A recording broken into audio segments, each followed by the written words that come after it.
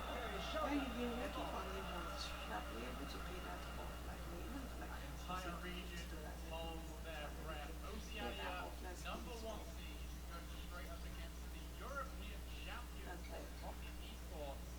yeah, How that's do what I was these two trying to teams say. match up stylistically all up? It's actually really interesting to see a team like Market. I remember your quote so well about a team that is the best but the least performing in their series, but yet their play is very snowball. Exactly. Once they get going, they will not be stopped. And we saw and got a good taste of that in the regional championship where they steamrolled through Gale Force Yeah, in that that's what I bracket mean. I was and then also just to kept that going. that's Now credit with to Alpha Sydney, and I they've don't even had know a how couple much it things is, that if have I'm being surprised us, and honest. a lot of it had to do with I those think the back most hits. paying I know because I you want to remember play those school three too, back very to much back to paying back, like and they more all gave earlier us to the this. hardest But I time. said, okay, let me work If this they can small game, apply like that increase the pressure and income, keep you guys on their back heels, don't expect that snowball to go let me be anywhere. able to It's pay gonna be all really these interesting to bills see like by because between myself. That's Denial what and I just Rocket, feel there is like such a this. huge vast Let me difference just in okay, the way let me they not play. just ever Denial, waste a my team money that on prefers to sit even back me now. I and want to start allow the buying opposition clothes to from force them. I want to start going to Rocket, on the thrift other hand, store. are going You to know what control thrift store moves is? and Vintage try and get clothes that now. ball into the air People that they as don't like often as exhibit. possible You to know thrift store outpace now, what their thrift opponents. store That's is? what they've done to take on teams like Thrift Flipside. store is To like get this old clothes. fantastic regional record against It's old them. clothes from no Will they old. make moves They they sell old hit? clothes from Do back not in the sleep though 90s, on the back then. Aussies. Like I say, you buy This a possession cloth immediately paid off as and it Mouse doesn't fit plays you. in the Just go to move a to a thrift store Griffin. and sell it. Someone else will As buy. Jake to And look their at clothes they right sell on the like deal, $1. and he $1. cannot touch Me the now, I'm ground going to change. for that I'm ball. going to buy my But you clothes can in thrift already store. see I'm just Rocket spending it on taking my those shirts. Let me ciphers, use going to $20 try and and spend. I completely don't care. squeeze out this Let me be Alpha buying that. Sydney I'm team. like trying to Very big difference. Shot reduce sits. Every my time it happens, my more moves money. being Like, stolen. Tosses to yeah, get it's that one on the expensive. side. I'm And trying to still because getting I'm there. in 20 Meanwhile, and I Griffin feel Shot like going to hit the turning post. 20 is a big So step for me. Rocket I'll be in Esports my finding 20s themselves comfortably in and I offense can't be to hanging out start with off all this these game. Well, young it's great that you people. bring I up want that to boost be as well. The forward. I pressure want to so far like hasn't been be too much mature. I for want to be Rocket. able to like As this Alpha City team's been able to handle do it, but a big things. clear from Jake, absolutely crucial. I want to Allows this team I some want to time, but be buying I it want to looks buy like this clothes Market squad has buy other from plans. thrift Pushes store. it right I back in. want A to do shot from Kata. anything that will Saved make by it to Griffin. last Yeah, and Griffin just reduce to my run this mission. expenses. Very peak. You know, all Tries those to kind of follow up. things. Jake pushes it to the side. They pick up that I'm boost just there as trying to well. if I can help that pay down my bank so Shot it's not clearing that affect me away. later on. Lost this. Long looping finish. The first That's what time I'm we've trying seen to that do. ball hit I'm the like rocket I'm up in is bank immediately expenses. taken Like away. sometimes I Lovely borrow money 1-2 from the over to bank Kadar. and it's not good. Forces doing a I very have to good put job it of back. positioning himself well, I'm just moving the praying ball away. God, And that's really important because I feel like if all this Alpha time that Sydney I've get wasted themselves my time trapped now. in their When own I'm half going for to more than 20 it's seconds, like I they're have going to to go completely directly to the starve agent out. so rather Well, than it's call definitely them because of the way that tell market them plays. That fast play that style means I'm you need a around lot of boosts, and that the best way to please do it that is it take should the be a opponents good while you're time already to up there. and I've been told that Unfortunately for this Alpha City because team, I'm like a you vet said, so much another I big apply high to clear. Able to control it, put it back down, but it seems factory completely that she's falls working away as directly. the pass comes up to finishing a So I shot, should be seeing and he me gets every the day. first goal So of I the should game have too. nothing. And If that I is don't huge for touch her, Rocket that was Esports, not a you team guys that should has always struggled for control. confidence. That Getting she that first just goal and and with that's by the beautiful my pass post in over that to area. very You deep never as know what well. the Puts agents that one will in do. nice and high into the goal. I was just We telling got her the, that she please I guess don't the spend benefit of please hearing the do comms from these guys during the not scrim. spend And too I don't much know if money that on one was in French or transport. English because sometimes they like to leave Mystic a little bit left out. I went there, she don't put never put the So money Alpha down. Sydney That's seeing their first goal. 3 minutes remaining though in this matchup. Plenty of time for them to get back. I'm just But they praying do honestly. need I'm just such praying a for God. tick in that But middle honestly, area when I to put start sex stealing in my those time, big boosts I and was praying, position I was like, themselves ready for this is the 1-2 right thing. passes. It's the right thing. I've Goes done from there, come tries to to me track ball since pass all the way down to cover.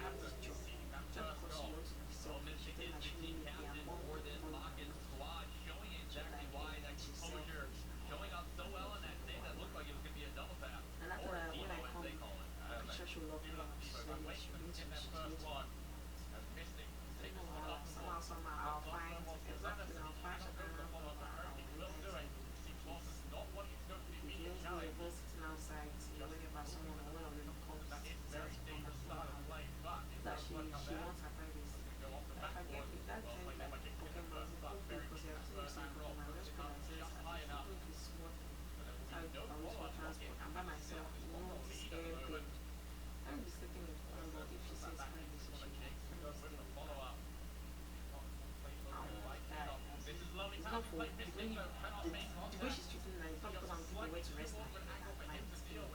For Alpha Sydney, they need to start getting pass plays together. Pass over to Jake, but two players went for it.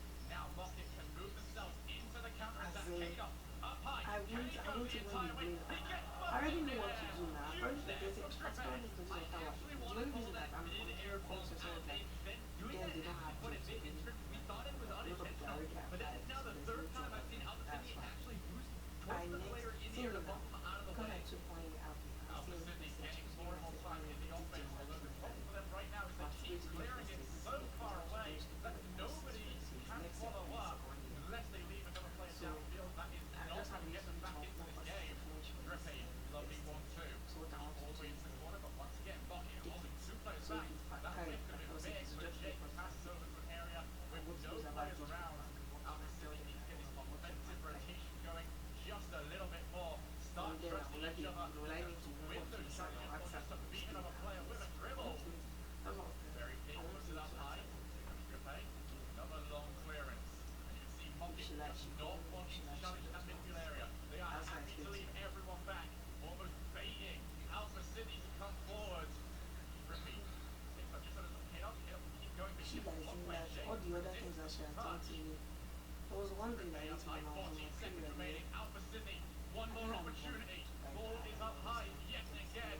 Griffey's got it, but lovely challenge there from Mystic to take the power also end. my Alpha second City thing now on needs that. to practice the entire way. So Very my big whole shot, puts account that was down to just the like floor. 15 Rocket minutes left. Esports. Then It was nice so to win, I but wanted it to was order still something pretty on controlling my there. face Fantastic and very on controlling, Amazon. like I you not put my stated card there. on Cloud Amazon. management in that So last 30 whatever they seconds, charge her for own absolutely Amazon, fantastic. yeah. They weren't They forcing need any it for my plays. They account. weren't And I getting text into her saying, no, contest. sorry, Really sitting back, being I'm patient, sorry and for big put my on card on players. the Amazon that Fantastic play from Mockett the close one that they one out. taking Yeah, it but like I'm still bleeding as with that a tissue, series like I'm of the just gonna game buy a went card on, that she should, Alpha Sydney pulling help me, themselves out a little bit more. yeah, You can sound see like communication still call going them, into tell your them like, credit oh, all the that's time to us. Alpha Sydney the to the needs one to that she come refund from her, but she point. doesn't want to pay As for soon this as thing. someone starts, Or someone's like, that's not her someone business, starts that's my making business. I'm the one that left that downfield card there. because they I were was going like, for but the you know, long what's funny? touches to get the ball If such a back thing around happens, net. you can just call the Follow customer up service and against like, you don't want to pay for it, and they should refund you the money. And they will refund you the money the right now for next Alpha day. Sydney. Their ability Or to adapt you order day. whoever or not they will be And that's it. I was begging her, I was like, what's her name? I must screenshot that particular chat. And then also I was like, she doesn't need to. No, what's her name? I'm telling you. on that Like, backside. They were in that corner quite a bit. And I don't anytime have you anything hit up to is lose and like a nuisance when it get comes to this taking your blown out. boost. And he did it I'm time telling and you time that I again. did A lot all of the that money is I spread have out in the the world field, right giving now a lot of from my opportunities. account. But And Alpha you can Sydney, easily get it by close to calling close, me. they were able to move So that time I downfield should and call them. I bump was like, I play. can't call them because that's her account. I'm not paying attention to what they did. And you know, all this online this thing. When you call the customer service, they have this security question that she should answer. It's hard, I know the answer to ask this question. That's why even I can't like, call them. You have to call them. And I know that she has like the same card in blue phone. They don't be like, everything. I have to like, I'm absent. I won't be sure if I'm handling it. Well known for taking those side control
actually something's actually wrong with you. You need to check yourself, not if anybody's hating on you.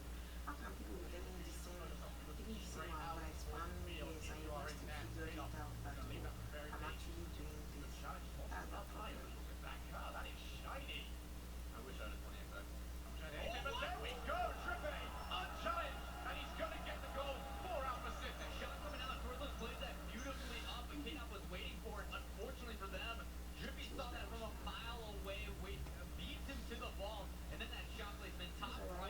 problem. So sometimes for me, because when I was just called that because I was now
okay, yeah, I forgot. You're right. You're right. You're right.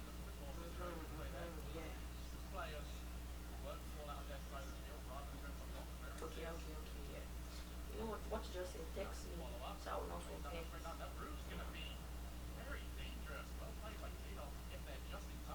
Yeah, when next same morning I'll send you the credit. I promise you. Yeah, take care too. Greet chaos and better than the same. And J-Boy too. When you guys talk to J-Boy, always be J-Boy for us. You know what? Okay, that's good. No one now.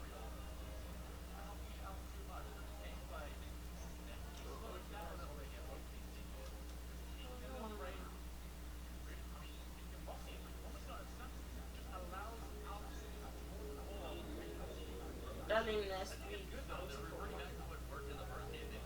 I'm waiting for him. I'm not taking him.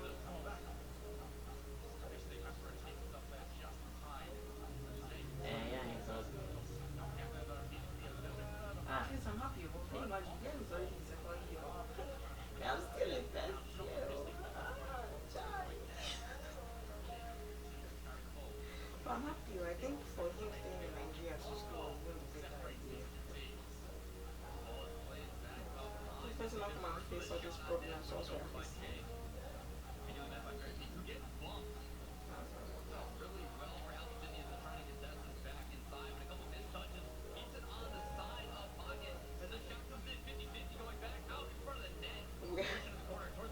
I know, right? But I'm happy for him. Yes, well, thank God. Me, I know. So it's a good job. Alright, now, mommy, I'll talk to you later. Yes, mom. Yep. So I'm in Saga now, going to church. Church is close to my house. And I'll take care. Yeah, I love you. Bye.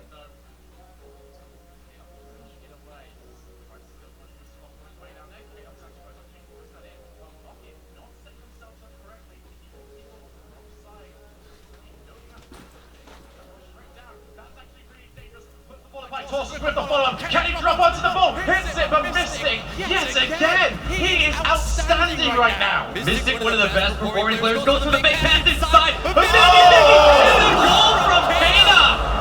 It was messy, it wasn't clean, but it is a 2-goal cushion now for Mocket, immediately responding after being put under pressure. Taking whatever they can get, just forcing their way through to secure that goal. 2 goals up, 1:30 left in this third match. Oh, that could have been straight to his net, thankfully for Mocket.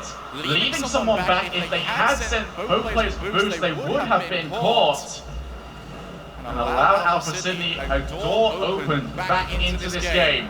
K-Dog pushes that towards Drippy. Drippy's touch actually been challenged, but instead he's going to rotate back. Ball coming off. It is going to be the follow-up by Torsus. Gets it past one player. Mystic tries to get himself back. Mystic did it again! The clutch player is completely shutting the door on Alpha Sydney. That was actually on Torsos. He had a fantastic play past the first defender, but because he pushed it, it was out of his reach. He was just trying to shadow that last save and give himself an opportunity in the 50-50. Well played by Mystic to put that back outside using the other side of his car. Lovely touch there from Drippy, not allowing the pass to the middle part of the field to come through. K-Dog with the shot, bounces off the sidewall. There will be no follow-up by Mocket. They understand that they are comfortably in the lead and do not need to push their luck. There comes Mystic, double tap from Mystic! He makes it look so easy. What did he do between regionals and today? He is absolutely on fire! There was something about their scripts. It's like they wanted to get out all the bad, like, voodoo that they had going on. Like, something about their scripts, they just weren't looking comfortable and it's like, you know what? It's fine. We're gonna, like, hustle all these teams because Mystic is on fire this week. Ball played off the side. 15 seconds remaining. We can pretty much call this now. Alpha Sydney have been completely dismantled by a single player. But they are not out yet. Still, one more game needed by Mocket to close this out. Drippy gets challenged by Mystic. 2 games to 1. Mocket are in the lead. Match point for Mocket, indeed. One game away from avoiding as these guys are not done just yet, not allowing this ball to touch. There it is, Mocket Esports going to be taking game number 3 up 2-1 in the series.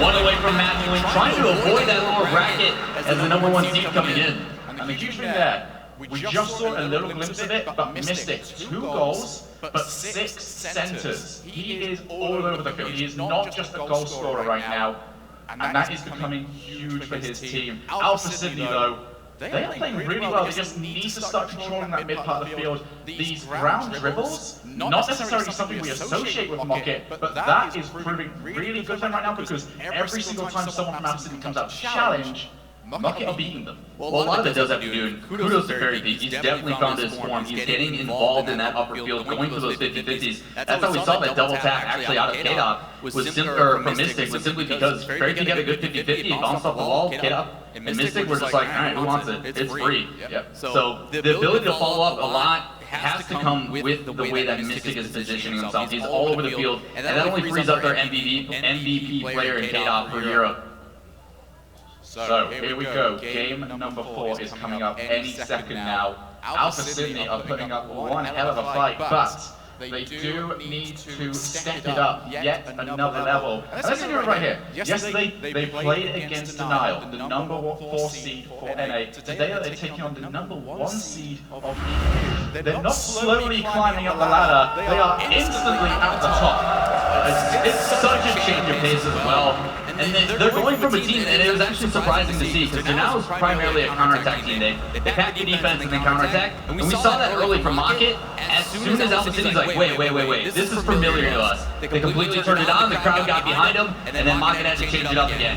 How much do you feel like this is down to Alpha City's LAN experience? Oceania, well known for having a lot more at live events. Well, we talked about Alpha City. They've been on top for OC for such a long time. That experience hopefully paying well for them as they're trying to battle back. A shot pathway set up, and this crowd is behind them yet again. Very Peak, closing defense. Now he isn't. Taken out, and Jake will get the easiest goal of his career. Poor Fairy Peak. They're like twisting the knife in this guy as he's back on defense. That's twice now that he's been removed from the play. Alpha Sydney find themselves in the lead early on in this matchup, but they will not be able to rest on it. Those early goals, pretty much asserting you do definitely get a much more likely chance of winning, but not necessarily the biggest push possible. Drippe looking for Jake, pushes too far though. As Horse, as you can see there, holding himself in that back line. The pinch though, going to come up big. That's going to be placed aside by Fairy Peak, and that's one thing that defenders are never quite ready for. Something you also have to worry about whenever you are challenging. Just the potential that your challenge will be nothing more than a power-up for the shots. Well, as that pass gets played inside, Get Up makes a good touch back to his teammate, maintaining possession. As Mystic does some spinner Rudy's up in the air, trying to get a goal for his teammate. But it looks like Alpha Sydney's going to be able to hold off another 50-50. Well done by Jake, the defensive monster for this team.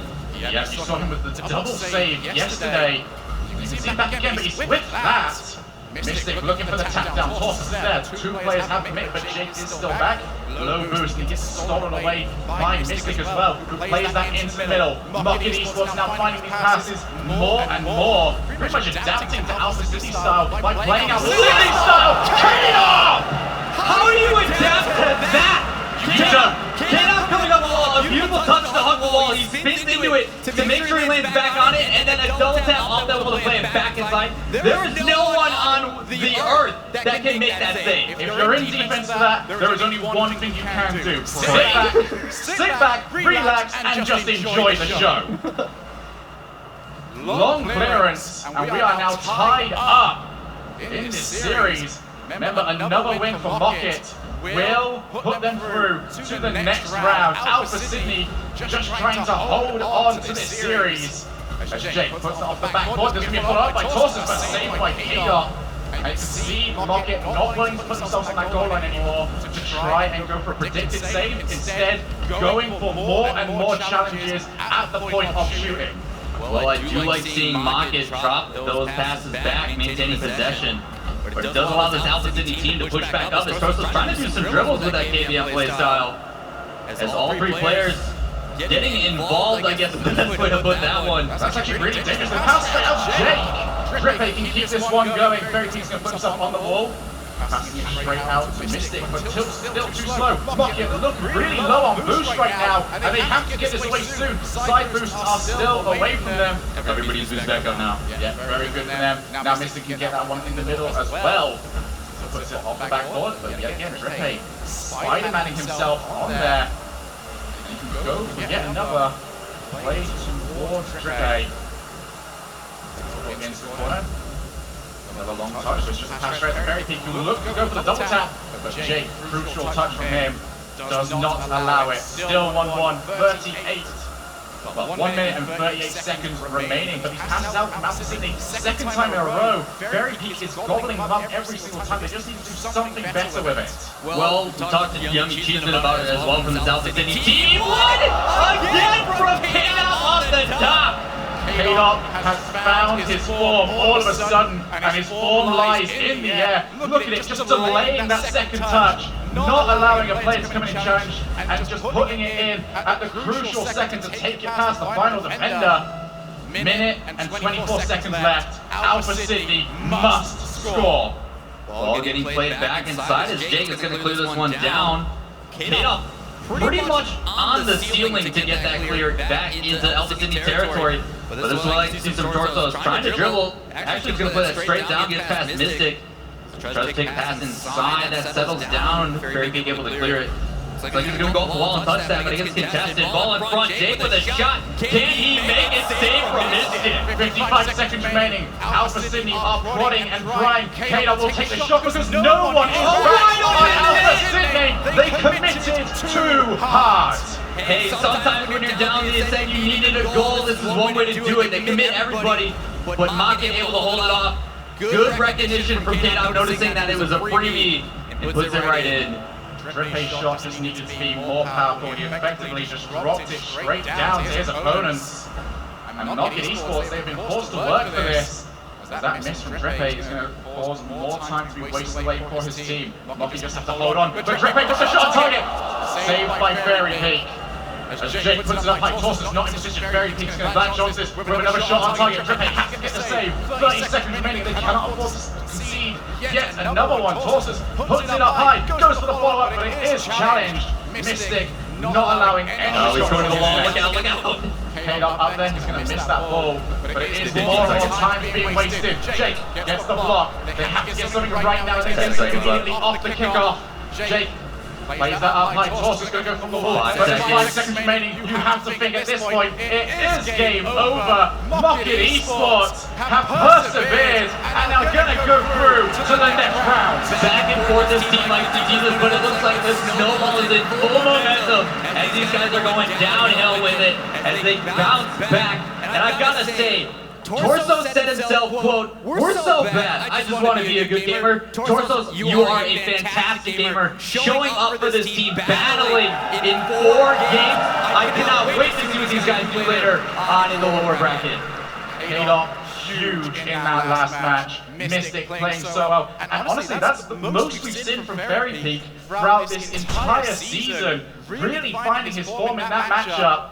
What a game that was! Back and forth yet again, these guys trying to adapt in this sportsmanship as always coming out with these players. K-Dot growing a liking, especially to Torsos in that KVM, the only player here using that KVM. But fantastic play, like you said, across both teams. Unbelievable matches. It just seemed like K-Dot and the boys in the air were too much. It just, yeah, exactly as you said. There was just that mechanical difference. It seemed tactically, these two teams were very similar, but it was just the mechanics of K-Dot towards the very end, coming up huge, and they did not know how to deal with it. Well, you even said there's no way to deal with some of those shots. The way that he came in off that side wall, like just sneaking it in the top, like unless you're already on the wall, good luck, man. Good luck. Well, what an incredible series we have had here. Oceania proving themselves at the big stage. But Mystic is going to be our interview over with Awesome Joey.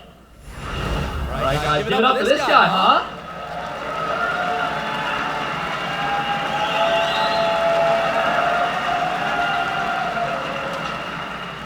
Alright, so I've got to ask, going into this matchup against Alpha Sydney, kind of this unknown entity you saw a little bit yesterday playing and stuff, your guys' first game up on stage of the weekend though, what was your guys' general game plan as a team going into this one? Well, obviously we were in Vegas in a boot camp, so we actually scrimmed up the name, so we kind of know how to play it. It's pretty basic and it's not very difficult, so it's really easy. Yeah, well, I know that when all of us like show up and Fairy Peak does well, that we're just insane as a team. So I was just hoping my teammates would handle the pressure well and would like in a pretty easy win. Very nice, very nice.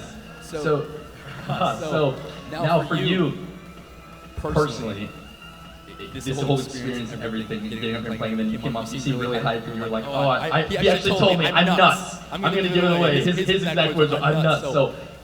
When you come out like that and after a series like this, does that hype you up more? Does it just so much more confidence for your next games coming up?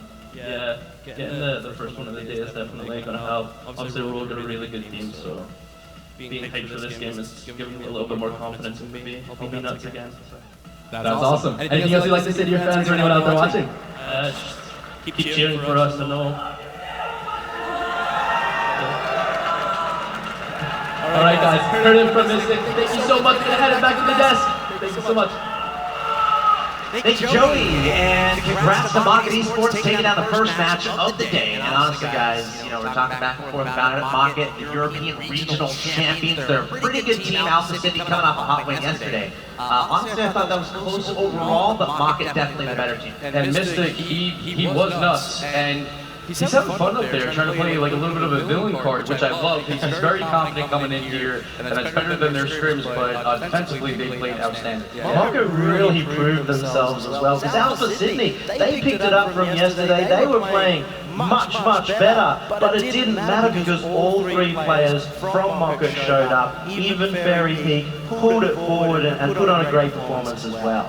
I definitely think, though, out of all the players on Mocket, Mystic was the key player there. He played the best. K-Dot didn't have really anything going until that last game in which he got a hat trick. And then Fairy, I thought he was relatively quiet. So Mystic, he has that land experience. He's done well last year on this big stage. Didn't get here. But if Mocket wants to go farther in this tournament, I think K-Dot and Fairy have to do more. I like Alpha Sydney keeping it close, getting a win in that series, but K-Dot with a hat trick, very special there for Mocket in that last game. But let's take another look at that one in the form of the Mobile One High Performance replay. Recap exactly how Mocket was able to send Alpha Sydney down to that lower bracket. And this is exactly what Fairy Peak needed, the first goal for their team for the entire tournament to build that confidence. But again, he was relatively quiet, and then Mystic, he went off in game 2, but of course Alpha Sydney took that win. Game 3, he was just doing solo play after solo play, like this one here, this is double tap, yeah. And then the placement of the shot, he couldn't do any better there. He beat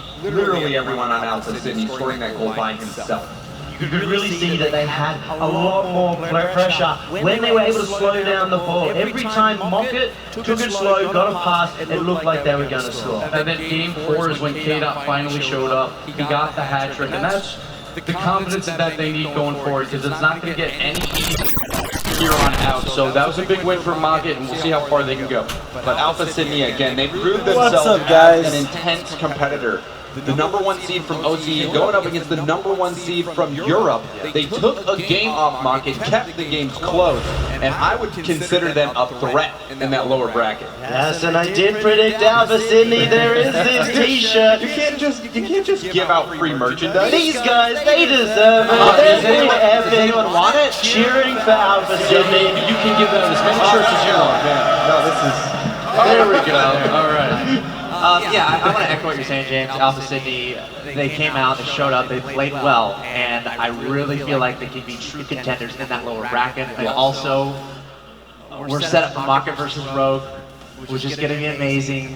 Rogue playing so well yesterday, and again, Mocket your European regional championships, your regional champions. So that was just one match down. We got 7 more to go today as the World Championships continue for the Rocket League Championship Series. Coming up next, we have your North America Regional Champions entering the stage and the arena. It's NRG going up against Northern Gaming. So stay tuned. You're watching the World Championships, plenty more Rocket League coming your way. We're going to take a short break. Be right back.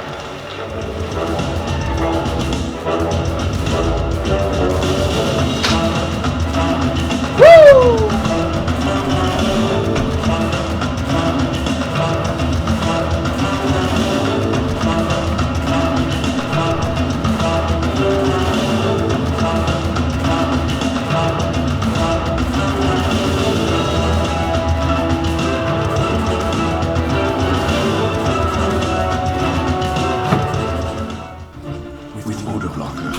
Pfizer's most powerful antiperspirant. I escaped Sweat's curfew on my body, and I was free to break down barriers between man and beast. Finally, the answers to all my questions would be revealed.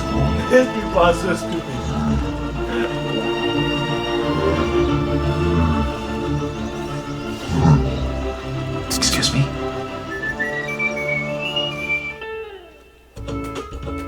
You look confused. I just don't get. So the new brisk is watermelon and lemonade? What don't you get? Is it watermelon flavored lemonade or lemonade flavored watermelon? Let me show you, James. The Merc is a bold watermelon flavor, and the Scarab is a blast of lemonade flavor. Does that make sense? I guess it didn't matter, James, huh? Brisk Watermelon Lemonade is available only at 7-Eleven for a limited time this summer, so get yours now. It's a London dialect. It should sound like this. Death before dishonor. Death before dishonor. No, like a king. Death before dishonor. No. What? Death before dishonor. This lesson could be your very last. If you threaten my life one more time today, I'm in my car and I'm off home. Then go home.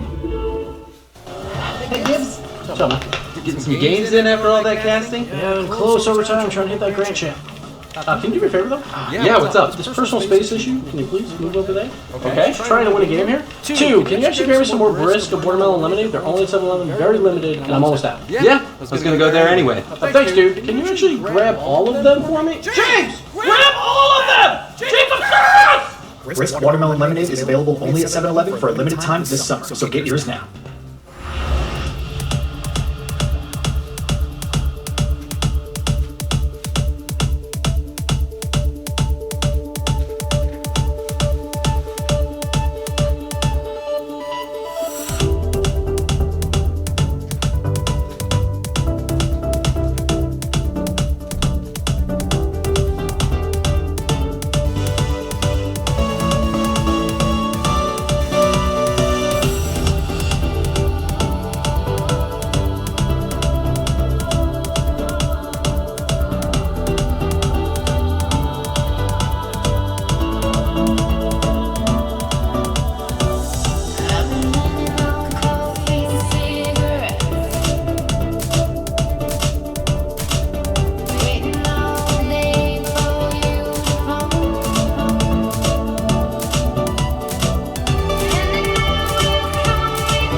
Hey guys, I hope you guys are enjoying watching this with me.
oldest working collection from Old Spice. Don't smell yourself short.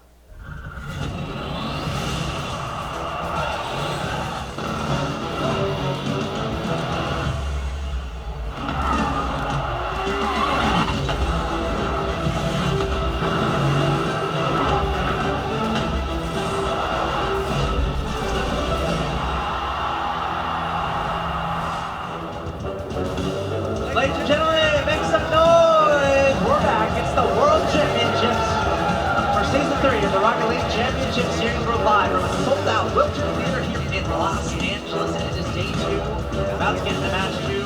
Max Potts, joined by Gibbs, James Bott. Oh, it's Kronovi. Hi, Kronovi. Hey, everybody. Kronovi's joining us on the desk to provide us with his remarkable insight. Kronovi, first question for you. How you doing? It's a good tournament so far. This tournament has been amazing. It definitely feels a lot like Season 1. It's very nostalgic, and the crowd here is amazing. Oh yeah. Yeah, the crowd's been awesome all weekend long. I have to say, I'm a little bit nervous. There's such a big name up here on the desk. I mean, you all were playing on stage yesterday. Yeah, but before that, I don't know if you heard, but Gibbs was talking trash about you on the desk. I mean... Okay, he's only been up here for a few seconds, sir. We're already getting into this. Okay, It's fine. No, it doesn't matter. There's a big rivalry between you and Crow, obviously, so I do want to talk about, though, especially having you here, Kronovi, just the different regions we're seeing. Obviously, OCE, a new region into the RLCS. What are your thoughts on how this is kind of playing out with North America, Europe, and OCE? A lot of these regions are really proving themselves. They're proving that the regions are getting a lot closer in skill level. Alpha Sydney has been a bit of a surprise. They're doing really well, and the North America versus Europe games with Flipside Selfless yesterday, Game 5, 0 seconds, so close. So I'm really happy that these tournaments are getting closer and closer. Yeah, awesome for our purposes as fans of the game Rocket League. But let's go ahead and take a look at the updated brackets, get everyone caught up on what's going on. Still 10 teams alive in this tournament. We're getting closer and closer to those elimination matches. Here's a look at that upper bracket. Mockin Esports making it through Alpha Sydney, going to go up against Rogue. Meanwhile, a little bit lower there, Flipside Tactics, very close victory there over Selfless. And next up we have Crash versus North. Yeah, we see Mockin versus Rogue. I can't wait for that because the crowd is so behind Rogue and so against Mockin, it seems. They're cheering for Alpha Sydney like crazy. Alpha Sydney couldn't pull it off, but Mockin's playing that villain card, and it seems to be working for him. Yeah, but then NRG, we heard Remco get up on stage in front of everybody and call out NRG on the fact that they cannot beat a European team. I mean, this is their time to prove it. You know, there's this kind of curse going on right now. So maybe this is the time they break it. Well, they need a little bit of your magic. I'm pretty sure you beat more European teams than the rest of NA combined so far. Hashtag Season 1 Finals. But let's take a look at the lower bracket there. Selfless now, Leftovers, Jam Gaming. Alpha Sydney waiting on the results of Leftovers versus Jam. Those two matches will be happening a little bit later. Kronovi, any favorite here? What are your thoughts on this lower bracket? I don't know. Selfless Denial could be close. And I have to give the Leftovers a bit of a favorite. Okay, fair enough. See what Alpha Sydney ends up doing there. It could be tough dropping down that lower bracket, but we've seen lower bracket runs before in the Rocket League Championship Series, especially at finals. But the match we have upcoming is going to be a good one. We have your North America Regional Champions going to be entering the stage. It's NRG. They're going to be going up against Northern Gaming. We had a chance to sit down with Garrett G to get some of his thoughts on the tournament. Let's take a look at what he had to say.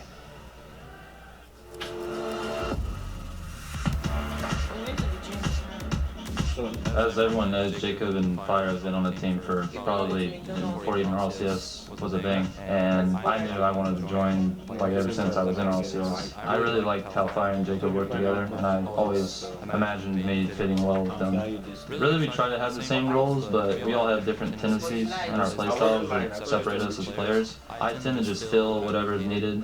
Like last season, I was really like a striker, but this season I've had to change to be kind of like that defensive guy and move up every now and then to fill in any gaps.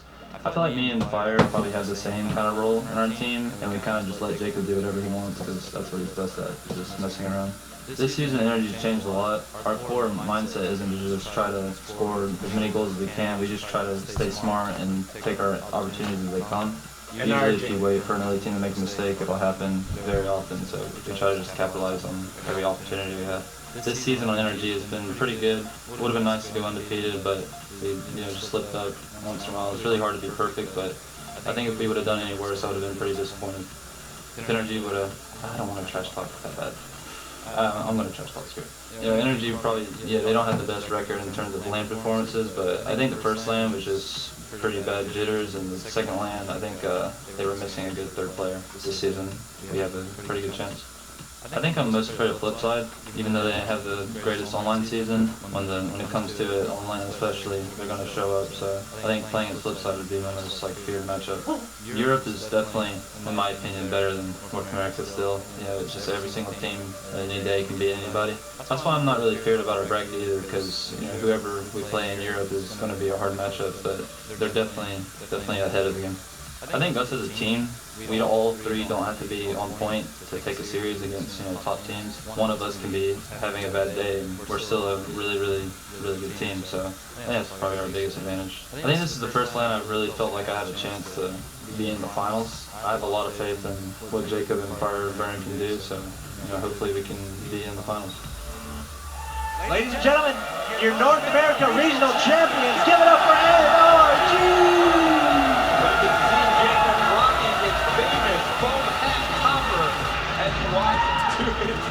And Garrett G, known as Clark Kent, until he gets in the game, and then he is Superman, and he is the difference maker here, the biggest roster change there was for all of North America, and NRG has been performing incredibly well. The only thing is they're 0-4 against Europe. Is Garrett the answer here?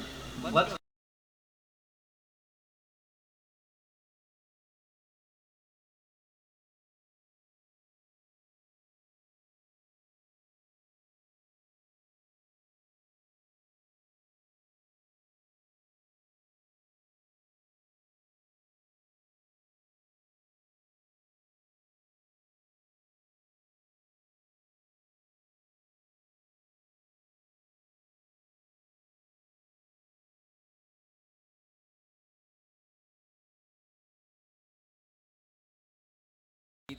and mechanically he's one of the most talented players in North America. Yeah, I mean, and you have Jacob, he's the big playmaker on this team. He's going to do something crazy with the ball. He's going to get multiple touches, air dribbles, huge dunks, you name it, he's got it. Because won that clutch playmaker award with all the assists he had and scored an insane amount of goals. Jacob is a threat, and NRG is the team to beat from North America. Man, I gotta go straight to you, Kenobi, on this. You have a lot of history with NRG. You know everything about it. You know a lot about this team. Can you give us more of your thoughts on NRG as a whole, especially based on your experience playing against them? I guess we're trying to win the Well, on my experience playing against them, they feel so calm and collected. I don't know what's wrong with my life. Transition from a striker to more of a defense-oriented mindset. Whenever Fire or Jacob are aggressive with the ball, you're afraid to give Jacob the ball, you're afraid to give Fire the ball, and you clear it over them. But Garrett's waiting back, and he just pushes it right back into your end of the field, and it's non-stop pressure, and they feel very relaxed in everything they do. And we saw that non-stop pressure like you're talking about in the regular season versus Denial, where they shut them out in a sweep. That was the first time that we had ever seen that in the RLCS, and it was NRG, the team that did it. And NRG, historically, we've talked about it, coming to a LAN environment, it's a completely different dynamic. Kenobi, you've done it. Can you talk about the pressures or the mindset that you have to have coming into these games, being on the big stage, being in front of a huge crowd? Is the crowd helpful? Can you talk about the live event experience? The crowd plays a huge part, I think. One of the biggest factors in a LAN environment is confidence. If you're not confident in your own play and you're worried about making a mistake in front of the crowd, you're going to hesitate, you're not going to play your best, you're going to be slow to the ball, and the other team's going to punish you for it. And then the crowd might get behind the other team, and that's just going to beat you down even more. So the crowd is huge. I think that's why some of the NA teams have been doing really well supporting the NA soil. So, all right. We'll see if NRG can keep it together, but let's shift focus over here to Northern Gaming. The big story with Northern Gaming, using a sub for this event. Turbo coming in, but based on their play yesterday, they're looking pretty strong. It was a very clean series for them versus Jam. They didn't get scored on until about like 1 minute left in game number 3, and this team is looking really strong coming in. Yeah, Turbo, we mentioned it before. He's been to this stage in Season 1. He was a top player on his team in Season 2, even though they failed to make it to this stage, and he is one of the best players that you could hope for as a sub. Hoping to overcome a lot of adversity. Northern Gaming coming in as your number 4 seed from Europe. Ladies and gentlemen, now entering the stage. Give it up for Northern Gaming!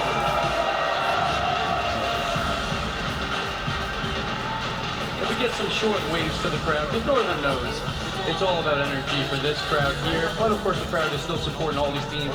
Remco, the team captain, is going to keep them calm and collected.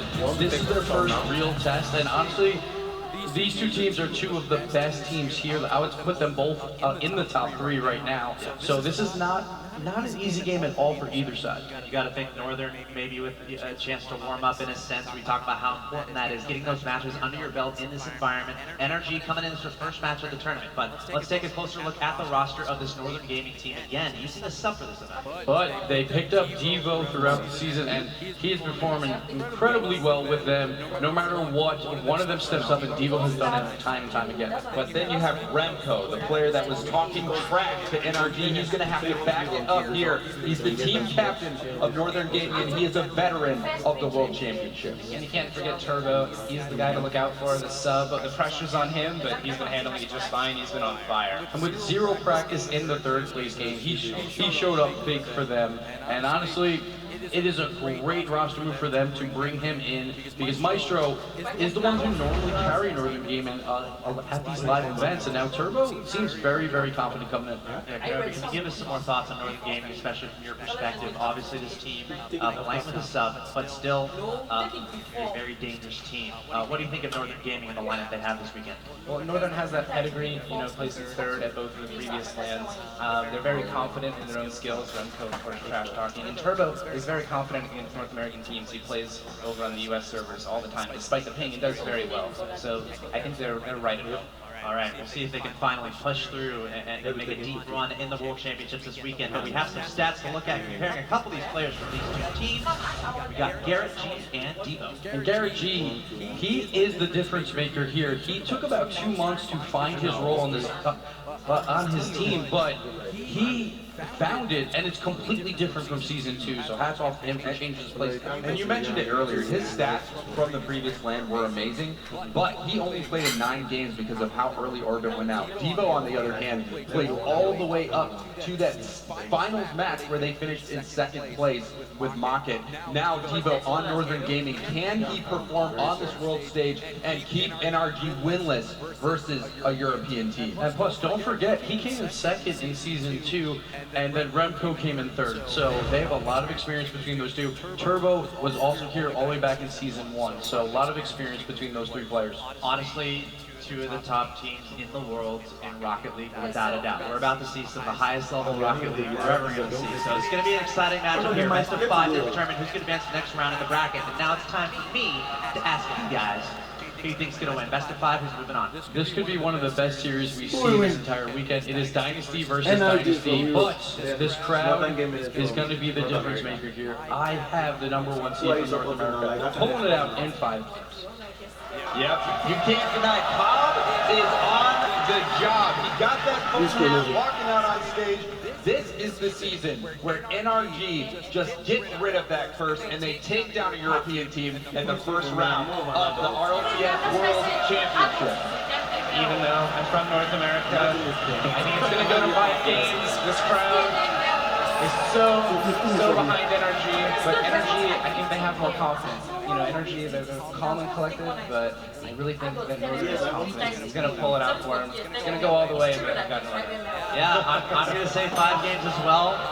And I'm going to side with Pernovi. I'm going to go with Northern Gaming. They looked so strong yesterday. They have no momentum. Turbo coming in. They almost look like a better team, which doesn't make any sense because they're already amazing. But I have Northern Gaming here. It seems like we're a little bit split here on the desk. But the next thing to do do is to get into the game. Ladies and gentlemen, your next best of 5. It's Northern Gaming versus NRG. North America versus Europe. Get ready. Let's get in the game with the commentary. Wade Clark and Final Carpet. Thank you so much, Axel Toss. Northern Gaming versus NRG, our first clash of the Titans here. These are two of our dynasties of Rocket League. One struggles to beat against the European teams, one struggles because they have a substitute player. But as we've seen all week, Turbo has been on fire in the scrims, so I am so excited to see this match happen. It really has been, and talking to NRG, one at a time, these players, I mean, they get frustrated. In previous experiences, they've gotten knocked down to the lower bracket. Who do they fight? They have to find flip side tactics. And now here they are, #1 seed, having to find Northern Gaming. I'm sure they've been a little bit frustrated with how difficult their matchup's been, but I expect this one to be quite intense. And you heard it on the desk, NRG struggling to beat any European team in the LAN setting. Northern Gaming has been a huge part of that in both Seasons 1 and Seasons 2. So can they redeem themselves here? NRG, let's find out. You've got NRG in the blue, Northern Gaming in the orange, and let's get the match underway here. The crowd is so behind this NRG squad. You can hear it's just they're already going for it. Already here. We're going to see early on Fireburner. Pressure into offense, cleared by Devo back into the blue corner. He'll get it past Jacob and loft in front of the goal. A nice setup, but cleared by Garrett G. As they talked about on the desk, Garrett G transitioning into that defensive role. You see him there and now. Transitioning onto offense, Fireburner in the air, drops it straight in front of the net. Turbo Pulsar with the clear. You're going to see Jacob doing some unique things, as Garrett said in his interview. Him and Fireburner just kind of let Jacob do what he needs to do, and they fill the gaps that he leaves behind him. Jacob over the top. The miscommunication with Fireburner, they both move out. Garrett G will be able to come in and clean up, send it to the corner. Past Devo and Turbo Pulsar, a nice setup. We're going to soft clear, but Jacob lofts it high. Fireburner now in the air, into the corner. One more setup, back into the middle. And now Devo, uncontested, down the field. Turbo Pulsar to loft it, Remco, around the corner. I think it's just your mind. Put it back out into the field. Placebo effect. Now down. You know what the placebo effect is? Yes. Garrett lurking in front of the net. Fireburner moving up. Be able to put that one back into the box. Remco with the clear. He'll move that one back into the blue. Both teams playing wide and safe rotation. Oh, but here Jacob having to come off the back wall, but his mechanics are still strong enough. Fireburner able to put that one back into the orange box, but Turbo Pulsar out to Remco. We'll be able to get the clear. Go for the air carry here. Garrett wasn't ready for that. Trying to set up a screen for Turbo, but no connection. It will remain in the blue corner. 3:27 left to go. Still 0-0 in game #1. Have to be a bit careful too. Remco going out for that air dribble. That is a lot of boost wasted. So if they had got a quick counterattack, he may have been struggling. But now off the corner to Garrett. Will they be able to keep up the pace? Turbo able to loft it into the middle. Fireburner meets it first and puts it back in the orange corner. Back and forth between these two teams. Neither one to be the first to concede, but here comes Garrett driving it back into the box. Devo misses, and Remco able to get the clear there. Fireburner keeps the pressure on. And now Jacob falling back. Pop it. And make another save. My goodness, what a play by Jacob. Incredible stuff here from NRG, keeping us scoreless in game #1. You can see what happens the moment Jacob makes a touch like that. He has a teammate right there to follow suit. He might do some uncharacteristic things, but at this point with all the pressure, Jacob almost touching that around Remco. Trying to, it was a catch-22 for Remco there. Is Jacob going to be able to put it in, or is he just screening me out? I don't know which, but Remco able to get out of that situation, keep us scoreless here. They get the blocks in front of the net. Now Fireburner and Garrett looking for opportunities. There's the loft, Jacob lurking there. He'll go up to try to take a shot, but doesn't have much power. It'll remain dead in front of the goal. Fireburner's now got the angle, but Devo has the save. Remco with the touch over the top will stay scoreless. This is such a defensive game right now. NRG has 7 shots right now with still 2 minutes left. To Northern Gaming's only 4 shots, so it seems that NRG's had a lot of control when they do have it, but calm and collected seem to be Northern Gaming as well as on defense. They don't seem too stressed out. Devo's shot was a bit high. Garrett puts a little bit of extra power to wrap it around. He'll touch it again to keep it from crossing the net, leaving no opportunities for scoring for Northern. Best 2 players committed. Devo takes a shot. Garrett has to make a save once more. 3 touches on defense in a row, keeping them clean here. Still scoreless in game #1. It might just be a 1-goal game at this point, Carpet. This could be risky. Had to push it over to the side. Talking to Fireburner a bit, he's also saying it's easy to not notice, but Garrett, when he's back, they have full confidence in him. They almost never get scored on, he says, when Garrett is that 3rd man back. They'll play that one over to the side. Jacob follows it up. We'll move out in the 1 position here. Fireburner quickly transitions into 2. It'll drop down. Garrett moves up, but cannot get through Devo. 2 second touches in a row for Northern Gaming. It'll give them ball control in enemy territory. Devo up to take the shot, but misses the contact. That'll be Jacob. He immediately follows into the air. Remco and Fireburner. Back and forth in front of the net. A solid clear from Fireburner sends it into the orange, but no follow-up pressure. He'll be able to put it back into the box there. Turbo able to put it back out into the middle.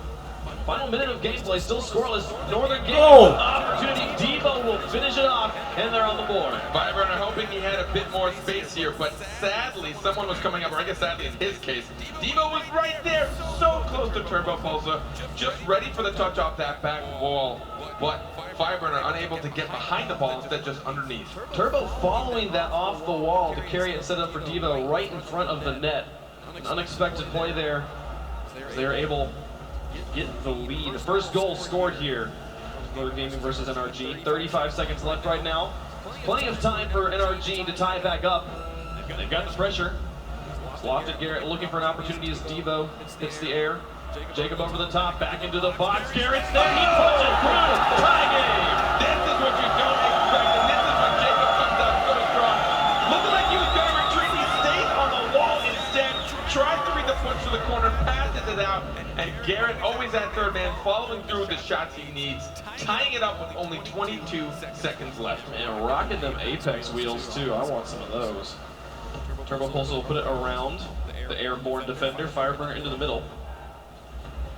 Garrett G contested on the wall will be able to send this one back into the box. Fireburner looking for an opportunity. We'll be moving up now. Jacob lurking in midfield. 4 seconds remaining in regulation. Score stays here. It's going to stay in tied. We'll go to overtime. Here we go. Overtime in game number 1. Exactly what you would expect from teams of this caliber. Right up the wall. NRG winning kickoff. Follow-up touches in favor of Northern Gaming, but the ball will stay in the orange. Jacob takes out Remco on the side. Garrett G with a lot of space in the air, drops it down. Jacob in the back now. It'll be up to him to clear this one away. Over the top of Remco. Turbo with a soft touch, but he baits in Fireburner. Now Devo and Turbo Pulsar moving up together. The setup off the backboard. Devo's shot is just wide.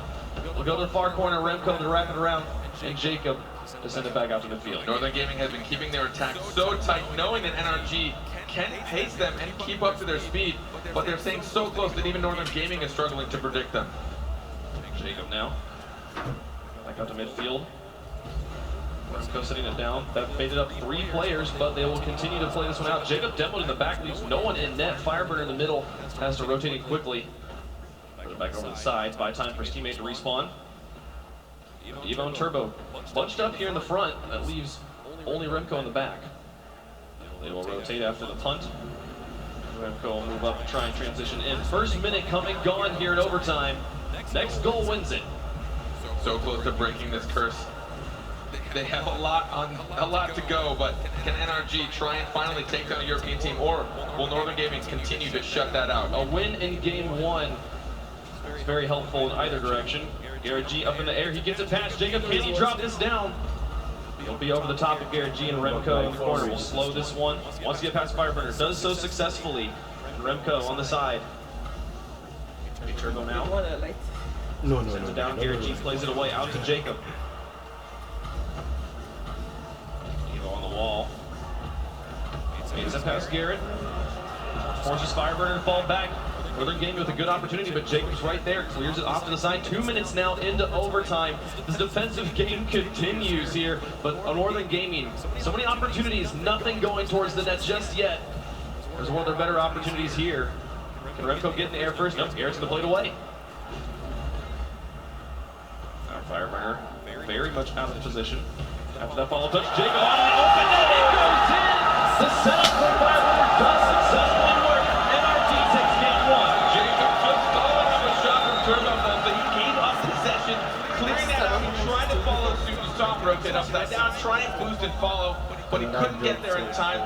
I think his teammate expected him to follow that through and at least get a 50-50, so he felt confident to go into the corner for boost, but this time it just worked out in his favor. Northern Gaming and NRG playing pretty safe, to be honest. A lot of times they'd make that drive, but the moment they saw any opportunity for a hard clear, even maybe like a weird 50-50, they dropped back, they played safer. But it seemed like finally in the end, NRG found that tiny hiccup that they needed to get in the first game. Yeah, it was a very safe game. A lot of defensive rotations, but that did not mean that there was a lack of offense. 13 shots coming out from NRG here in this game number 1. The first game they need on the road to beating a North American, or meeting a European team rather, at the LAN. Something they've never done. And if you watch how Northern Gaming does make their attacks, oftentimes they'll wait for any time a shot comes out, and as soon as they have full control, they'll shoot it out, pass it to somebody else, try and get a redirect. They want the counterattacks because they know that NRG on defense is going to be really hard to breach.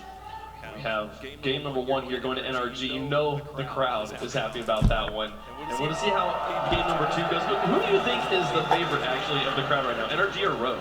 Ooh, that's actually really tough. It's a really tough one, right? I was after yesterday, I was like, man, Rogue is the clear favorite here, but NRG, we haven't seen them play yet, and I can't even measure which one was louder. That's what they're trying to prove right now, potentially one of them, but I guess we'll see later on as the tournament continues. But getting into this game, NRG now with the first game under their belt, giving them a little bit of room to breathe. They almost always feel the pressure early on in these series. Can they keep this up?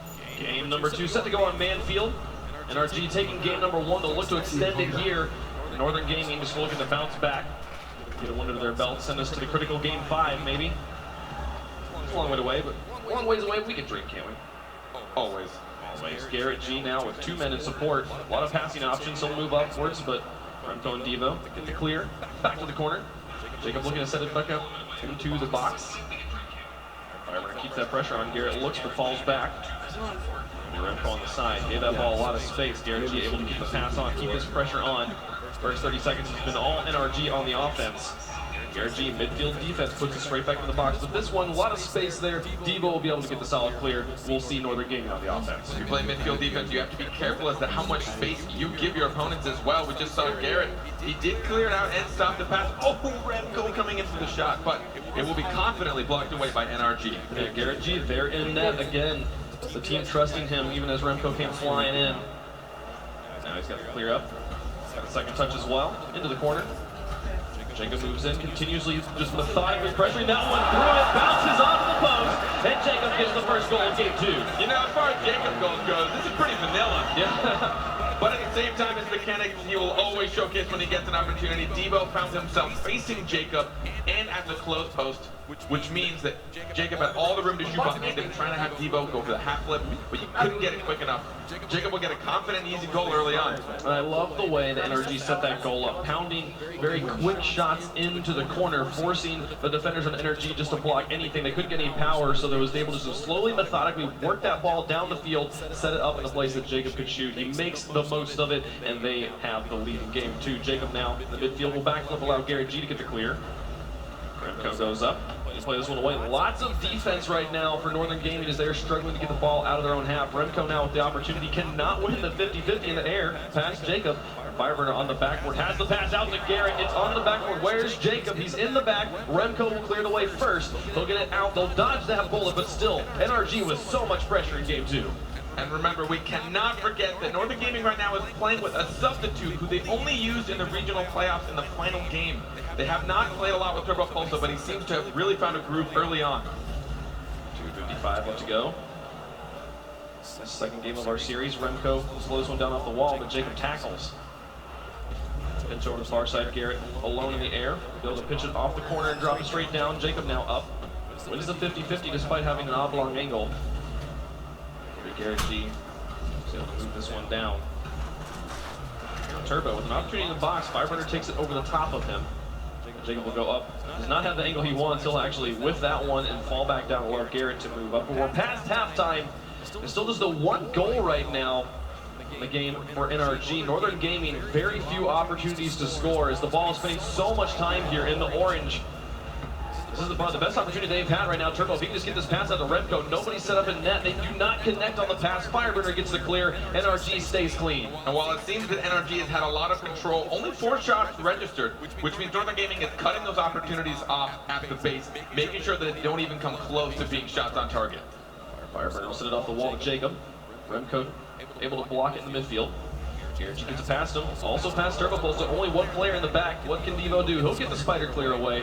5 teammates for time for his teammates to move back, but Jacob up with the shot. Remco with the save. Northern Gaming keeping it at the 1-goal game, but NRG trying so hard to extend the lead right now. 1:30 left to go, and Northern Gaming has yet to score.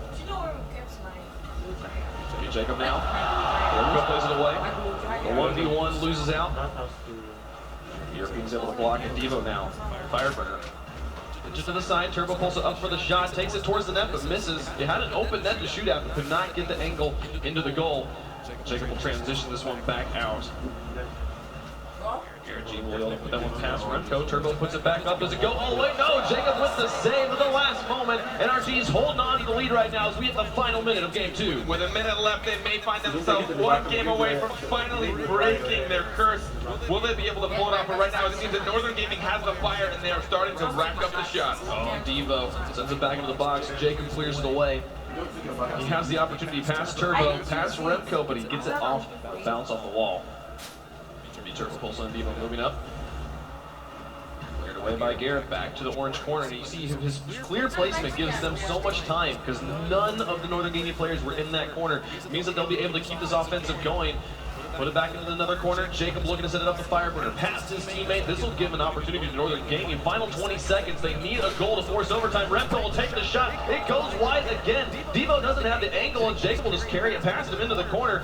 Final countdown here of game number 2. Just the 1-goal game, and the ball is, as it has been the whole game, in the orange corner. So much pressure from NRG this game, and confidence as well. I think they may have overcommitted there towards the end. That last pass from Jacob was a bit risky. He cleared it all the way over Fireburner in the midfield. You can see the crowd in the last net. They wanted to be the North American team that always falls so early. Uncharacteristically now, we see them. Will they finally do it? I think if they win this, if they take this series, that's what everyone looks at. Oh, look at this. Jacob opening up the crowd.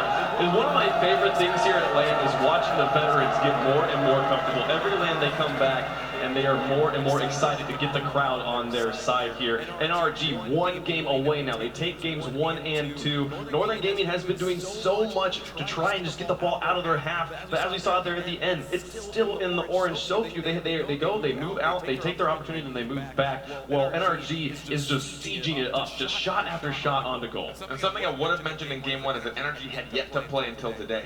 Talking to some of the guys on the team earlier backstage, they just wanted to play. Yesterday they're like, I know it's kind of cool that we get a day off, but they just wanted to be out there on stage. They wanted to start performing right off the bat. And Northern Gaming got warm up a little bit. So in game 1, I think would have been their opportunity to try and start that lead, to try and get the first game of the series. But now, NRG, 2 games up, 1 game left. Will they sweep Northern Gaming, a team that a lot of people were a little, they're kind of the big question mark. We don't really know how they're going to perform. You know, seasons 1 and 2, I would have told you right now, yep, NRG's got it 3 games, but this has been the season of reverse sweeps. You never know what's going to happen. You're not wrong. We know who the crowd wants. They want the 3-0 sweep right now from NRG. Can they do it on Utopia Coliseum? Let's find out as the champs continue. It'll be Northern Gaming putting out the first kickoff, but they get a lot of space there. We'll see Northern Gaming, or NRG rather, able to push this one back out, up to Garrett. Jacobs lurking into the box, and Devo will block on the wall, break up that play. Ian Remco in the corner here. Jacob will just move in. A bit of confusion on the defense. The demo will help it out, and Garrett puts it in. NRG's up again. And that's enough pressure for them to be able to score this. Fireburner trying to just keep in the corner, forcing Devo for that first touch, and then Jacob just follows through. He's like, I don't have the ball, I've got you instead. Takes out 1 of the 2 goalies. Yep. There were actually 2 people in net, but between the smoke screen and the tight angle, they're able to secure the first goal in 21 seconds. Wow, and NRG did a great job transitioning onto offense, and Devo breaks it up on the wall, but then he and Remco get tangled up in the corner. They're not able to get out, and you see Jacob immediately move and pounce like a tiger and finish that one off.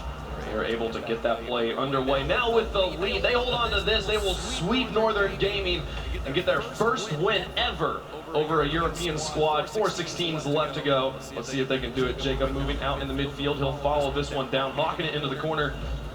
Dropping it to Fireburner. He pushes it through 2. Devo's watching this one. Garrett G knows he's going to respect Northern Gaming. He's going to fall back.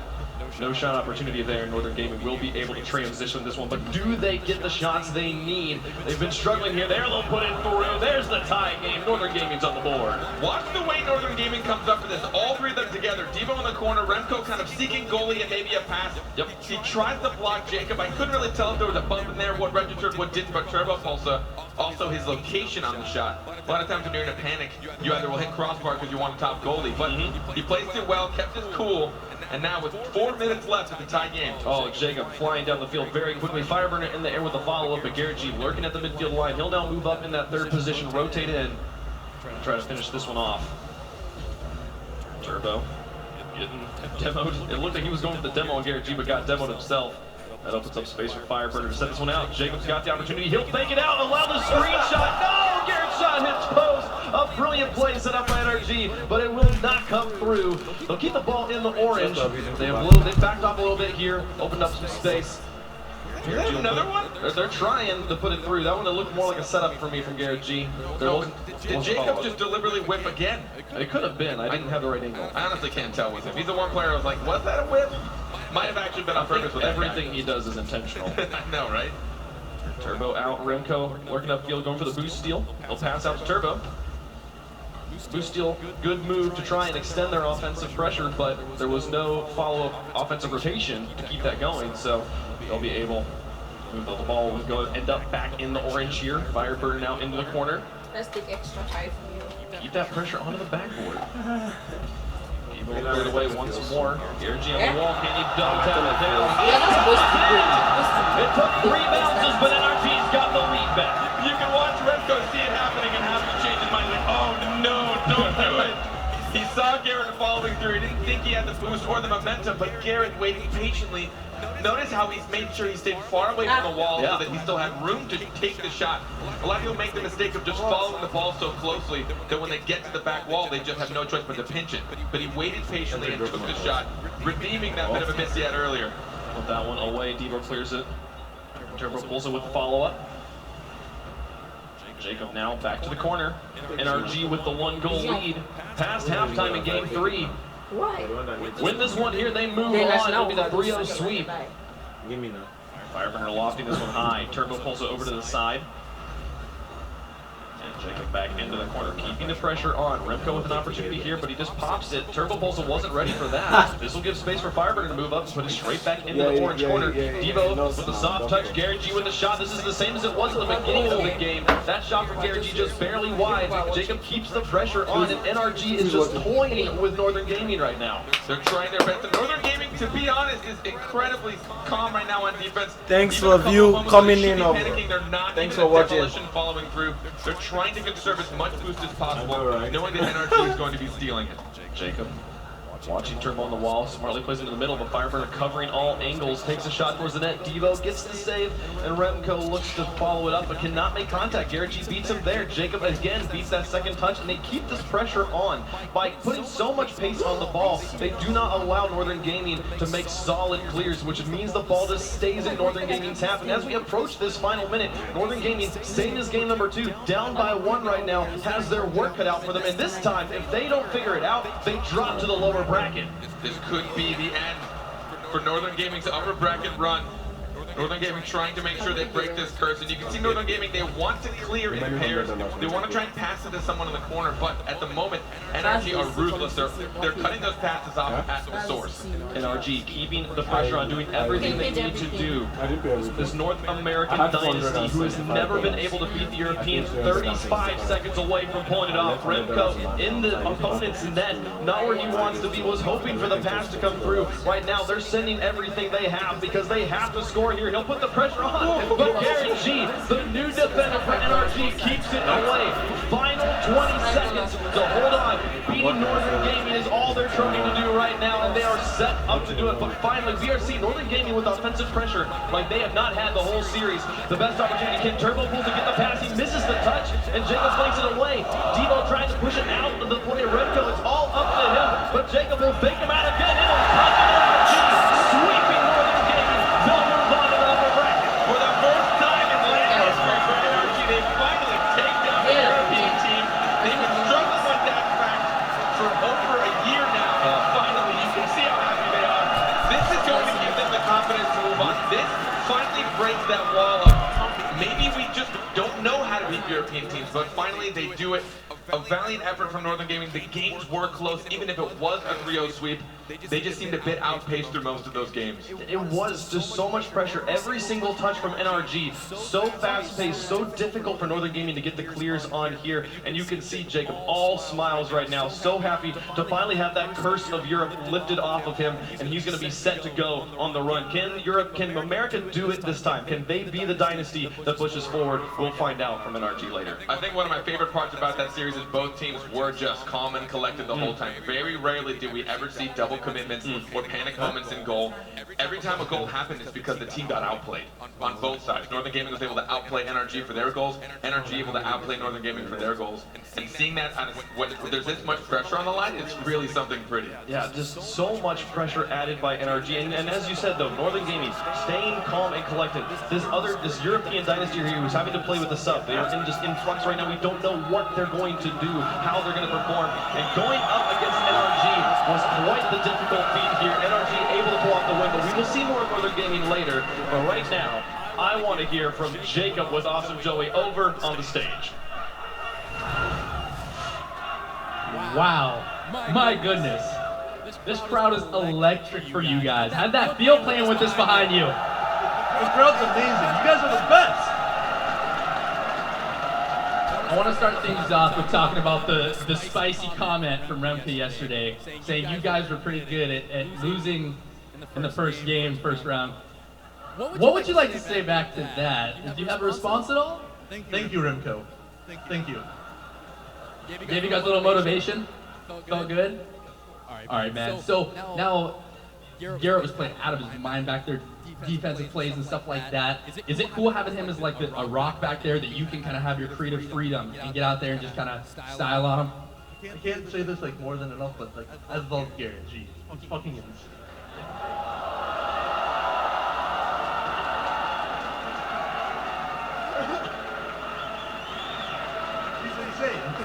He's insane. We'll go with that. We'll go with insane.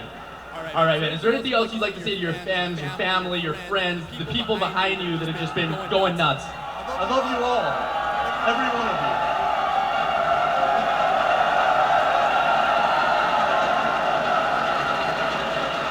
you. Feels good, man. Feels good. All right, guys, we're going to send it back over to the desk for now, but once again for NRG breaking the curse and winning their first game at the tournament. Thank you, Joey, and great job, NRG. What a sweep there, coming in. Like, it can go either way. Nice hat, kid. Thanks. By the way, nice. Beautiful. But what a performance there from NRG. A lot of question marks. First match of the tournament, able to come through and sweep a clean 3-0. Guys, quick reactions from that matchup. Really? Garrett G. Just Garrett G was the rock. Like, he missed a couple shots in game 3. That was like his only mistakes throughout. But all 3 of them, every touch counted. And they only let Northern Gaming score 2 goals the entire series. Yeah, we've seen NRG do this before to team after team, just not let them get anything going on the offensive side of the ball. And NRG, they finally did it. Garrett G was the difference. He allowed NRG to break that land curse. Yeah, the play from NRG was so textbook. Everything looked crisp. Garrett was an anchor, won all the 50-50s, and Jacob popped off for sure. All right, well, let's recap that one in the form of your Mobile One High Performance Replay Sweep from NRG, your North American Regional Championships, advancing to the next round. Extremely low-scoring series from these two teams that are normally extremely heavy, but Jacob, that perfect pass off the curve of the ceiling so Garrett could get involved early. And then this overtime goal from Jacob, his placement this entire series. 2 huge goals. This one to win game number 1, and then the second goal in game number 2 just well placed, and that was the difference. 1 goal to nothing. Like you said, such a low scoring affair, and Garrett G said it in his interview. If one of us has a bad day, we can still rise up and win games. Even though Fireburner, the leading scorer in North America, did not score a goal, Garrett G and Jacob stepped up and got the win. Yeah, and it was such a game of margins. You know, if anything goes this way or that way, a challenge slightly goes the other way, you know, maybe Northern would have won some games, but Energy really edged them out in the series. And Garrett G, he carried his team last time that he was here for the first 2 seasons. Seems like he's carrying once again. He's one of the ultimate land boys that we have here, and honestly, he is probably the best third man in the entire world. Yeah, so Northern Gaming has to make some adjustments here. They're not out of the tournament just yet. They're going to be in the lower bracket, but this sets up Energy moving on. They're going to be playing against Flipside Tactics, your defending world champions. Minobi, well, we still have you on the desk. I want to get your quick impressions on that. Energy, Flipside Tactics, what are your thoughts? Flipside had such a close series with Selfless. Selfless was looking good, but Flipside, I think, could be playing better, whereas Energy are looking really solid. So I'm excited to see how Energy does.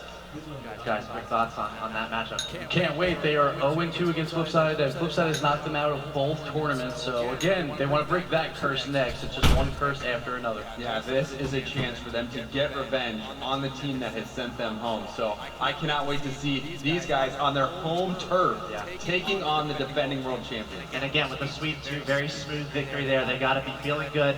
A lot of momentum going into the next match. I want to give a big shout out to Grenobi. Can we make some noise for Grenobi? Before we let you go, again, thanks for hanging out with us on the desk. Anything you want to say? Any shout outs? The floor is yours, man. Hey, Mom. That's awesome. Well, thanks, Grenobi. But we're going to continue with the Rocket League Championship Series. Coming up next, more Rocket League action coming your way as the World Championships continue.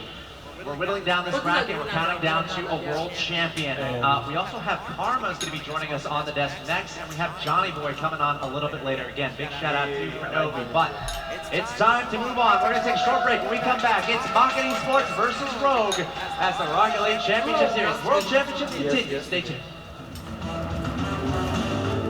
You wrote that one. No, Rogue. I think one left.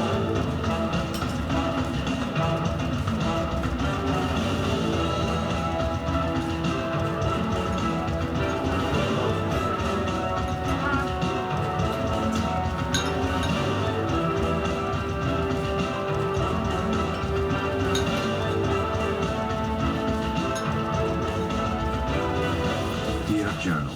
Today, I learned many great things. 1. Old Spice Sweat Defense gives me 48 hours sweat protection. 2. Gorillas have strong muscles and do not speak English. Hey, Gibbs, what's up? What's going on, James? Nothing much. How you doing? I have a dilemma. I think I'm going to switch off the hard hat. Well, what are you going to pick? Well, pros don't really use toppers. Then you have to go with certifications. Maybe go with certified turtle, possibly. And then, of course, got to stay with the candy corn boost because that's the most important. Well, that's cool, but I want to pop out to 7-Eleven, so I'll see you later. Rock the Dominus? Seriously, James! Brisk Watermelon Lemonade is available only at 7-Eleven for a limited time this summer, so get yours now. 1,000 years we've kept it hidden. The secret history of Transformers on Earth. You push them, then they push right back. Go! I want to stay, and I want to fight them. It's now or never.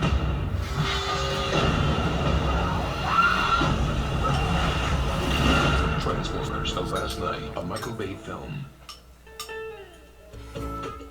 You look confused. I just don't get it. So the new brisk is watermelon and lemonade? What don't you get? Is it watermelon flavored lemonade or lemonade flavored watermelon? Let me show you, James.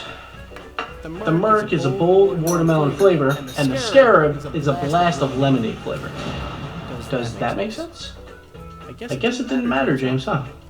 Brisk Watermelon Lemonade is available only at 7-Eleven for a limited time this summer, so get yours now.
notice everyone using that chat button?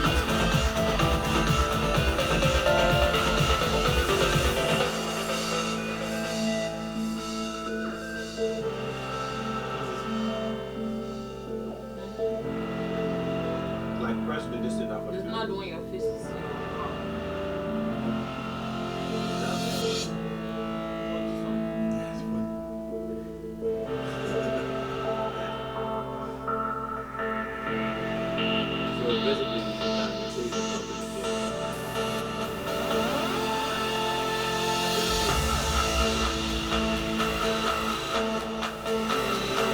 What happened there?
Where's my laptop?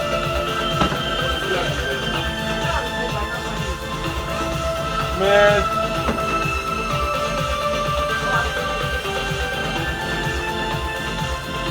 This is just your day. Just connect my laptop.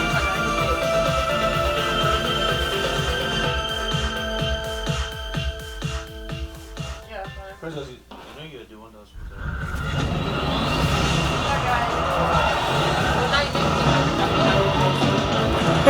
I didn't make you take shit.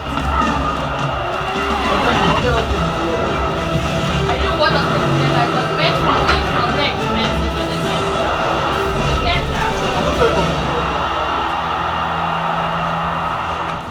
Woo! We're back!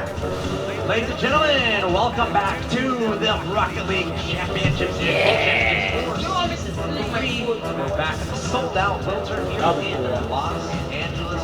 What a day so far, what a weekend so far. So many awesome matches and so many more to go. I'm After Taj, joined by Gibbs, James Bach, and we got another special guest. Welcome Karma to the analyst desk. How's it going, Karma? Hi everyone, doing good. Enjoying the event. How are you doing? I'm doing pretty good. I'm fantastic. These games have been so exciting. Watching NRG break their land curse, that was incredible. So it's been awesome. So happy for them. And Karma, for those who don't know, can you briefly introduce yourself to our audience and I guess how you come to be here and your place in the Rocket League community? I'm a Rocket League player. I play for Spice at the moment. Just doing some streaming, kicking ass, you know, taking names. And then Freestylers in Disguise too. You had come in through the qualifiers. You actually had to go up against Rogue Gaming to even get in. So that was quite the matchup. But it's awesome having you here on the desk. What are your thoughts on the tournament so far? Having a good time, and maybe even thoughts on the team that we're seeing do teams that we're seeing do really well. I mean, the tournament has been amazing. There have been some amazing series, and it's just been a pleasure to watch. The games are incredible. I mean, just the last series, NRG coming out in the home field. I've been friends with them for a while. Seeing them get that win against a European team is great for their confidence moving forward. The crowd has been amazing. Oh, yeah. EU crowds have to step their game up because NA crowds are killing it right now. There you go. Look at the signs. Those guys with the signs in the back, they have it right Yeah, there. that's what I'm talking about. Yeah. There you go. Well, again, Karma, thank you so much for being here. Let's go ahead and take a look at the bracket. Get everyone updated on what's going on. Next up, we have Mocket versus Rogue. It's going to be a pretty awesome match. We have your 4 teams there in the upper semi-finals. Mocket going through Alpha City to get to this point. Rogue taking out the leftovers pretty convincingly. And there you see at the bottom, NRG, Flipside Tactics. These next 2 games are so huge because it guarantees you a top 3, so $16,000 on the line here. And of course, the top seeds for both Europe and North America, they're holding serve right now. We haven't seen that a lot of lands. We've seen a lot more upsets usually, but they're all playing really well. Absolutely. NRG moving on for the first time ever, and like you said, the 1 seed and the 2 seed from both regions facing off. I love it. Wouldn't have it any other way. Let's go ahead and take a look at the lower side of the bracket. Karma, what are your thoughts on these teams that are fighting for their tournament lives? Any teams sticking out to you to emerge from this group? Of course, Northern, the EU stronghold, they have a lot of pedigree going forward. I'm looking at that selfless denial game. I think that's going to be a really interesting series. As we know, Dapper isn't playing today. Ludo's stepping in his place, and Denial's coming off the Game 5 loss to Alpha Sydney. So they're going to look to bounce back, but that's the series I'm looking forward to the most. Yeah, those matches coming up a little bit later, but let's hone in on this match that's upcoming. It's Mocket against Rogue, and this is a pretty exciting matchup. We saw Rogue play really well earlier in the tournament. They have a lot of momentum. At the same time, Mocket getting a win under their belt today. Let's start our focus on this team. It's Mocket Gibbs. What do you think about that? They're playing extremely well today. I don't know, soon to be world champions is what I keep saying, but we'll see. But Mocket, they've already played today. It's the first team that will play twice on a day, and I think that really helps them here. Rogue is going to be coming in cold once again, but we all know that the crowd is going to be behind them 100%. But Mocket here, they love playing that villain card. The Mystic is extremely confident right now. Fairy Peak playing well, and of course, K-Dot. All right, Mocket, your #1 seed from Europe, now approaching the stage. Ladies and gentlemen, give it up for Mocket Esports! Looking confident, once again, Mystic. He's nuts. Yeah, according to himself. He said he's nuts, but he also got a few jeers from the crowd. Will Mocket be able to step up against the favorites, Rogue, defending their home turf?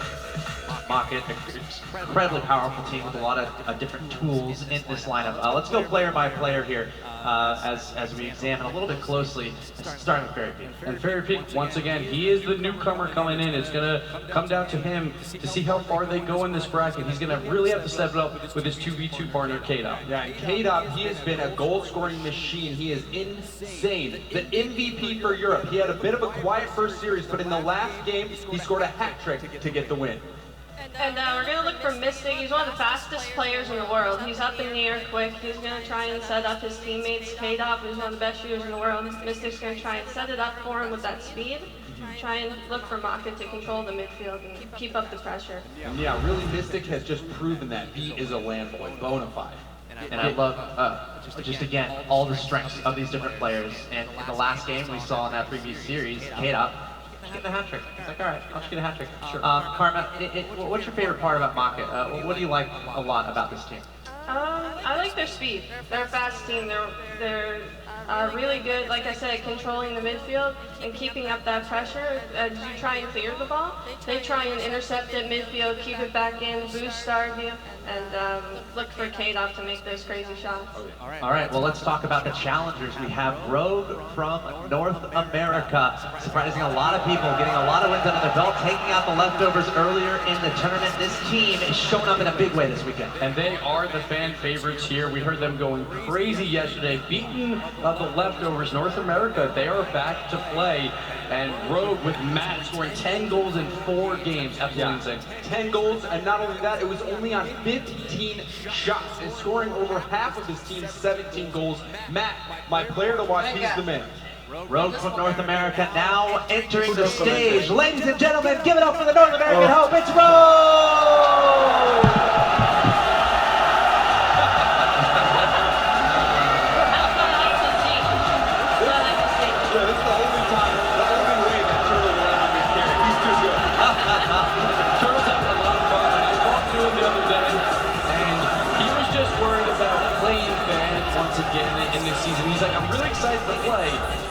play bad. So far, Turtle, you've been showing up. His third land, Matt and Sis, of course, that duo that's been around forever.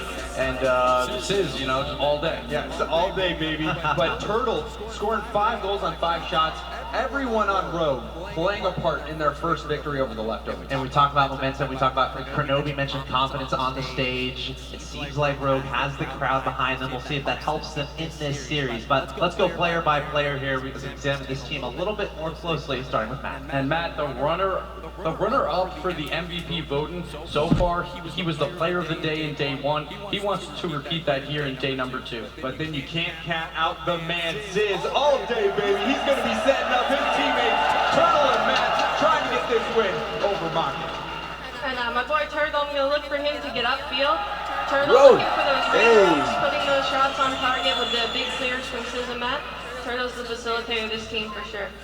Rogue Gaming, they just look amazing so far. They destroyed the leftovers, and they are extremely confident coming in. But once again, they haven't played yet today, and we've seen Maki perform really well. And if you thought the crowd was going crazy for NRG, you know they're going to get loud for Rogue. It was so much fun watching them play yesterday. Just the energy they're bringing to the stage. In the interview afterward, the chemistry they seem to have among each other. Rogue, definitely a fun team to root for. We'll have to see how they do in this matchup. Funny to dab out there in the audience, too. Well done. Well done on that dab. Where's Waldo?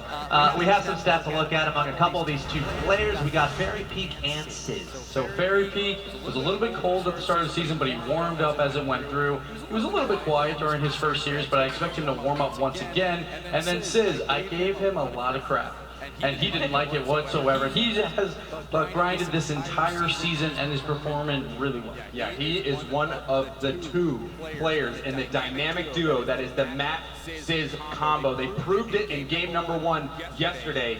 Can they do it here again on Saturday when it really, really matters? Such an important match this is for both of these 2 teams. A lot of people might think it could go either way. Let us know what you think on Twitter. Use the hashtag RLCSWCS3. Also join the conversation on Twitch, because this should be a very exciting match. But now, guys, it's time for predictions. Best of 5. Who's moving on to the next round? Rogue expected a couple blues here, but I'm going to go with Mocket. I think they can... Here it is. I'm going with Mocket in 5 games. This is a very scary set for them, but they have played today already. Their scrims have not gone well, but Mystic's like, they don't really need to scrim. He's just worried about Fairy Peak, and he played well at least. Nothing like amazing, but I think Mocket will come out victorious here. Sis is from LA. This is his home turf. Rogue trying to step up for the USA. They're going to take this over Mocket. They're going to get your prediction wrong. Rogue has this one. Yep, I have to agree with James here. I'm going to pick Rogue. They beat me in the qualifier in the finals, unfortunately. So it would be stupid of me to pick against them now. So. You never know what's going to happen in a tournament environment, and yesterday Rogue won me over, taking out the leftovers. I got Rogue to take this over Mocket to advance to the next round in the bracket. Ladies and gentlemen, it's about time to get started with the next match. It's Mocket versus Rogue. Make some noise as we go over to the commentary desk.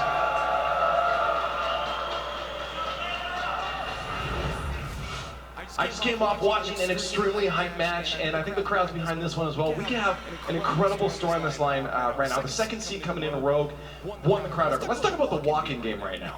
They are on point. 5 out of 7 at least.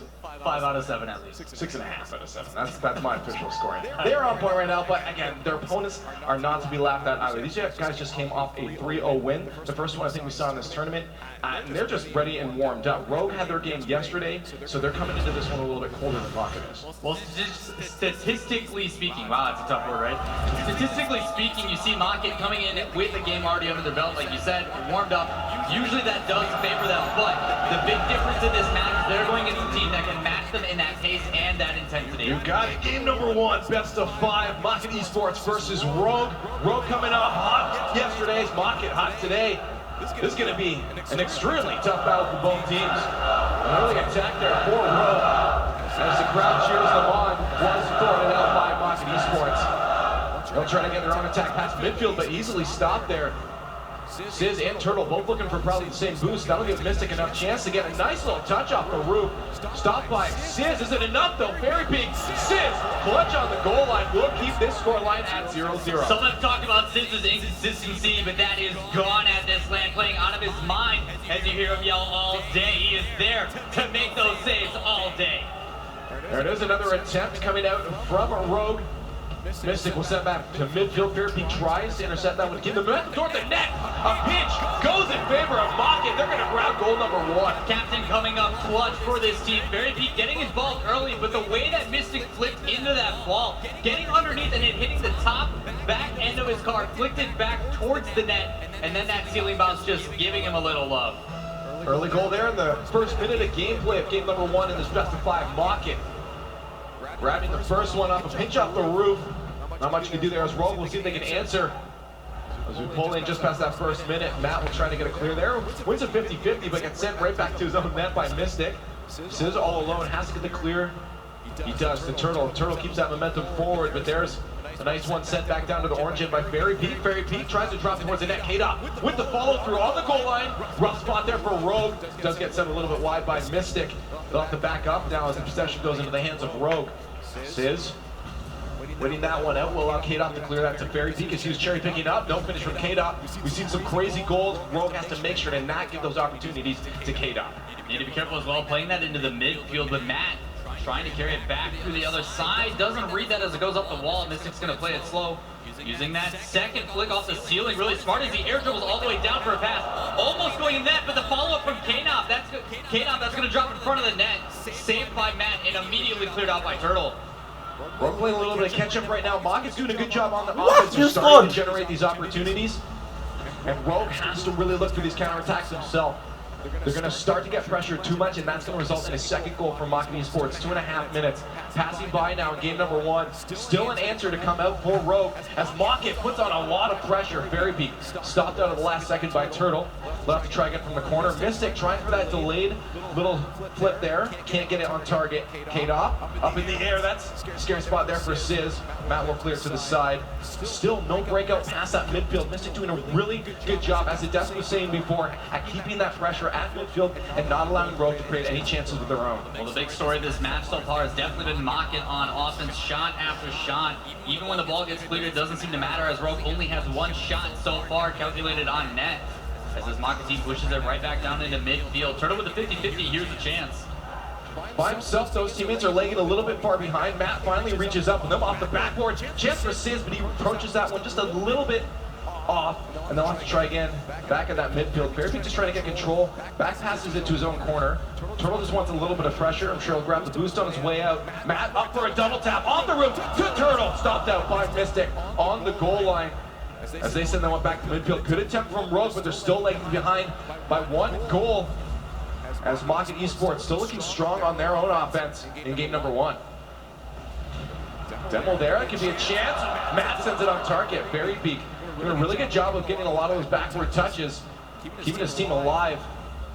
Fairy Peak's been a really crucial member of Mocket for their last game and this one so far. 1 minute approaching now. Rogue still down by a goal. An attack from Mystic and K-Dot. K-Dot will wait patiently. All 3 of the defenders there from Rogue went for that one. Thankfully for them, there was no one there to put any pressure on.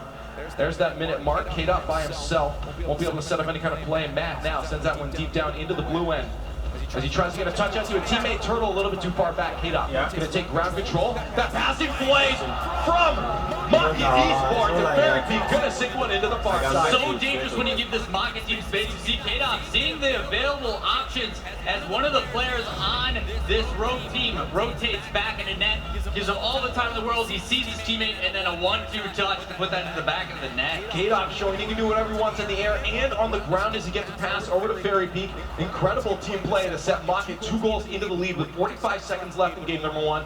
It's not over for Rogue, but they do have to start looking at some changes here because they've had difficulty generating any kind of scoring opportunities, and now they're leaving open next. Mystic sets it 3rd one in. Unfortunate for them as Sizz got launched to the other side. No boost. Missed the 100 boost as well on the corner, wasn't able to rotate back in time, and because of that, able to get beaten to the goal. 35 seconds left, you see Mocket up by 3, continuing that snowball. Really just not seeing the pace that we saw from Rogue yesterday. They came out hot and strong, and today they're seeming a little bit cold, but maybe game number 1 is all they needed to really warm up as Mocket set the pace early off. Now they're 3 goals up with 30 seconds left. Likely this game in the bag for Mocket Esports. Anything can happen in Rocket League though, and Rogue is going to keep that pressure on, at least getting 1 goal to carry that momentum into game number 2. Well, with 10 seconds left, that ball just trying to kill the clock as there's really no chance for Rogue to come back into this one. Absolutely. But as they come and look into the next game, they gotta understand, Mocket's one of those snowball teams that they can easily stop that momentum just as quickly in this game of Rocket League. But this is the best time to do it. A match reset. First game going to Mocket Esports. There's Mocket grabbing game number 1 in this best of 5. Winner gets to move on in the upper bracket. Rogue barely losing that one out. A couple goals surmounted at the end there, but for a majority of the game, it was only a 1-0 situation. Rogue, as I said before, missing a bit of that speed that we saw them come out with. Just insane fire yesterday.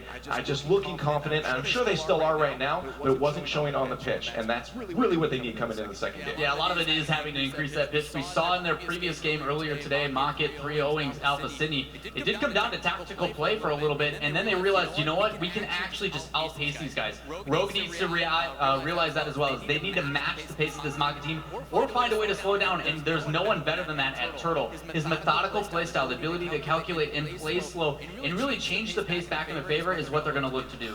Again, it's up on offense. They really have that speed that we're talking about. I mean, Rogue needs to look. Matt yesterday was on fire. If a ball was put into his hands, he was putting it on target and net. And talking to Crow before too, he noticed a lot of it was off those corners. If they can just send that ball into the corner fast, Matt can get up with those double jump aerials and put it on target fast. They need that offense. They need that spark to get them there, and it'll be up to his teammates to set them up. Well, with the crowd behind them, obviously that's going to help just a little bit, but the big story for this team of Rogue has been they're the clear number 2 in North America, but they've had a hard time trying to breach through that top spot. Make your words up again. You know, I'm learning from the best right next to me. Hey, that's me. Game number 2, Mocket Esports versus Rogue. Rogue needs your energy, but so does Mocket. They grab game number 1. Rogue might be coming alive now in game number 2, this best of 5. Mocket coming off of a 3-0 win. You're feeling good right now. There's a touch from Matt just to keep that pressure from Mystic at bay at the midfield. Otherwise, he would have moved up for a chance for Mocket to score there. We see once again Rogue back down in their own end. See if they can get control and move it out. They just seem to be trying to clear it. It's not really working out for them, just giving away possession. Mocket will steal that one back again. Off the wall. Barry Pete sends out to no one. Sis will grab that off the wall there. Send it back to the midfield. Pressure from K-Dot. There's Mystic just ready for a touch out to him. Turtle will get that Octane in the way, stopping any kind of advance from Mocket. They might have to reset back at their own end as the control now goes into Rogue's hands. They set up an attack off the crossbar. Matt with the follow-up. A slow roller. They're going to grab goal number 1. Slow roller, not fantastic play from this Rogue team. The pressure being put on. Fantastic play alone by Sis to get up and beat him on that second touch just to set up his other teammate. It draws out that last defender who covers everything. It doesn't matter, and then the follow-up. Doesn't matter if it's slow or not, a goal's a goal. Mocket grabbed their first goal at 4:05 in the first one. Now Rogue's going to set the pace with their first early goal in game number 2, first minute in. They're feeling the energy now as they grab the first one. Can they get a second one as they head back down to their own end? Mystic will try to take advantage of that touch from Sis. He'll take it right back, though, to midfield. Mocket doing a really good job of at least getting a touch at the midfield to stop that advance from Rogue. See if they can get control, some slow pace. Sis is going to have to help Matt up there. There's Turtle, the last one up, hit. He missed that one, or a pinch gone towards the net. No one was there to defend it. They need to break out, look for each other, and that's what they're doing exactly right now as Sis connects with a pass. Coming up from Matt, no finish there. Mocket will hold on to only a 1-goal deficit. We'll see if they can answer that one quickly. Minute 30 pass now in game number 2. Mocket not finding as many chances as they had in game number 1. Mocket on the blue side doing a really good job. The Frenchmen covering each other on the back, just making sure that if a mistake does happen, there's someone else there to follow up. What was that? Almost sneaking that in. So many shots technically from Turtle. And that's just going to be an easy turnaround for K-Dot as they tie this one up. An overcommit there from Rogue will result in a tie game. That ball was partially in the goal, highlighted as so, but as you stated, too many trying to commit to that. Allows for an easy push down by K-Dot, tying it back up. We're 2 minutes through match number 2. and it is yet again a battle for these teams. Overcommitted or not, that would have been fantastic had that gone. Oh, it was nuts. 3 minutes left in this one. Mockin making an early attack off the kickoff. That's a great chance to set the momentum into your favor. If you can get control of that ball quick, you know your teammates or your opponents, sorry, are still looking for boost. Nice catch from Turtle there. Will be on target, but 2 defenders will be able to stop out that attack. Sid's going to be out of the play. Matt has to make a touch as Turtle rotated back to net, but a misser from Turtle will give K-Dot, Mystic, and Fairy Peak all a chance to set an attack. Nice block from Matt there. They'll move back down the other way. 1v1 situation. K-Dot gonna take him out, saying, I'm having none of that one. But Sid says, I'm having all of that one. And puts it right in. All day from Sid yet again. Doesn't matter if his duo gets knocked out. He's there to bring it right back in. A shot perfectly placed. No way he's gonna miss that. There it is. The lead now at the 2.5-minute mark. Rogue is down 1-0 in the series. But they're up 2-1 in game number 2, looking to tie the series up this best of 5. As Mocket has one more goal to tie it up. Matt looking to further advance themselves into the lead there with a touch, but he does miss that one out. They're still on the attack though. Sizz is going to be taken out of the play. That might be a chance for Mocket to move back down to the other end of the field. A miss there from Fairy Peak though, gives a doink to Turtle, just misses that one. But midfield pressure from Sizz and Matt will allow that attack to stay on. A shot to the far side. Fairy Peak, clutch save as he flies across the goal line. They're going to keep themselves in this game. 2 minutes left now. And we see a shot. Oh! Look at that. Jotu, sweet pass, man. It does not matter who matches up as long as their teammate is there. So trust for this team coming the full circle. Now Rogue up 3-1. Mocket Esports has 2 USA back. USA. Off that energy from the crowd. They definitely made the changes they needed from game number 1. There's the speed. Turtle just getting that ball shoved down into the Mocket end. Just keeping the pressure on, making sure they're contesting everything, giving Mocket no chance to even start up any real kind of passing plays now. That's what did them down in game number 1. Fairy Peak with a miss there. No teammate to pass it to. They'll have to end up back in their own end. As Fairy Peak recuperates, Mystic will try to get a pop over. All of them almost is forced to make a clutch touch there. As we approach that final minute of gameplay, Rogue's still up 2 goals, so they're in a comfortable spot. They know Mocket is now going to have to try to push a little bit harder than they're comfortable with in that final minute of gameplay. Well, as the ball gets cleared down, it settles in mid. Matt flying from the sky to pitch it over to the corner. The possession still stays to Mocket. They're doing a really good job of those back passes, but that one just far off. Ball's going to settle in the mid. Matt tries to play it over his teammate, but Mystic reads it. Puts it up, trying to get another touch, missing just wide with the pressure. What? Gonna win for K-Dot. There it is. Of course it wasn't a shot on net, but it was a fantastic pass from Mystic. The follow through, last second, Chase Cam gets that pass out to K-Dot, threads the needle, and there's a 1-goal difference now. Difficult position for Sizz as well as that ball hits that side post. Trying to make sure whether do I commit to that or do I commit to the save. As soon as that ball bounces off, he does not expect Miss to get that second touch. It draws him out of position, and the shot opens up. Now the question is, can Mocket do this with 40 seconds left, grab 1 more goal? Well, they most certainly can, but it's up to Rogue to keep those attacks at bay as they try to put some pressure on Sizz. Forced to make a touch, we'll see if he can recuperate. He does. Doesn't attack it though. Fairy Peak will take control. By himself, you don't want to be in a 1v1 situation. 2 on net, it doesn't matter. We're tied up. That did not take long, and it's so scary about both these teams. The ability to turn it on at any moment. You see Fairy Peak with a beautiful flick. The ability to kind of do like a change-up with it. Like it's super slow and hard to read. Lofts it up, and it just feathers right in the net. All tied up, 26 seconds left in match number 2. 20 seconds there. Turtle tries to keep that away. That was a very rough spot. Rogue puts themselves in a dangerous situation.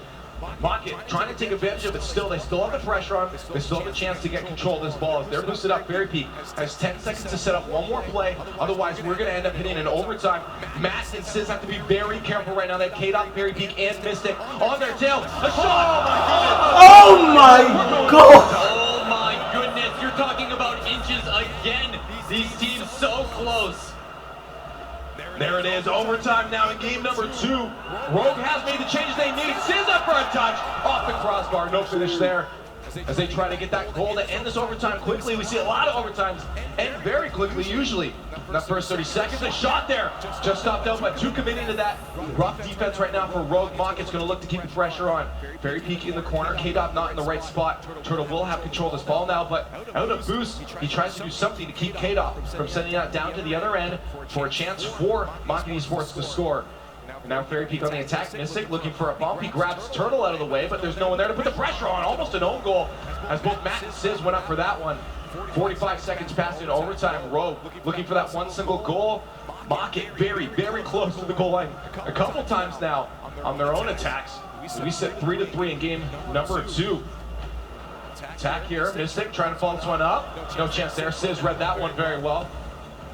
Rough spot. Turtle has to keep that out. That's a scary spot there now for Rogue. Mocket couldn't finish that one off. Rogue keeps it away, but Rogue is stuck on defense way more than I think they'd like to be right now. Unfortunately for them as well, that boost just got denied again. These guys starting to run out, but that clear absolutely crucial.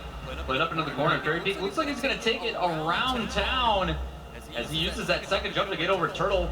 Another one. Fairy Peak showing how dangerous he is in solo play.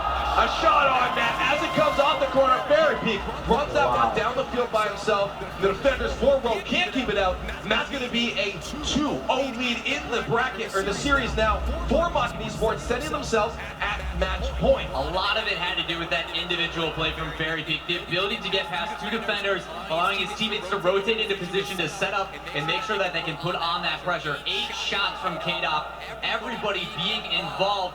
But now this is a position to where it comes up the road. Turtle has been in a position where he has had this kind of deficit area where the mental game really starts to come into play, but the benefit this time is he has Sizz on his side. Yeah, Rogue definitely made changes coming into game number 2. They stepped up the pace. They just were still being stopped out a little too much. That pressure from Mocket is unbelievable. These guys are watching out for each other every chance they have. Midfield, Rogue cannot break past it right now, and that's difficult. They need to find those chances to get out and then take control of their own offense. Yeah, a lot of it does have to do with that midfield pressure coming out from Mocket. Just the ability to suffocate these guys, and you saw it at the end there. As soon as they were trying to clear it out, Sizz and Matt got caught up on the boost because they both needed it desperately. Didn't matter. Go to the other side. Fairy Peak takes that one, and then they're just sitting back there having to collect those small 12 boost pads, and it eventually comes to the point where you just can't make it to those shots in time because K-Dot is just he's dangerous. I mean, another hat trick for this guy. Well, there's a reason that a lot of people consider him to be the best player in the world. He's really good. He's definitely making a contention for it. I mean, he showed he was the best player in EU this season, so why not the world, right? That's the next step. Yeah, why not? I say what it gives is right, you know? Like, doesn't it hurt a little bit? He's like, yeah, Mocket, they're coming in. Yeah, right? I know. Gibbs, stop it. Please stop being right. I like my wizard hat. Don't take it. Game number 3, Mocket is now looking to grab a second 3-0 against Rogue, but Rogue, I'm sure, is not ready to turn over and just give this one up quite yet. Mocket looking to take this entire series in a sweep. If Rogue can't answer back quickly, as they're trying to do right now, Matt just gives away possession. Fairy Peak will steal that one away. Midfield, K-Dot takes it from Fairy Peak, but he can't do anything with it. That'll be a chance for Turtle, but he loses it in the corner. Mystic with a hard clear. Sizz sends it right back down. Up, drops down, no finish. What a read from Mystic to get that save on the goal line, and we still sit at a 0-0. Still fantastic play from Turtle. Even though he wasn't available to get the touches in the position he was in, he's still making use of his positioning. He grabs the boost, he goes for a demo, it doesn't work out, but he's still being a nuisance. It's fantastic play to free up some space for his teammates. Master Turtle now as they move this one down the field. Sizz moving in hard there with a shot. K-Dot will clear that one out. A little bit of rough spot for Mocket as they try to move down. They take a shot. Good patience from Matt. Matt will stop that one out. In the corner, Turtle and Matt are the last defenders as Sizz rotates back. Attack from Mocket. Thwarted. Sizz with a back flip leaves that ball to nobody. Nice crossfield pass to Matt as he's able to clear that one down into the blue end. Now Mocket will have control as long as they don't give it away. K-Dot off the wall to nobody. Intercept from Turtle. That might roll down in front of the net. Matt's there to receive it. So is Fairy Peak. And he'll get the better one on that. Send it into the corner. Now Mocket down the other way. Both teams taking turns moving down from end to end. No one to grab a goal yet though. Oh, Turtle coming from the flank. Almost grabbed that pass from Matt. as they try to get that incredibly fast passing play. They're on the attack though. Sizz tries to get a touch out to a teammate. Mystic will get in the way in a second time as Matt tries to send that one back. They're looking for each other though. Rogue is looking for each other, but Market is doing a really good job of intercepting every single one of these passes. And it comes to a point when these infield pass plays, once they get connecting for Rogue, it's going to be very difficult. But for Maka to actually see and recognize those and shut them down before they happen is why this game is idealistically still tied 2 minutes in. Mystic now trying to get a play up to Kate up. It's up in the air. He's going to be a little bit late though. Matt is going to receive that pass first. Turtle with a pop up. Sizz probably not enough boost. Will leave that one alone. Turtle trying to fall through on that his own. Mystic with a pop down to midfield. The second touch from Matt as he tries to read a touch from Fairy Peak, and Fairy Peak leaves it alone. Matt might have a chance now though. That ball lands in his lap, but a flick not high enough. And it will be stopped out on the goal line by Mystic. Still 0-0 at the 2.5 minute mark now. On the attack though is Rogue. They're looking for a goal. Sizz is up. Touch coming up from Mystic first. Now they're doing whatever they can to keep that ball away from their net as Rogue starts to put on more pressure. Exactly what we saw Maki doing in game number 1 and 2. The pass to Fairy Peak stopped by Sizz. Off the backboard, nice touch from him, but it's not out yet. There's no one home right now. Fairy Peak tries to get the angle and can't. Still 0-0. Matt just goes that one away. A boomer though from the side. Two defenders will stop that out. Sizz with control just gives away possession once again. Should be a chance for either Fairy Peak or K-Dot to move it downfield. K-Dot touches it, but not enough. Matt to Turtle, who can't finish that one off. Sizz though there to keep the pressure in. K-Dot, Fairy Peak, the last one's back. Mystic trying to rotate for boost. He's looking for it, but they are slowly moving on to offense. When I say slowly, I mean it, as they finally make it down into the Rogue end. 1:30 left now, still 0-0. Mocket simply needs one goal. Not simply, but they need one goal to be able to grab themselves that 3-0. Rogue looking to keep themselves alive right now in the series.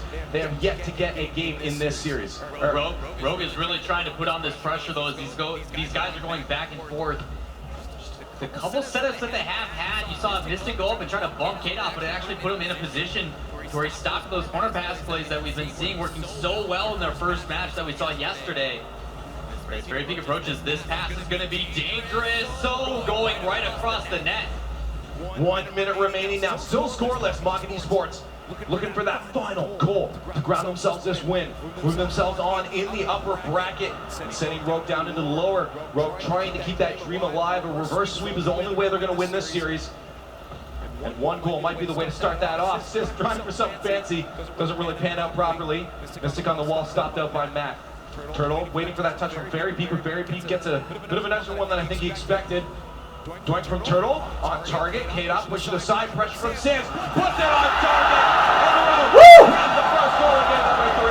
24 seconds left. Mocket has to answer. Fantastic pass plays all around in that drive. Sizz dropping it down to Turtle, seeing him for that pass to put it over 2 defenders, gives them a 2-on-1 situation, and then the ability to decide what they want to do. 22 seconds left now. K-Dot trying to get that one to Mystic. Matt waiting for that touch from Fairy Peak. They just have to keep themselves alive and they'll be able to grab their first point win in this series. That's going to roll down off the backboard. 5 seconds left now and they're putting pressure on Mocket. Not looking to be able to answer this one. This touches the ground. They have a chance though. K-Dot trying to pull that one. Matt touches it to the ground and Rogue will grab a win. 2-1 in the series now. Mocket still at match point though.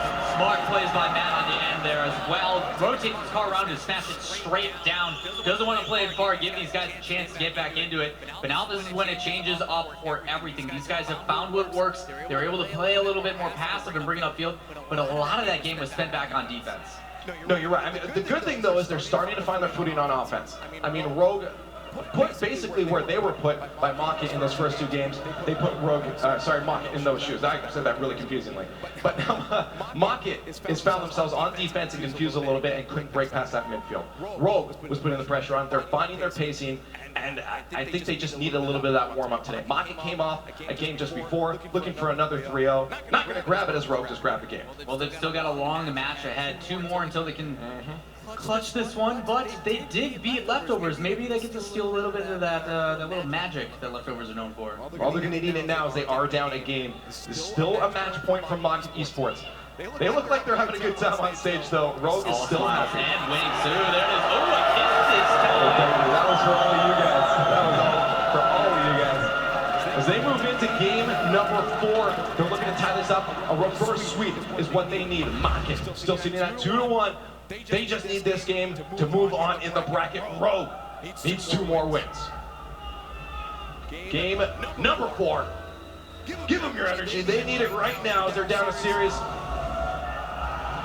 Market looking to take it early on, and Demo right away sending the message out to Rogue that we're here to win this series. They take Turtle off the pitch, try to get that early goal, but a quick turnaround from Rogue will stop that attack from Market. They couldn't formulate anything quickly enough. 50-50 to nobody there. Fairy Peak will pick it up quickly. Good pass to Mystic. Matt gets to that one first. He follows it up with a couple flips. No boost though. And Fairy Peak will be able to clear that one away from him. Sid's waiting patiently. Poked one on. Good goal, Post. Bar down. Sid's baby. Sid's baby, man. Look at that. Fairy Peak gets caught up. Doesn't get the boost grab. And because of that, he's able to take that angle, but no one expected that shot. Top left corner. Perfect placement from Sid. That kiss was for real. 2 seconds in, and Rogue has that first goal. They're looking to bring this series back. They're looking to pull, as you said, that leftovers magic out of their pocket. They set this pace off right. They said that early demo means nothing to us. And Market looking to answer 1 goal now. Sid's looking to grab a second one. Another point! 2 goals in the first minute of game. Let's go! This guy with these shots. Look at that. No one's going to stop him on that one. A beautiful placement back into the net. Yeah. There it is, that comeback magic. As Market Esports are starting to see themselves in a rough spot. Not sure they're expecting Rogue to fight back exactly like this, but it's happening now, Market. You need to be aware of it. A goal almost coming up for them, just a little bit wide. Left of that net. First minute pass so far, Rogue sitting comfortably in the lead by 2 goals. See, Market can make those changes now. Start to put the pressure that we saw in game at number 1 and 2 onto Rogue. Looking to try that now as Fairy Peak rushes around Turtle there. Used a lot of boost though, and now he's got to move back to defense. K-Dop can't follow that one up. There's Mystic to help move that one forward, but all 3 defenders from Rogue are there. If they can keep control, they should be able to break this one out, but they can't. K-Dop's intercepting. There's Mystic on the far side. A follow-up touch from him. Fairy Peak is waiting patiently. Gets it over Matt. No finish there from Mystic as he tries to get one of the most ridiculous shots I've seen attempted. No finish there for them, though. They're putting a lot of pressure on. All 3 of them committed to that midfield. Could have been a dangerous spot. Rogue just needed a 50-50 to go in their favor. Well, Market's done a good job of recognizing that the pressure was on. To counter that, they matched the pace and put it back on the other side. But Rogue's doing a really good job slowing it down. That's what I like to see from Turtle as he tries to set up the 50-50 going in favor of Market as it gets cleared out. Fairy Peak denying boost the whole way down, plays that back inside. Possession not changed just yet as Mystic tries to put that in the middle. Matt with a save. Does push it to the side, sits there to receive it. Don't always want to just slam it off the corner. You want to make sure you put it somewhere your opponents aren't going to be able to follow up with a shot. They did exactly that. They still hold on to that 2-0 lead, approaching that half-minute mark in game number 4. This will bring them to a game number 5 if they can hold on to this lead. Market looking to change that right now as they create an attack, but a miss from K-Dop. A couple of those we've seen in game number 4, and that's allowing Rogue to keep these chances moving forward and stopping any kind of move forward from Market onto their offense. Decision making as well by Matt, really well done. He was in a position where he either had to go up for a save or grab some boost to deny it from the Market squad. He decides to go for the save, clear back out, but they're back on offense as Sid's trying to make a play, fakes it out here, and it's played into the corner. Ball settling in mid, Matt missing a shot up high. This is where K-Dop does extremely well, puts a shot on net, saved again by Sis. Missing up for a shot though, that's going to be off the bar. Matt just giving that one out, reading that bar down touch. Those are so difficult to save, but Matt gets just behind it to clear that one away. No goal for Market. They still have 2 minutes left though. 1 minute for each goal they can get against Rogue here, but they have to start making moves. Rogue is doing a good job, of making sure they're on this ball. They are everywhere on the pitch right now, and Market's having a difficult time answering that pressure. Well, it seems a lot of this game, Rogue just seems to have an answer for Market. Everything they do, either someone is up contesting, but a chance, nobody back in net. It looks like Sid's going to get there just in time as the pressure starts to pile in. Ball settled down, pushed low. K-Dop trying to go for a cheeky touch, but it doesn't end up panning out as this ball up yet again high in front of the net. K-Dot with a shot, stopped by Matt, almost a second one though. He does send it to Mystic, but he misses the shot there. Maybe expecting a third teammate in. They're going to end up back down on their own end. Rogue is going to have a second chance now to get a goal of their own to set themselves 3 goals into the lead. 1 minute now left in this match, and we might see ourselves in game number 5 if Rogue can hold on to this lead. Mockin having a difficult time answering the sudden speed burst coming up from Rogue. Mockin, like you said, 2 more goals to tie it up. They're on match point. If they can take this victory, they're moving on. But the big thing with these 2 teams, winner, oh, Mystic passing it to himself off the post. There it is, 1 goal left now with 43 seconds left. They have the chance to do this. Beautiful passing there, off all the posts, the backboard, all 3 members getting involved. Well, with us being in that upper bracket, winner secures a top 3 spot and a guarantee of $16,000. So much on the line right now. That is a lot on the line to be able to have that kind of confidence coming into the rest of this tournament. Rogue, though, looking to make sure they get that spot, and they have to run Kata coming in clutch. Mockin looking to end this now. All tied up, they don't want to leave it to chance. 34 seconds left. There it is, 34 seconds left. Mockin has suddenly shifted. Mid-game adaptations are very difficult to make, and they've done it. Rogue has to hold on hard. They can't get complacent at this point. They had 2 goals in the lead, and now within 10 seconds, they've lost that, and now we're all tied up. 30 seconds remaining. Mockin Esports looking to make some moves. 1 goal will buy themselves that top 3 spot and the win in this series. As Rogue tries to hold off, that's not looking good there as they're starting to scramble in their defense. They have to move forward and get possession of this ball. That could be a chance. Matt puts one on target. Fairy Peak will stop that out. K-Dot with control. 6 seconds left. They can have a look for an overtime or 1 last chance. Mockin has a chance. Missing a little bit too far behind. He'll wait for the shot from Sims. He needs to drop that one down. Matt has a chance to get that to Turtle, but Turtle moves up a little bit too far, and we have overtime. Super close and a good attempt. Unfortunately, the pass actually was a little bit behind Turtle, who cheated up. It did not work out, but into overtime match point yet again for Mockin. Can they get it and close this out as this Rogue team is applying pressure? Put themselves in a rough spot there as they almost gave a chance for Rogue. Put a 50-50 into their net there as they rolled it across their own goal line, but they played it slow. Nicely, a clear from Mystic will go off the roof. Fairy Peak will connect with that one, but he gives the possession away. Sizz can't get that past him though as he gets a second touch. Fairy Peak keeping that pressure on. Mystic will back off. He's the last defender. Turtle and Matt need boost, so they'll wait patiently for Mystic's touch. Off the corner, that won't be high enough for any kind of pass, so K-Dot and Fairy Peak take control. Nice pressure from Sizz there. Fairy Peak and Mystic to move this one up the field. And K-Dot there just in case the pass came to him. That'll be off the backboard. Rogue has to be careful with their touches here. Make sure they do not get that right back over for an easy shot from Mockin. No follow-up, as Sizz is going to be out of boost there. His teammates want him to follow up. Mystic, a clear to nobody. Not a touch off the wall, he'll back off for K-Dot, a shot, stop the crossbar, Fairy Peak, no finish there, Sizz rushing to get that one, almost gave another chance for Mystic, but Mystic does off the back off. 1 minute and 12 into overtime. That rolls in front of the net, Mystic can't finish it off. So close, Rogue is in so many rough spots now. As we see a lot of attacks and a lot of mistakes on defense from Rogue. Mockin just can't seem to punish it though. See if they can get control here. So that rolls back down over the left side of the field. Mystic by himself, can't get it over Sizz, he'll drop it. K-Dot is boosted up though in his own end. He's got a lot of time to think about what he wants to do. Pops it over Turtle, a miss there as he tries to send that read off the wall into the net. Both teams trying to get some incredible play started, they're just not connecting with some of their touches.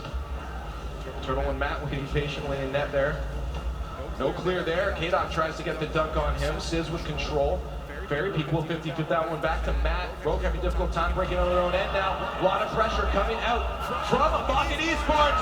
And the finish is there. Mockin Esports will move on to the bracket as they take the series 3-1 against Rogue. You can feel the change in play style coming out from Rogue towards the end. Just switching up, playing a little bit more passive, just feeling that pressure, doing whatever they can to clear it to the other side of the field. There's a situation there where Matt at the back just pushed the ball right down the midfield, when in reality, he could have trapped that, dribbled it upfield, given his team some time. That pace control just started to fall away, and it benefits Mockin as they're able to close this out 3-1. There it is. What an incredible almost comeback from Rogue, though. They did a really good job of realizing that they weren't paced up like they were yesterday. We have to move faster. We have to work together a little bit better here. But Mocket started off really strong early and almost set Rogue in an almost impossible comeback situation. Yeah, very difficult, but I'm curious to see as what it's going to happen and do to this Rogue team that's been on the top of the world as of late. As for Mocket, that snowball, that momentum we've been talking about keeps going. These guys looking so dangerous. Mocket now only dropping one game in the tournament so far. They're at 6-1 in their series and in their matches. That's absolutely incredible. These guys are on a roll. And I mean, throughout the entire season, started off a little bit slow, but I just said they're like a snowball, man. They keep rolling, getting bigger, and stronger. And now it's showing up. And again, we hate to say it, but Gibbs just knew it from the beginning, I guess. I can't do it, man. Very reminiscent though of the regional championship. Mocket came in, Gale Force, dominated. Came in against Vex Team, dominated. Get to the finals, dominated, #1 seed. And if they keep that going, it's going to be tough for any team to really stop that momentum. I don't know who's going to do it, but that's the luck. Honestly, I wouldn't count Rogue out at this point, though. Rogue has to make a run down through that lower bracket, and I mean, all these teams here could really do that, but this is a team, he's got the crowd behind them, they have so much energy on stage, and honestly, they could be the team to do that lower bracket, but best of luck down there. But right now, we have to talk to our winners, Mocket, and we have K-Dop with Joey on the stage. Wow. That performance by you was amazing. Like you were from early on, you were shredding. You had a hat trick. How did it feel playing so well up here? We feel well, and like we expect to win, but like Rogue playing very well with the screen, you know, and so we are a little afraid, you know. Sorry for my English, but yeah. So you guys were a little iffy in the matchup. You weren't sure if it was gonna go good or not.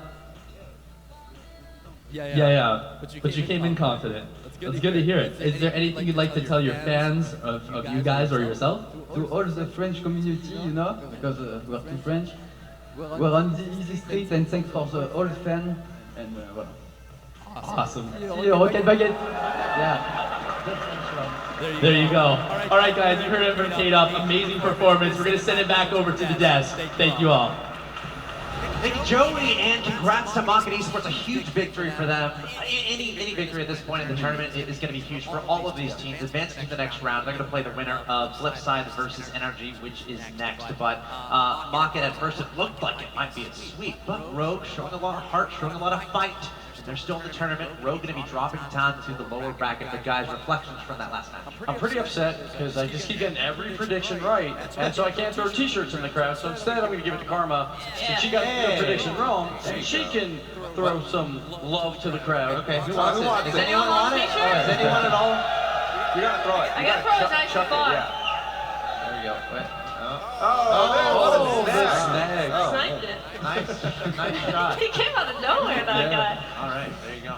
Good throw. But really, in my opinion, Rogue, I thought they played well. They had the lead. They gave up 2 games in the final minute. Yeah. They let Mocket take this series from them. It could have been such a different story if Rogue just stayed strong to the very end. But Mocket, I guess, it doesn't matter if they do poorly in scrims because, as you were saying, when the lights are on, Mocket seems to show up and win. Yeah, I mean, I was talking to Mystic, he's one of my good friends this weekend. He was talking about how they don't like to scrim very much.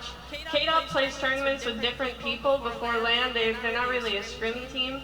And you see them come out when the lights are on, and K-Dop's on stream where he's comfortable, that's when he really performs. Yeah, it's working out for Mocket in a big way, playing some good Rocket League today, and a very important day to play some good Rocket League. But let's take a look at the Mobile One High Performance replay to recap that match as Mocket able to move on against Rogue. And Mocket, they started off with just a random 50-50 goal, and that's like exactly what you want as your first goal of the series, to just get warmed up into it. But again, Rogue coming in a little bit cold, and then K-Dop just making plays after plays throughout the series. Yeah, K-Dop, I thought, stepped up for his team. 5 goals out of 10, scoring half his team's goals, and scoring those 3 assists. So he really earned that title of EU MVP, but Mystic was also phenomenal. Yeah, Mystic is just one of the greatest players at getting to the ball and making sure that the ball is either always contested or he gets a good touch. We play a lot of 2s together, and when we're playing 2s, we like to just set each other up off the ceiling a lot. and he's just so good at following through with the ball. His mechanics are insane. I mean, he's nuts, right? And he's a certified land boy at this point. Oh, He yeah. is coming third at the last land with Northern Gaming, where everyone expected him to be extremely quiet, but he performed great there. And now he is guaranteed at least third once again here. $16,000 guaranteed for Maka. Yeah, and then K-Dop also, though, you have to give him credit for both overtime goals. He stepped up when it really mattered, so congrats to K-Dop getting those 2 overtime goals, getting 2 big wins versus Rogue in the best of 5. Can't stop the K-Dop. Can't stop. Great to hear from him on the stage as well. So thank you, K-Dop, for speaking to us on the stage there. Rogue, not out of it just yet. It is double elimination, so they're going to be dropping down to the lower bracket. What would you guys like to see from Rogue as we go forward? Obviously, they don't necessarily want to be the lower bracket right now, but it's going to be their last chance.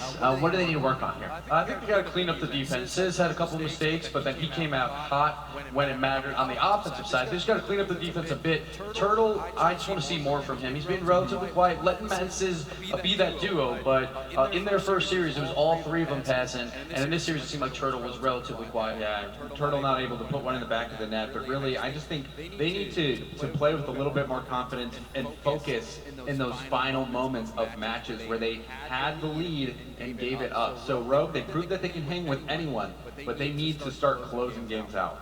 Yeah, I want to see kind of Rogue do a little bit what Maka does, so just try and control the midfield and really work to set Turtle up for those offensive opportunities, and Matt to be their finisher.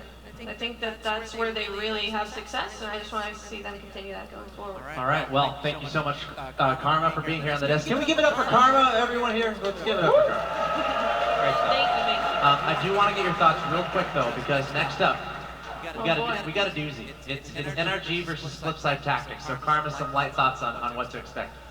Oh man, I've been looking forward to this match a whole weekend, but I'm gonna have to be cheering for my American boys. Looking for them to take this one. I think they got this. Well, thank you, Karma, for being here. Any final words or thoughts? The floor is yours before we let you go. Just thank you guys all for the support, and shout out to the Rocket League community for letting me come here, and it's been an absolute pleasure. I'm so thankful for the opportunity. You guys are awesome. Thank you. Thank you, Karma. Playing more Rocket League coming your way here from the World Championships for the Rocket League Championship Series. Up next, it's NRG versus Flipside Tactics. We're also going to have Johnny Boy joining us on the desk. So stay tuned. You're watching the best Rocket League players and teams in the world as we count down to get closer to crowning a world champion. We'll be right back.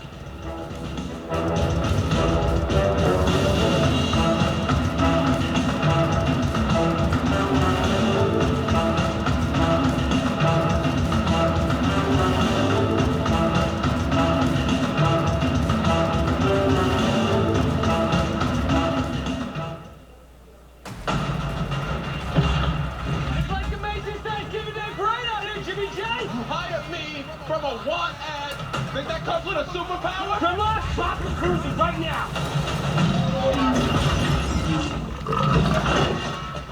That is an alien dinosaur!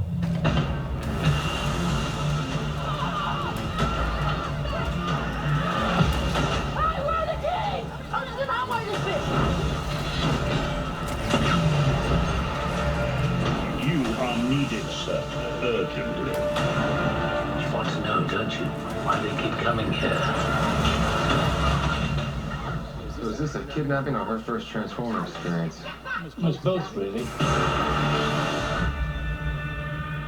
1,000 years, we've kept it hidden. The secret history of Transformers. Here, on Earth. Now, to save our future, we must unlock the past.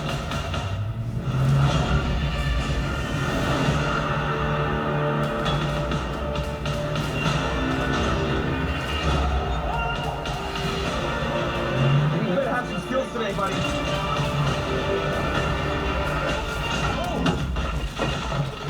I love you, man. What are you doing? Dying. It was a beanbag. It was a beanbag. I felt it go through me.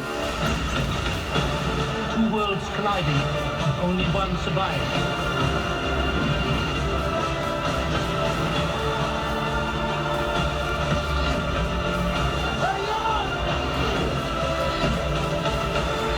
On stage, no one fights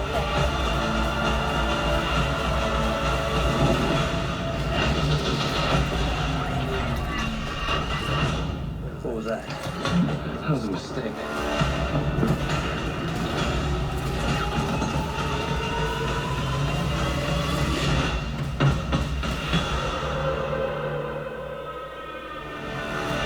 Filmed with IMAX 3D cameras. Thanks to Old Spice Hydro Wash, my quest for hydration was finally over. Was it a mistake to use my only water to take a shower in a place devoid of all water? Only the sense of time can be the judge of that. Hey, Gibbs. What's up, man? Getting some games in after all that casting? Yeah, and close overtime, trying to hit that grand champ. Can you do me a favor, though? Yeah, what's up? This personal space issue, can you please move over there? Okay, trying to win a game here. Two, can you actually grab me some more brisk of watermelon lemonade? They're only at 7-Eleven, very limited, and I'm almost out. Yeah, I was gonna go there anyway. Thanks, dude. Can you actually grab all of them for me? James! Grab all of them! James, I'm serious! Brisk watermelon lemonade is available only at 7-Eleven for a limited time this summer, so get yours now. It's a London dialect. It should sound like this. Death before dishonor. Death before dishonor. No, like a king. Death before dishonor. Oh, no. What? Death before dishonor. This lesson could be your very last. If you threaten my life one more time today, I'm in my car and I'm off home. Then go home.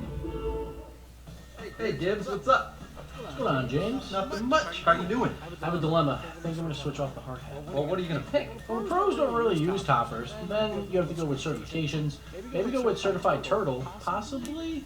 And then, of course, got to stay with the candy corn boost because that's the most important. Well, that's cool, but I want to pop out to 7-Eleven, so I'll see you later. Rock the dominance? Seriously, James! Brisk watermelon lemonade is available only at 7-Eleven for a limited time this summer, so get yours now.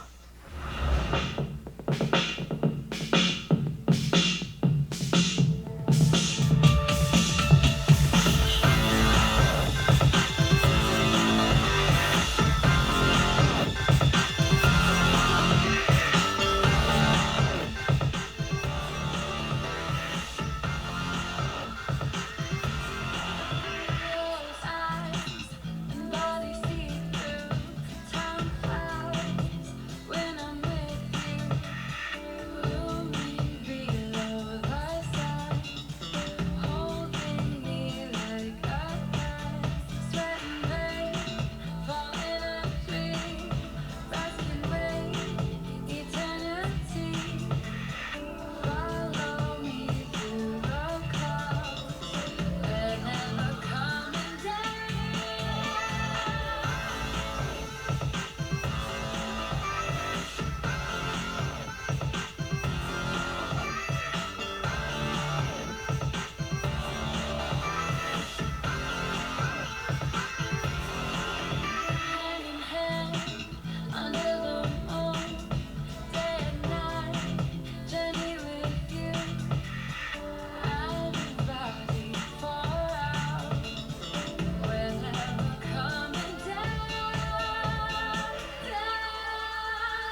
by the hardest working collection from Old Spice. Don't smell yourself short.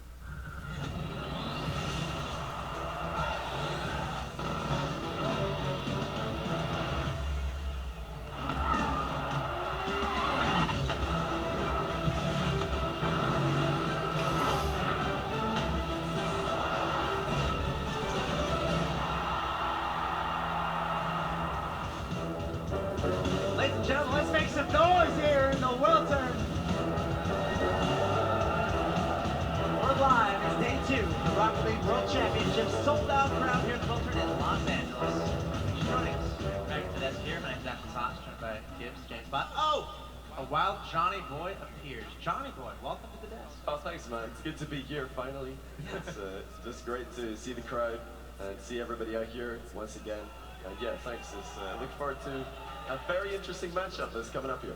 Oh man, this is a matchup that everyone, like before the tournament started, it's like, all right, this matchup is probably going to happen. NRG versus Flipside Tactics, 2 of the best teams in the world, coming up soon. But Johnny Boy, for those who are unaware, do you want to talk about what you do in the community, what brings you here in the Rocket League scene?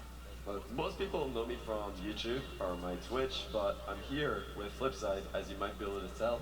And some people call me their babysitter, but my official title, I'm their manager, so, you know, I'm helping out with the players, just making sure they get to the places they need to be at the right time, with the right things, but yeah, it's pretty much babysitting. So coming to LA, being a part of the Rocket League World Championships here, what are your thoughts on the tournament so far, the venues, the teams, and what you've seen on the field? Oh, it's crazy. I mean, we were here for season 1 in Hollywood, and this is much bigger. The crowd is so much lighter. I'm really enjoying that, although they're probably going to be cheering against my team. But yeah, it's great. The crowd's amazing, and yeah, the venue just top notch. Yeah, a wonderful time here. I do want to say a quick something, especially to those of you in Twitch chat. I see it. Typing reward doesn't help you for these rewards. I just want to say that because I'm just seeing now people it's going to happen even more. Yeah, stop typing reward. It doesn't help. But it has been announced that the drop rate has increased from yesterday. Oh, so, the cheers are going to come out for that, right? Yeah, Everyone's watching on their phones. Cheer away. So yesterday we had a drop rate, but today Rocket League and Psyonix came out and announced that the drop rate has improved. You don't have to type anything, just be watching the stream, and you'll be eligible to get those drops. Check the game a little bit later, and you'll probably have something there for you as the chat is just typing reward everywhere. All right, thanks guys. But, gentlemen, Flipside versus NRG. Flipside Tactics, the defending world champions. NRG, your North American regional champions. We are about to have an amazing matchup. But let's take a look at the bracket here to get everyone caught up on what's going on. No teams, again, have been eliminated just yet. Those matches are upcoming. But here's a look at the upper bracket. Mocket Esports taking out Rogue 3-1 to advance to the upper finals. That's a huge deal. It's exactly where Mocket wants to be. Meanwhile, there you see NRG, Flipside Tactics, our next match. Yeah, one of these teams will play Mocket, and they will be guaranteed a 3rd place finish at least with $16,000, but they're all trying for that $55,000 first place prize. Yeah, NRG, the champion from North America, going to go up against the defending world champions, Flipside Tactics, to see who will move on to the upper bracket final. Yeah, we've seen them play at both lands previously, but never before in the winner's bracket. So this is going to be the first time that we, Flipside, have the chance to send NRG to the loser's bracket, which isn't, you know, it's not so bad because we're good friends with those guys and we hate to send them home every tournament. So at least for now. Just halfway back there. Yeah, for now, we're not doing too much damage. I love it. So let's take a look at the lower bracket where Flipside happens to thrive. Johnny Boy, I want to get your thoughts on this. What's your favorite team here? Northern Gaming, obviously, up there. Rogue up there as well. But do you see any of these lower round 1 teams making a run here in the lower bracket? Well, I'm definitely cheering for Alpha Sydney. I was delighted to see them come out on day 1, get a victory over Denial. We see Denial up there on the upper side. I'll be surprised if either themselves or Selfless can make it past Northern Gaming, despite the fact that Northern Gaming were not looking good today. I feel like they definitely have what it takes to take out Denial and Selfless. Yeah, I gotta say, a ton of fun. OCE, a new region to the RLCS, and they showed up in a big way behind Alpha Sydney. But that being said, let's focus in on this next matchup. NRG versus Flipside Tactics, starting with NRG, your North America Regional Championship, guys. This is a very strong team coming out really hot in the World Championship. And just super clean gameplay just 2 games ago. And it was just Garrett, every single touch was perfect. Then Jacob just creating some chaos, Fire, relatively quiet, but winning every 50-50. He performed well. All three of them did versus a Northern Gaming squad a lot of people pick as a top 3 team right now. Yeah, we heard from Garrett G in his interview that he is the solid third that will make NRG succeed. All right, here we go. Ladies and gentlemen, now approaching the stage, your North America Regional Champions. Give it up for NRG!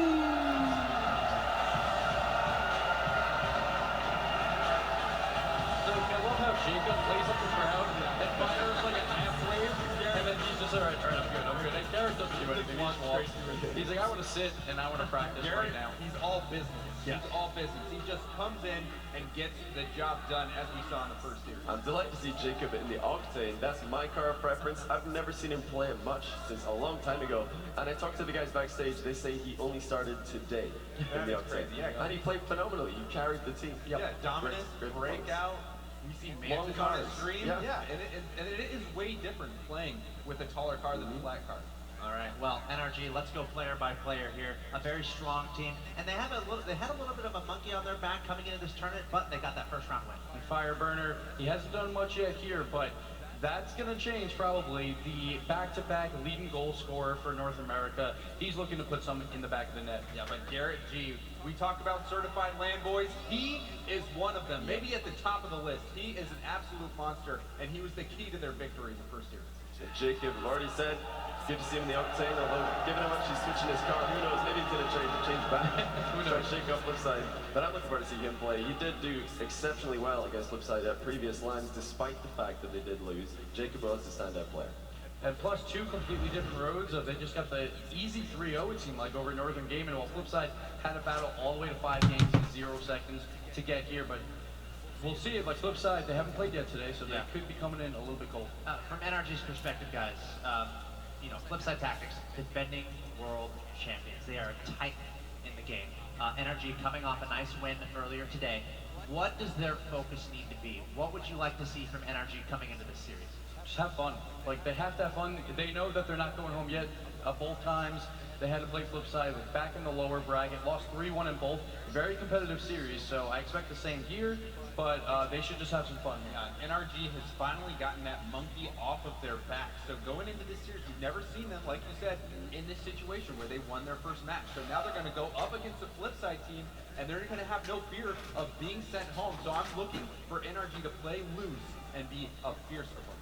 Yeah, and with the inclusion of Garrett G, despite the fact that they have played Flipside twice before Atlanta and lost, they're going to feel like a completely different team with Garrett instead of Sad Jr. And from talking to them, they feel a lot more comfortable right now in this matchup. They've been practicing, of course, against Flipside in the run-up to this LAN. And scrims have been going pretty close, I think mostly in our favor. I'm not sure, they're going to be pretty annoyed that I said that, but it happens. Well, they have a fair amount of confidence coming into this match. As mentioned earlier, how important that confidence is, especially in a LAN environment. But let's just focus over to Flipside Tactics. You're defending world champions, a dynasty in the Rocket League scene, guys. It's a great team. Yeah, I'm a pretty big fan of these guys. I've been known to follow them along to LAN events, and it was great to be there with them in Amsterdam when they got that win. And you know, after Amsterdam, they kind of cooled off a little bit. They got their goal. They had to kind of find that motivation again to become the best, but they're back in their comfort zone. They're on stage, and we're looking forward to it. All right, Flipside Tactics, ladies and gentlemen, now approaching the stage, your defending world champions. Give it up for Flipside Tactics! What is this? Breezy! Trying to steal Jacob's thunder, rocking that foam hat. The mind game's already here. If they did that exact same thing in Season 1, Marky wore the hat then, and it worked for them.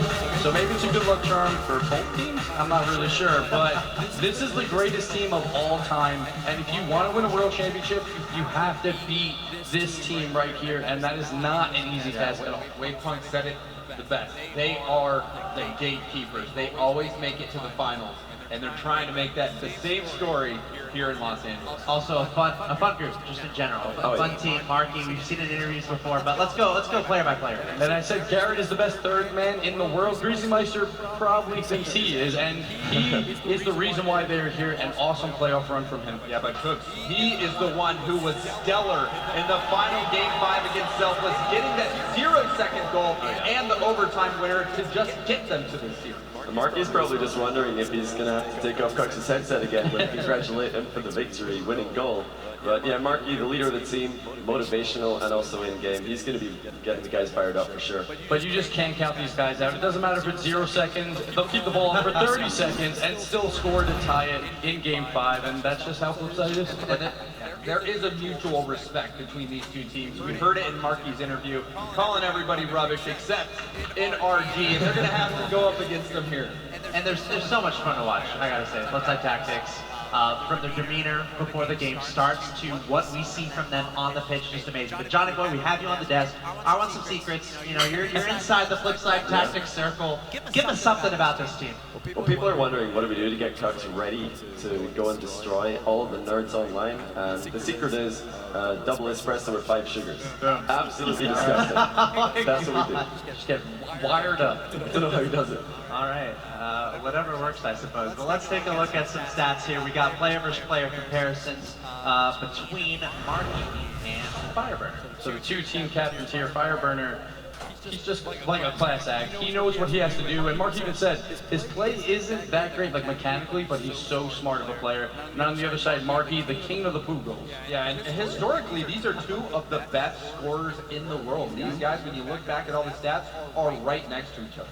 Yeah, Marky, like you've said, he has a way to just find goals out of anywhere. They're not good looking, but they count, and they really matter. So we'll be looking out for that. The poo goals, as he calls them, affectionately known. But yeah, definitely keep your eye out for that. They'll be rolling across the line, probably bounce 5 times before it makes it over, but it still counts. Yeah, and the storyline of Flipside Tactics is just how resilient they are when they're in a dire situation. Somehow, some way, they're always able to bring it back, and that's very important for tournament play, especially in a double elimination format. But it's time for predictions. We're moments away from getting into this next match. I don't know what Johnny Boy's going to predict, but we're going to start with Gibbs.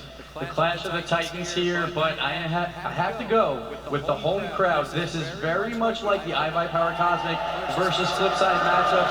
I am going energy, and I am going to say it's in 5 games with Cooks hitting the crossbar at 0 seconds. When it comes to NRG, they're thinking this. This time, it's different, and I agree with them. NRG is going to send Flipside Tactics into the lower bracket where they love to live. Well, I mean, we're not going to complain too much because we don't mind loser bracket.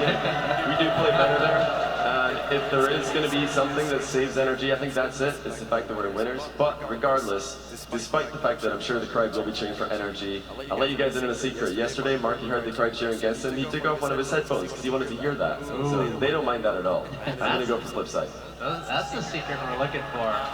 Johnny Boy, I'm with you. I cannot root against the defending world champions. Flipside Tactics, a dynasty, the gatekeepers, they are the team to beat. Let us know what you think. Use the hashtag RLCSWCS3 on Twitter. Let us know what you think of the Twitch chat. If you can get your words across, good luck with that. But it's time to get into the next match of the day. Best of 5, NRG versus Flipside Tactics. We've been looking forward to this all tournament long, and it's now time to get into this match. Will it go to 5 games with the commentary? Wait, and final part. NRG versus Flipside Tactics, a Clash of the Titans. I thought we had the good Clash of the Titans earlier when we had Northern Gaming versus NRG, and now we get the classic, the 2 dynasty teams representing each of the big regions. We will see who is able to stay in the winner bracket. You've heard so much from the desk about how it could go both directions and the meaning of both, but one of the big things here, Flipside has knocked out NRG every season. They also knocked out Orbit last season, which was Garrett's old team, so much vengeance on this line here for Northern Gaming, or for NRG. Wow. It was great up there into the end. Yeah, you were right there. It's the 3rd time the charm for these boys. Will they finally be able to take down a team that has plagued them in the lower bracket now twice in a row? And as you said, Garrett too last season got knocked out. So full vendetta squad. They just want to be able to prove to themselves, hey, we can beat the reigning world champions. We can take these guys out. But I mean, honestly, I got to also side a bit with Johnny Boy there. I think Flipside Tactics, they perform when they need to. Granted, they're in the uppers. Yep. Kind of their kryptonite. So they don't need to. They don't need to until... Technically, they're not going to be out if they lose this one, you know. But we saw them not cave under pressure, and the last series we saw yesterday, just barely doing what they had to do at the very end of the day. Making it here in the upper bracket, but going against NRG is not what they particularly want to do. And I think NRG has looked and felt a lot more comfortable. Having Garrett as that 3rd man, Just watching some interviews and talking to some of the players, he's now adapted to more the defensive player. When we saw previously, Garrett, oh my Garrett, is the guy who's going to score as much as humanly possible. And then that character still lives inside Garrett. He can start to make the throws he needs to. Great to get this game underway. NRG versus Flipside Tactics. It's going to be a clash of the Titans, as we have always seen. Northern Gaming earlier got swept by NRG. Can they repeat that here and fully vanquish themselves, fully defeat Flipside Tactics? We will find out as the game gets underway. It's going to be NRG in the blue, Flipside Tactics in the orange. Let's make some noise. We got a game on our hands here as Fireburner puts it across the midfield line and up into the corner. Greasy Meister with the follow-up, the response. Marky Duda with a touch back towards his own net. Garrett G in the air will not have the length to get there. And it'll be Greasy Meister and Marky Duda now moving up. In the blue ball. Traveling back and forth very quickly from end to end. Marky Duda now to the corner. Cooks are in net. As Greasy Meister meets Firebird on the wall. Garrett G to play this one around. He'll fall back. Cookser picked that one up. He knew there was no chance he was going to be able to contest anything Cookser did with that, so he just falls back, allows the rotations to reset. He'll push it back out after they get the clear. I suspect we see slow gameplay at first. A lot of respect coming out of both these teams. Flipside Tactics, even in interviews, Marky Duda saying NRG is one of the more terrifying teams in North America.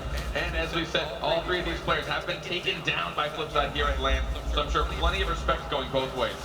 Jacob and Fireburner both airborne. Fireburner gets the clear. Garrett with the redirect shot on target, but Cookser with the save at the last moment. The epic save from the MVP of last season, but they're going to continue to push it in. NRG gets the first goal. This really bothering up for this big touch from Marky Duda. Don't really know. I think he was trying to stop Fireburner from getting that second touch, but eventually everyone clustering towards the middle. All three players there. Eventually Fireburner there to push it on through. It kind of an own goal as well. And the last few touches there from Flipside, just all three of them right there in the box. It bounces in. NRG will take it. Take the first goal here of the series. Jacob somehow gets that pass. Cookser in the air after he had second touch. Fireburner with the setup pass, another down into the box, pointed across the field. Cookser with the clear. Marky Duda up into the corner, lofting it high. His players rotate around to the far side. Greasy will back pass to Cookser. He lofts it high. Marky gets set up in goal. Trying to take a shot towards the top of the bar. He brings up two NRG players with him. Now Marky to Greasy. The shot is wide, so Cookser with a follow-up off the backboard. An open net here, but nobody able to make the shot. NRG will hold on to the lead for now. This is where we're starting to see the respect from these teams. A lot of predictions, and you'll see a lot of these balls go pretty much untouched or unanswered because they know, well, hey, I know this opponent's going to get the ball. I know they're going to beat me to it. I'm not going to waste my time or my boost. But if they respect too much and they give too much space, we're going to see some really good passing plays. Cookser in the air, off the backboard, out into the middle. Greasy Meister to take the shot, but Fireburner blocks him out. Marky Duda in with continued pressure. Garrett G with a save as well. Greasy Meister will bounce that one around at the midfield. Both teams looking for opportunities to break in. Here's Fireburner with another shot. He won't miss that one. The setup from Jacob's good. 2-0 NRG. I've got to give this one to Jacob. Predicting the shot. Cookser thought he was just trying to change it, but he went for the backboard instead. Cookser pre-jumped it, trying to hopefully read the low shot towards the corner.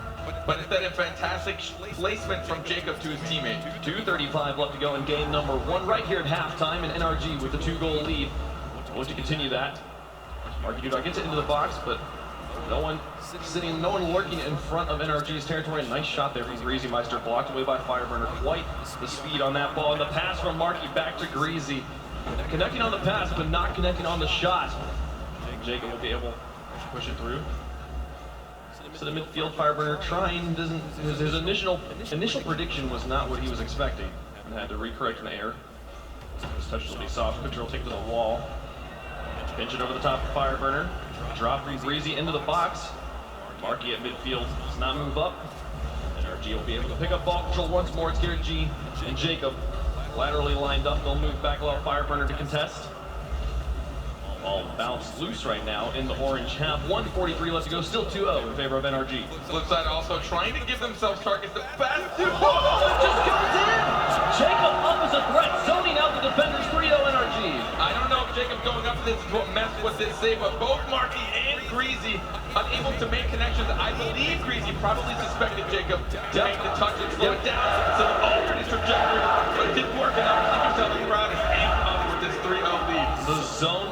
from Jacob. Just his position there created a threat that Flipside had to position it in accordance with, and then Garrett's shot goes in. They'll be able to put that one back out. 125 left to go, and Flipside yet to get on the board here in game number 1. NRG's going to try and just continue that one. It goes off the crossbar. The Fireburner keeps it in the orange corner. Greasy and Cookser pinch this one around. Lost down. Cookser has an opportunity, but Jacob's there first. He'll shoot it away.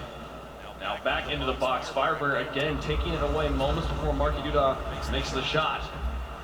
As the final minute approaches, Flipside has their work cut out for them here in game number 1. NRG looking lights out right now as they are up 3-0 over the world champs. And I know NRG is not going to take this win lightly. They understand that this is probably not how the rest of the games are going to go.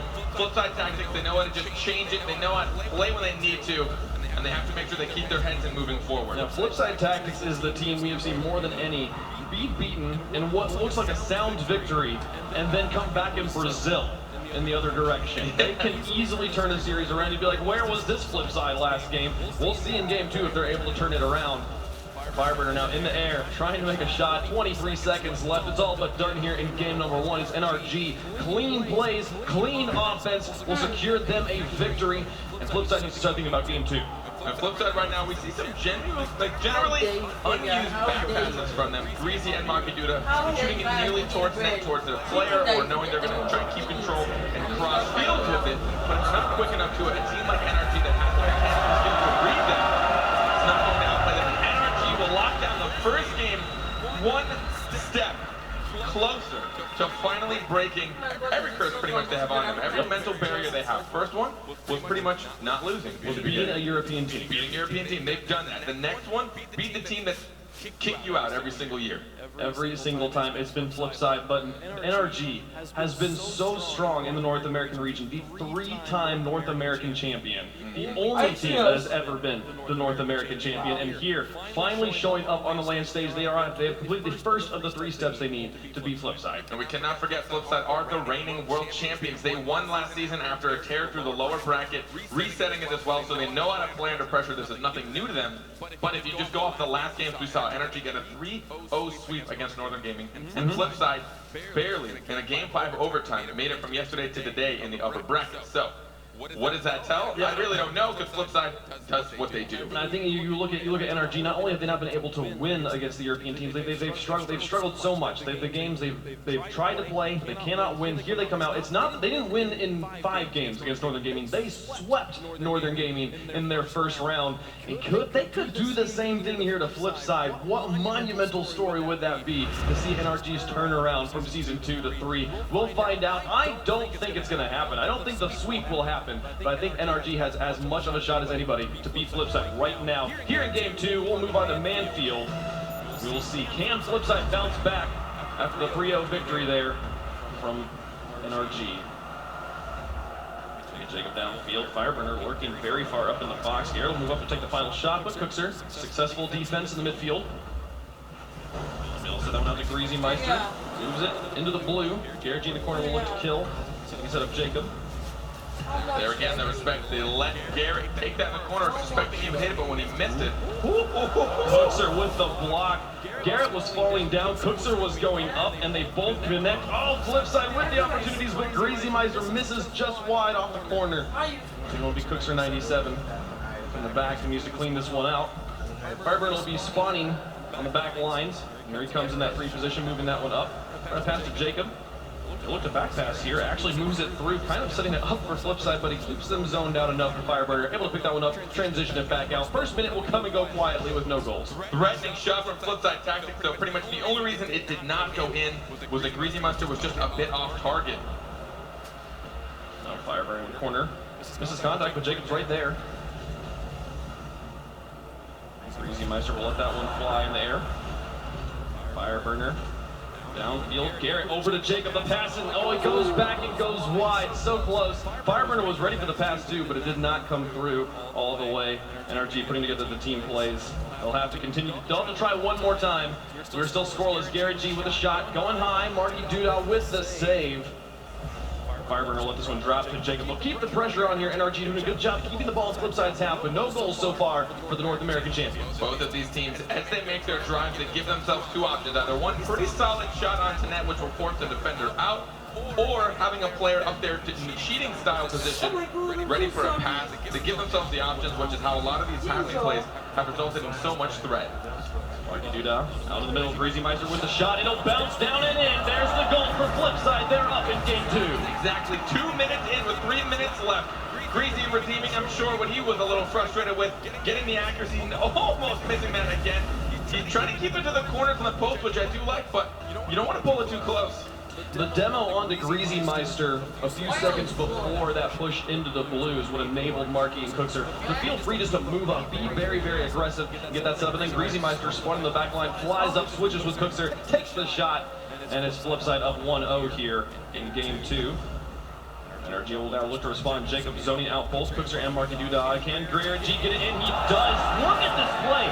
Garrett G interrupts everything, or Jacob interrupts everything, and Garrett makes the shot. Jacob going for Cookser, then Marky. Marky has to do a weak jump and then backflips in a panic, trying to make sure he can get the double jump aerial, but he knew he had almost no time to react, and in that panic, he backflipped instead, leaving a wide open net for Garrett G. Now, 3 shots and 1 goal. He's really bringing it for his team. That's the power of the zone.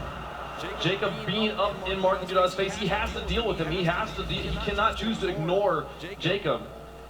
And as he jumps over it, Garrett G's window of opportunity opens up. Picture 97 now in the air. 2:22 left to go. Can he put this in by himself? No! Fireburner will clear it away at the end. Cooks are trying to be the hero we saw him being yesterday. But now Jacob all the way down the field. It'll go in. That's the lead for Fireburner. After Cooks here trying to follow that up, he almost had no, he was got caught in net, and then the demolition as well. Pulling the last defender, I believe it was Marky Duda, completely off the field. Jacob, I'd be a Fireburner, I'd be upset if he missed it.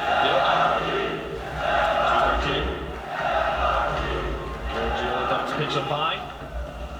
Cooks are now moving this one down the field. 2:07 left to go, and NRG again with the lead here. They have the lead in the series, 1 game apiece, or 1 game alone. It's only been 1 game, and they won it. Marky Duda will let this one wrap down in the corner. Garrett G to pop it up high, but Cooks are open with the follow-up. Shot towards the net, a bit wide. Jacob clears it anyways. Fireburner will rotate around, allow Garrett to move this one. Greasy Meister up to Cookser. This is the sort of plays we are used to seeing from Flipside, but they don't make it happen this time. Garrett G out to Fireburner. They'll have one in return. It'll bounce out. Can he finish it off on the crossbar? 2 players up. Garrett G drops it down. 2-goal lead now for NRG. This counterattack has so much speed. Fireburner's shot was incredible. Just hitting the crossbar, forcing Cookser up. Garrett and Jacob didn't even care if they both went for it, but you still notice Jacob went down to the ground the moment he noticed Garrett had a better shot. They still trying to communicate. Sure. Either way, they did it. Albeit a bit late, but Jacob's still trying to correct. Garrett securing it. 2 goals in the lead for NRG. And Fireburner with the beautiful read. That ball was moving so quickly, and he manages to get the beautiful, easy backboard pass. Just slows it down and makes it very, very straight and unilateral on the field, making it as simple for his teammate Garrett G to put in. 1:07 on the board. There's a shot from Flipside, blocked away by Fireburner. The defense from NRG holding on as the barrage of shots from Flipside have been mostly on point in this series, but they have been able to keep it out so often. Here's Fireburner trying to continue it upside down in the air. 51 seconds left in this game, up by 2. NRG's feeling good. I really think NRG's defense right now is what's keeping this goal line in their favor. I think if any other team was in their spot, Flipside would have a lot more goals. They have that miss from Cookser. Not what we're used to seeing it. Jacob's going to punish, almost securing the victory. I really hope we don't see more of this coming into the next few games. This is kind of what we saw towards the end of league play. Flipside started to get a little panicky. I feel like they were overthinking. Cook's your person that pretty much has some of the best placements and the best shots in the entire league. Seeing him whip a ball is so uncharacteristic, you can't help but notice it. Marky Duda. Let's play this one towards Greasy. Cookser is up in the air. Nobody's home. That'll be a free shot there for Flipside here. What happened to the defense of NRG? Well, Jacob, it looked like he was going to go for net, decided to try and chase this through, but Greasy Meister with the pace ended up beating him out to that. Jacob tried to make the dedication, assuming he had that, just must have misread the timing on Greasy, who had the speed. Well, 31 seconds left. It's almost possible, but the 2-goal lead for NRG. a nice comfort there. They'll be able to hold on in game 2, but we saw with Mockett in the previous series against Rogue, they were able to come back so often. Cookser connects with Greasy Meister. It's a 1-goal game. In 3 touches, Cookser manages to whip and then score and then score. Those are 3 touches in a row. Cookser manages to pull off 1 goal down in 19 seconds. This is all left to NRG to bring up the defense that we've seen all series. And just when it looked like Flipside was maybe going to have their morale broken, you saw Cookser whiffing in net. And then he comes back and scores twice. 10 seconds left. Still the 1-goal lead for NRG. They're going to try and make it 2 here. Firebird and look at this craziness. 5-3 here. 8 goals in game 2. The moment they start to feel good about themselves, Fireburner manages to push it through both Cookser and Marky Duda. Oh, wow. This pretty much probably seals their victory, but again, against Flipside, they're the last team I want to call until it's 0 seconds. 5 seconds left. I think you're pretty safe on that one. Especially they did not score immediately off of cook-off. The clock will hit 0. You can't score 2. It'll drop down. NRG up 2-0 over Flipside. 1 more win is all they need. You know, we've heard this crowd get them. Yep. But I don't think we're going to hear them any louder than if NRG would take this series. I mean, we might have been able to win the whole thing, but you know. Well, so far, I should have. We've heard this crowd loud. We have not heard this crowd NRG 3-0 Flipside loud. So we'll find out, but I don't want to call it yet, because this season, again, all the reverse sweeps, you don't know. Flipside, pressure's on. We'll find out after game 3. I don't want to call it yet, but my goodness, NRG. Flipside looked better here in game 2. Much, much better. Were able to bring it back, started scoring goals, didn't get shut out here, but NRG was in control the entire match. I mean, look at what we're facing right now. Either NRG 3-0 sweeps Flipside tactics, or Flipside tactics reverse sweeps NRG. Yeah. Either way, this is about to be a fantastic game, potentially leading into even longer series. NRG, if they break this, this is the last mental barrier for them. They finally beat a European team yesterday, and today, or earlier today. Earlier today. That was just earlier, man. It's a lot. It's such a blur. Give me a break. It's amazing. And now, if they can 3-0 sweep Flipside tactics, pretty much the only mental barrier, the only team that's really shut them down every time they show up here at LAN, this will I mean, what else would they have to fear after this? Rogue maybe? I don't know. Mocking's been looking pretty deadly, man. They got a lot more teams. There are so many good teams here, but 2 of the best are on the pitch. We'll go to game 3 in Utopia Coliseum, a storied arena here at the RLCS LAN. Can this be the place where NRG takes down Flipside in 3 games and breaks their curse? We'll find out. Probably in the better time of 5 minutes. Jacob puts this one up high. Ball in the orange corner. Early one here by NRG. They will start on offense. Cookser lofts this one high. Greasy gets it over the top of Fireburner. Gary G out of position. Gets the ridiculous pass towards Fireburner. Interrupted by Marky Duda, but still solid touches there from Gary G. And this will see Flipside here slowing this down dramatically in front of the box. Gary G will play it over to the side. Greasy Meister looking to set up Cookser in the midfield. They've transitioned on to offense. Marky Duda now alone in the blue. Gary G with the clear. Fireburner in support. That ball goes over the top of the no man's zone. Jacob in the blue corner. We'll get the demo onto Marky. The bump onto Greasy. And Fireburner in with the finish. Here's that pressure from NRG. They'll be able to move on to offense and find some setup for shots. Want to make sure the Flipside tactic ensure that they have somebody coming in from net. As you know, another demolition from Jacob. Scared to play it away. We saw a solid push there, solo push from Flipside. 3:42 left to go, still 0-0 in game 3. NRG leading the series 2-0. Gary G trying to go for the clear. Touch from Cookser on the other side will drop it in front of Jacob. Jacob is trying to tilt. That is his 3rd demolition so far. Passes to Fireburner, takes the shot, goes wide. Solid defensive setup.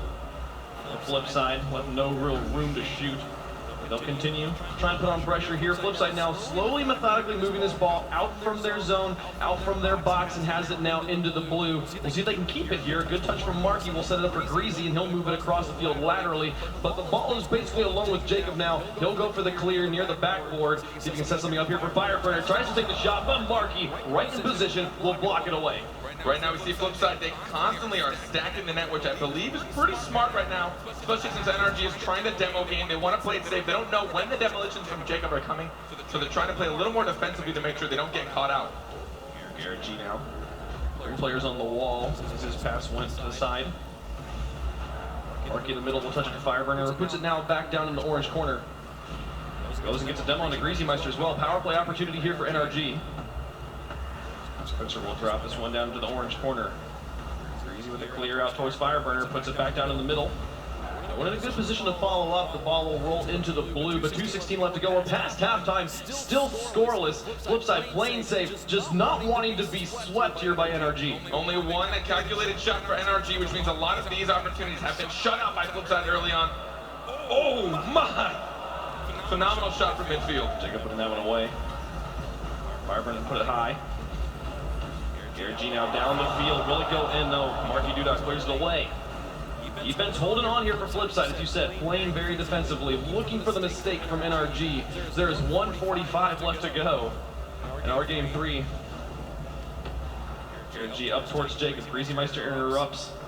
Fireburner now with the setup. It's just Cookser in the back. He needs to get the clear away. Give his teammates time to rotate. To the side, and Marky Duda now back across the field. Jacob up towards Garrett, into the corner. Greasy Meister with the read, back out to midfield. Fireburner to the side. Team's going for the long plays right now. You see 4 players tangled up in the corner. Fireburner just blocked this one high. Garrett G has an opportunity to be a hero here, but Greasy Meister says no, not today. He'll keep the pressure on. Cookser will go for the clear, but my goodness, Carpet. Third game, final minute, 0-0. 5 shots for Flipside Tactic, 2 for NRG. Flipside knows this is their only opportunity to stay alive in this series. They still have 3 games to win, this one including.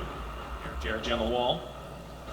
Downfield, Fireburner with an opportunity, but interrupted by Greasy Meister over the top, and now Marky onto the backboard. Jacob's there. Back out to midfield. Cookser drops it into the middle. Greasy goes for the plays past Fireburner, baiting them out. Garrett G, solid on the ground, will play this one away from Marky Duda, but it stays in the blue corner. And now this loft back. Fireburner's got to play smart here. They're going to drop this one down. Cookser puts it in. Flipside's up with 26 seconds left. The pass from Marky Duda. Look at him, instead of retreating, he goes all the way up for this Fireburner. He saw him last second, tried to slow it down, but the touch went just behind him. Flipside Tactics, 26 seconds left. Will they stay alive? Such beautiful, methodic play here from Flipside. They are able to get the win, slow and steady, but now, will Jacob happen to them, is my question. We've seen him pull off the most absurd of plays. Only one player in the back, it's Greasy, but he gets a great clear downfield. Garrett has to fall back, and now Fireburner into the middle. Final countdown's happening, and Marky gets another solid clear. These hard clears are all the Flipside needs. Marky just keeps the ball control away, and Garrett G will drop this one back. Cookser, will he put it in? No! It doesn't go in, but it doesn't matter. There goes the sweep. Flipside's got to win. At least they won't get swept, so morale speaking, they're not going to get crushed at least, but NRG still has a lot in their favor. That is only a 1-goal game. It only happened under the last minute. So it still seemed that both teams struggled. Flipside Tactics played a lot more on defense, super heavy defensively. NRG struggled to get a lot of the passing plays through that defense, which makes sense. Which of those 2 players would you want to shoot on? Greasy or Cookser? Or Cookser or Marky? Honestly, none of them. So it explains why it was really difficult for NRG to try and finally pierce through that defense. We did see a lot of demos coming from Jacob earlier on, which I'm actually surprised Marky didn't vengefully demo this time. He wanted to play safe, and he was playing very, very intentionally. We talked a lot about how Rocket League can be such a reactionary game, especially for how young it is right now. One of the things that makes Flipside so strong is that their play is so intentional, and we saw there at the end, they finally found a way to get the ball into the corner, have a player in the midfield to be able to set it up, and have Cookser ready to finish the pass off. They get the 1-goal win. That's all they need. 1 goal will do it, and they will not get swept at this point, but still, NRG has them on match point. Flipside having to perform the reverse sweep if they want to pull off a win here. NRG right now, you can tell they're looking serious. They really want to make sure they have this win, but both teams, I'm surprised it got safer as the series got on. NRG now trying to just make sure they can break through this non-stop defense from Flipside Tactics. I'm still waiting for a Jacob play. I want to see like an upside down turtle goal or something. Yeah, I think we're all waiting for it. But game 4. Here on DFH, Storm's broken out. Seems we were just here 15 minutes ago. That Storm cell moved in pretty fast. Garrett G, what? Wow, that was crazy. If that had been on target, that would have been in. Moving so quickly on the ground. Looks to set this one up. Angle for the demo. Marcus just got to drive it in. He'll put it through. Flip sides up. Cookser wasn't able to make connection on the ball, at least. Instead, he just went straight for Garrett. The landing on that worked so well in Cookser's favor. I thought the ball would have messed him up a bit. He landed perfectly on all 4 wheels. Recovery directly into demolition. He's like, yeah, here, Marky, I'm gonna put the ball here for you. I'm gonna take care of the goalie. You have no excuses to miss this shot. And now here comes NRG on the offense. Can they bounce back? A win here would keep them on in the upper bracket, but Flipside is on fire right now. 2-0 for the European champions. Is this the turnaround for Flipside Tactics? Cooks here to Greasy. Well-timed, well-placed, perfectly under the crossbar. It seems that Greasy has found the accuracy that he lacked in the first game. He is now putting them directly where he wants them. Also, I want to clarify, Maka is the European champions. Flipside are the world champions. Get that straight. Leave respect where respect is due. Marky Dudon, Cookser now up in the corner. Cookser gonna try and push that through. The 2 players, keep him out. And now it's just Greasy in the back. Jacob will set it high. He and Garrett right up on top of each other. They'll have to fall back now. It'll be Fireburner who moves up to interfere. He gets across the midfield. Cookser's right there. Batmobile v Batmobile. There's not many Batmobile players better than Cookser. Garrett G with the shot. Marky Dudon with the clear. He's in the net. Jacob goes in for the contention and Fireburner to try and keep the pressure on. They gotta rotate quickly here. Fireburner tries to put it through, but does not make contact with the net. Garrett G will be able to play it back onto the side. So there's Cookser driving straight down. So much pressure right now for NRG, but no solid shots coming through just yet. And they can't let it up. They want to make sure they keep this boost up as much as they can, but now Cooks here with a 1v1. Oh, Garrett missing that one in the air. That'll probably break the offensive rotation, but Jacob falls back very quickly. Able to recover and keep this ball in the orange. And they get this one out of the corner. A shot on net. Garrett G's shot wide there. Jacob came in. The screen was there, but the blocks were there as well. Marky Dudon with the save now. Be able to put it back across the blue. Garrett G in once more. It's been a solid minute or so of offense here for NRG, but so few shots really coming out. That one very much on target, but Greasy Meister right where he needs to be. The defensive flip side holding on just like in game 3. They're so much more conscious of how NRG is attacking them, and they're trying to position accordingly and smartly as well, making sure they stack 2 in net whenever they know several shots will be coming their way. Jacob is back. Put that one in the corner. Garrett G to try and wrap it back around. Jacob puts it onto the wall. So the wall's that 4th man. Garrett G shot towards the goal. Soft. Cookser will clear. Fireburner tries to go across the field laterally. Jacob in the air. Going for the freestyles. The drop down here, Fireburner trying to put it through, but cannot make contact. 2:26 left to go, just past halftime. Still Flipside up 2-0. And can they make it 3? No. Garrett G slams the door. Keep the ball in that blue corner. Fireburner and Jacob moving out together. It's just Garrett G in the back. He'll punt it high. Fireburner gets set up in defense. He'll punt it again. Block the shot from Greasy Meister.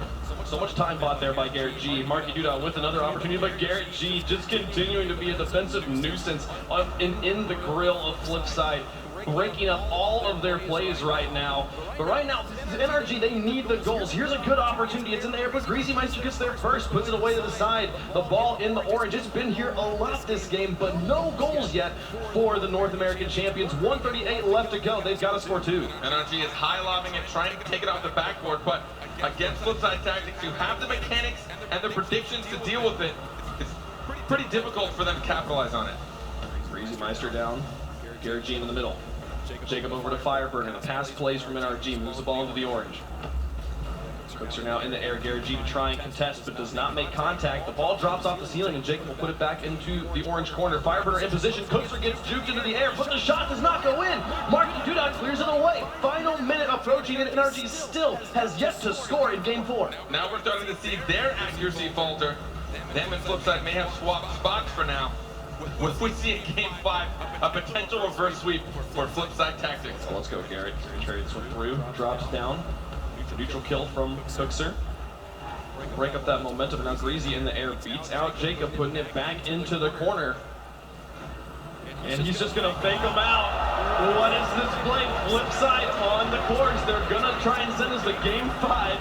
I don't want to say reverse sweep yet, Carpet, but my goodness, it's starting to look like it. I'm not going to call anything for good reasons, but Greasy Meister slowing that down, going instead of for the shot, opting for the backboard pass to himself, absolutely demolishing both of those defenders in net now. 3 goals up, 30 seconds remaining. It's looking dire for NRG in this game.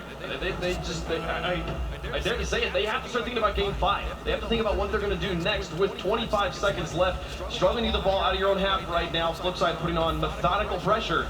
It's going to make it very difficult to make any sort of comeback now, down to 15 seconds left, a goal every 5 seconds. Not going to happen here. Game 5 inbound, 2 up for NRG, and then 2 up for Flipside. We'll go to game 5 to decide who stays alive in the winner bracket. Flipside playing like the world champs they are. NRG trying to break their curse. After losing the first 2 games, Flipside tactics, they will never fail to prove how good they are under pressure. Absolutely. No matter what they have ahead of them, no matter how big of the difficulty, they still manage to keep their heads in the game, stay calm, and they're adapting with the way they need to. They understand they cannot let NRG get the passing plays and the shots off, so they've opted to play more defensively and try and take opportunities from there instead. Absolutely. We see NRG have shot opportunities. They had 8 shots in this game to only 4 from Flipside, but NRG could not get them on target, could not get them to where the defense of Flipside was away. Just like we saw in game 3, the 3-man defense working very, very well right now for Flipside, and even though we saw extended sieges in the orange half, no goals from NRG, they have to find a way to break this defensive line of Flipside. And we spoke on how back and forth they can be, particularly with Flipside. I mean, we're talking, we saw a high goal, or what, 5-3 earlier in the series? Yeah. And then 1-0, and now here we see 3-0. This is Flipside for you. Are Flipside ramping up into making this, a really high-scoring score differential? Or will we see NRG do what they need to do to try and finish off this series? Yeah, I think it's very true that everybody's favorite games are the ones where both teams are kind of bad at defense and you just get like massive goals on both sides. Yeah, like an all-star match. Yeah, right now though, Flipside is lighting up on the defense, keeping it away, keeping NRG scoreless there in game 4. Game 5 inbound, winner takes all and stays alive in the winner bracket. Who is it going to be, Flipside or NRG? Let's make some noise. Let's get alive. This game is for everything. I cannot wait to see who moves forward. The crowd wants the home team to win, but Flipside have never been beaten by NRG on the land stage. Fireburner out. Jacob with the follow-up. Takes a shot towards the net. Cookser with the block. Brings out Marky Duda as well, though. That's 3 players in the corner. Opportunities galore here for NRG. If they can just get the ball out and away, they are not able to move it out in time. Greasy Meister does move back into goal and will get the kill over the top of Garrett G. But now Fireburner out towards Jacob. Good offensive pressure from NRG early on here, but they do still have to find a way. They pulled the defense into the corner, but were not able to get the ball out to take the shot. Now, Marky Duda down the field. We'll see Flipside on offense, see how long they can keep it here. Flipside genuinely, they're so confident on defense, they just want to pull NRG out, pull 1 or 2 defenders until there's 1 left. They know it's so difficult to break past these guys, but with a fantastically placed passing play, which we've seen from them the past few games, they will be able to push through. Fireburner lofting this one high. He'll move out alongside Jacob. The dual threat will open up some opportunities here. They both with that ball. Actually, as Garrett G will be able to move up. Fireburner demos the guy in goal. Garrett G takes the shot. NRG has the lead in game 5. This is where you see these players time and time again. You'll see these shots. Garrett will not miss when given the opportunity. A demolition on goalie is what gave him the shot. And honestly, I don't know many people that could make that. All that pressure riding on him, a minute into the game, game 5, he has to make the shot, and he does. It makes it look like it's free play. Breezy gets demoed in the midfield, but this one might not matter. Oh, both players miss. NRG with an opportunity, a 1v3. Can they do it? But they punt it so high that Greasy Meister moves up. Both Flipside players move out, and they will be able to reset on the defense, dodge a bullet. NRG could have extended the lead there, but Cooks are going to take a shot. Garrett G with the plays to put it away, keeping Flipside alive in this. It's been so much of Garrett G this series. It really has, and he's doing so strong for a team. Top of the scoreboard yet again. And now with 2 saves, 1 shot, and a goal in his favor, he really has shown that he is a fantastic land player. Coach lost this one high. Greasy Meister with the follow. He goes for the bumps and net, but does not make contact. Garrett gets the clear. Lofts this one high. Fireburner sees an opportunity, takes a shot. Greasy with the save. going downfield. Immediate transition onto offense. The push through, but Garrett G's there. He has to get a second touch here. Gets it past Markey. Well done by Garrett G. And Greasy Meister flops in the midfield. Fires for an open shot. Goes to the neck, and Greasy gets there. No! It's 2-0.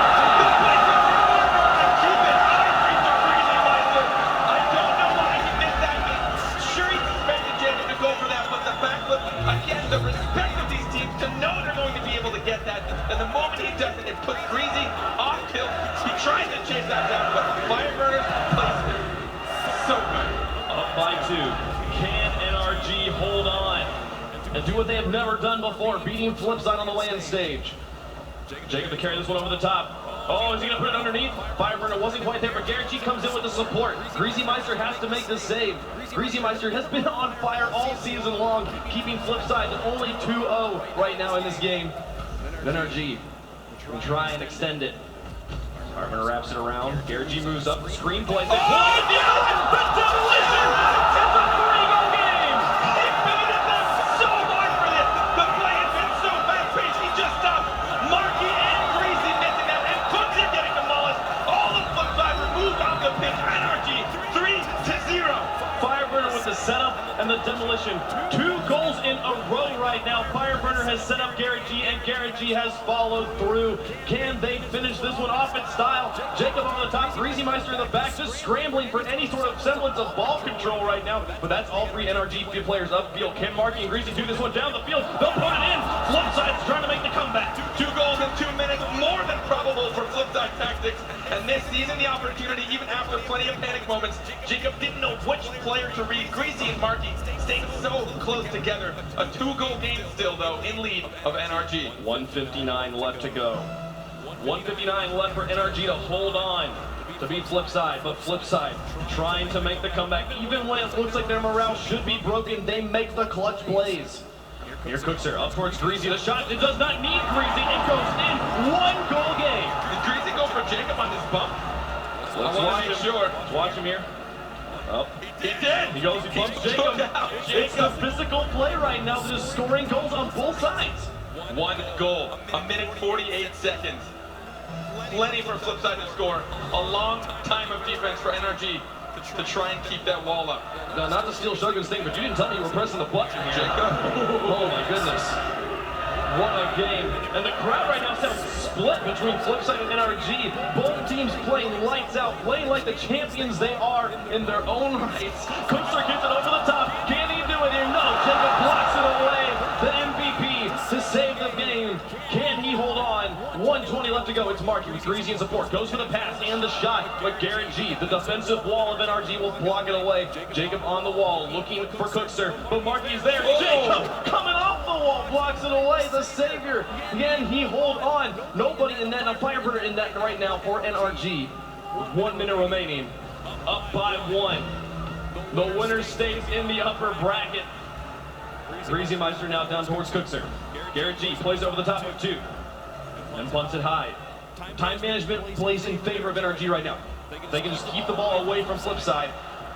You see right now, Flipside going for a lot of early predictions. Greasy Meister has the save. They have to keep their goal clean right now. The 1-goal score margin is critical for Flipside if they want to be able to play into the 0 time. NRG has control. Flipside a bit boost armed as well. Can NRG keep the pressure up? 30 more seconds. Will they finally beat Flipside tactics? Greasy Meister sets this one high. He doesn't want the high punts. He wants the quick transitions downfield. 18 seconds left on the clock, and Jacob's keeping the pressure on. Markey tries to clear it around. Fireburner puts it back into the corner. The final countdown happening. 10, 9, 8. As it goes, can they get this ball into the blue? Greasy Meister down. 3, 2. The ball's on the ground. Fireburner just has to kill it, but he punts it high. Garrett G will follow through. He'll let it touch.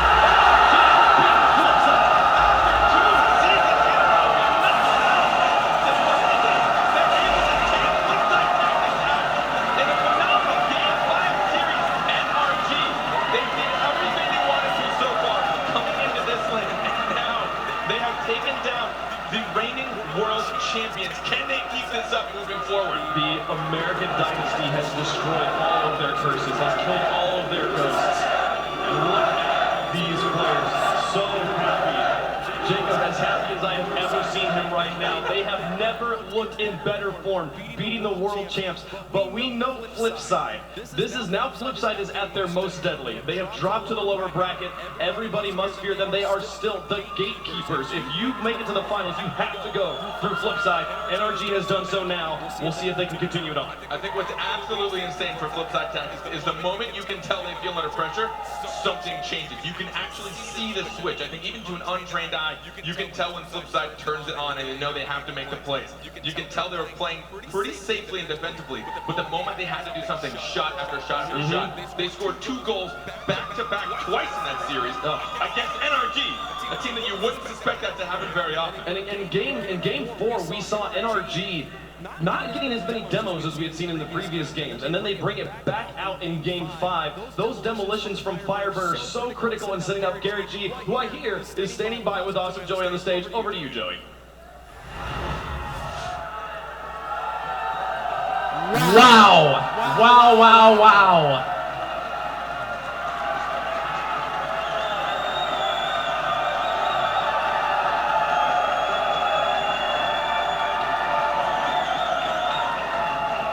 So, NRG, 0-4 against you, 0-2 against Flipside. Are you the difference? Seems so. Definitely. Nothing.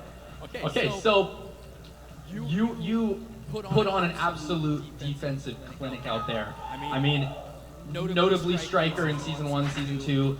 Now you come onto this squad, you fall into that position. What's that like for you, and how does that mesh with the team? It was definitely hard at first, but I'm glad it worked out, obviously, because I've never made it this far in this tournament, and I don't know, it feels great. Thank you. So the curse is broken. You guys are happy. Anything you'd like to say to your fans? I just want to thank all you guys for making this possible. I love this game. I just want to thank all of you. Love you guys. The place is insanely loud. Everyone's been super hyped, and it's for good reason, guys. Once again, NRG Garrett G, give it up for the boys. Set it back over to y'all. Thank you, Joey. What a match! The matches just keep getting better and better, in my opinion. NRG and Flipside living up to the hype that was leading up to that match. Honestly, NRG seemed very comfortable going up 2-0, but Flipside, they're fighters. And I want to ask about that. And I mean, Flipside, they're always able to somehow come up with something to keep themselves in it. Do you want to comment on that real quick, John? I don't know how we're going to find, well, how do we find a way to play as well as we do when we're behind, when we're ahead, or when we're even? We need to be behind to play our best, but from now on we're going to be in the lower bracket, so it's a given. We're good from here, but NRG, congratulations. Garrett G, best player in North America. No team we'd rather lose to in the upper bracket. Yeah, guys, quick thoughts on that matchup. Well, I still can't throw out any t-shirts, but Johnny, I think you can, because you got the prediction roll. Yeah. So? Yeah, I put my faith in my guys. They let me down. But who wants t-shirt? Oh, the blind toss? toss? No scope. The blind toss. There it is. Oh! All right. You stole it from a little kid, it looked like. I might want to hand that back to that kid. Well, let's take another look at that one in the form of the Mobile One High Performance Replay. NRG securing a victory to advance to the winter final. And after games 1 and 2, I was like, this could very easily be a sweep. They looked dominant here. We saw Cucks having some misplays here or there, like me and Johnny were talking about it, but it's Flipside, and they love going down 2-0. And I thought Fireburner had a phenomenal start. He had a very quiet first series, but this series, right out of the gate, he was scoring like we're used to seeing him.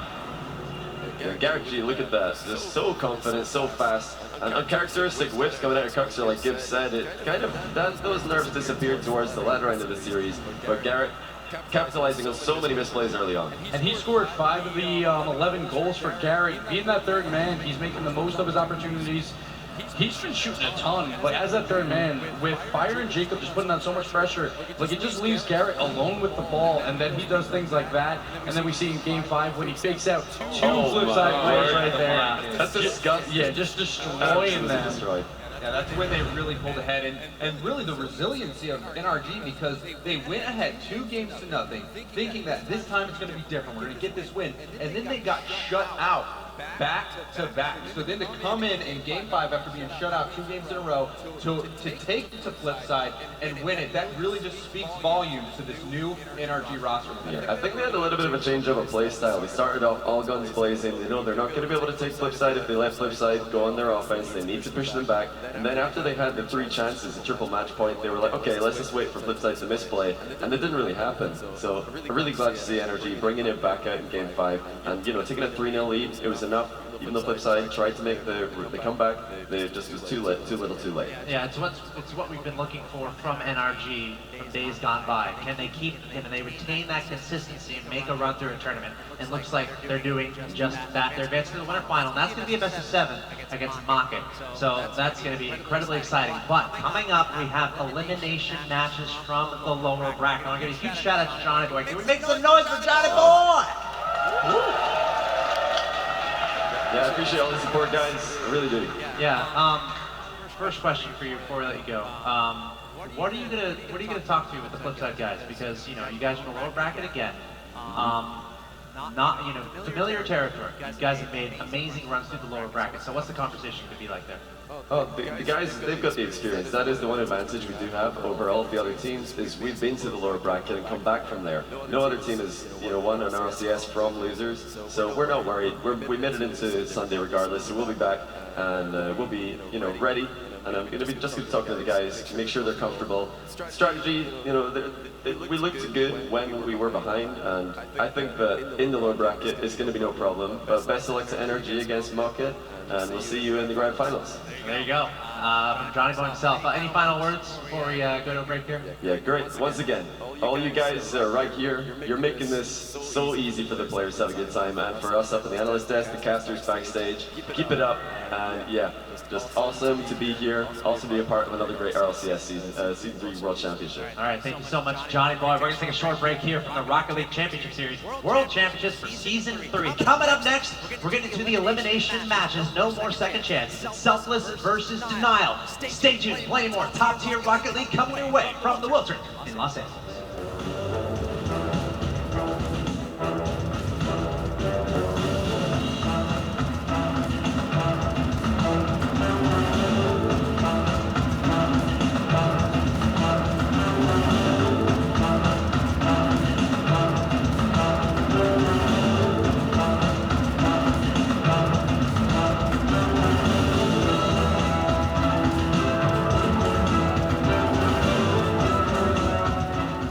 Thanks to Old Spice Hydro Wash, my quest for hydration was finally over. Was it a mistake to use my only water to take a shower in a place devoid of all water? Only the sense of time can be the judge of that. Hey, Gibbs. What's up, man? Getting some games in after all that casting? Yeah, in close overtime, trying to hit that grand champ. Can you do me a favor, though? Yeah, what's up? This personal space issue, can you please move over there?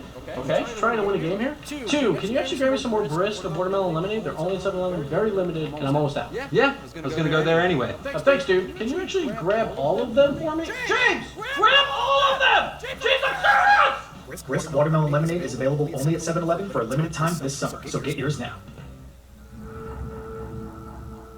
1,000 years we've kept it hidden. The secret history of Transformers on Earth. You push them, then they push right back. No! I want to stay, and I want to fight them. It's now or never.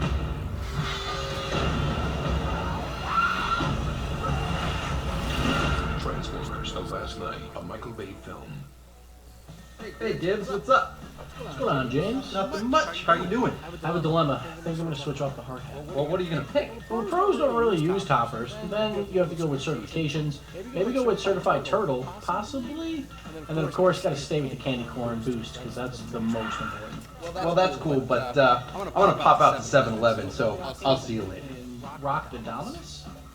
Seriously, James! Brisk watermelon lemonade is available only at 7-Eleven for a limited time this summer, so get yours now.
tell me, is it wrong? Oh, you fell under my spell, so well, so I. Oh, you fell under my spell, so well, so well. You fell under my spell, my spell, my spell. You fell under my spell,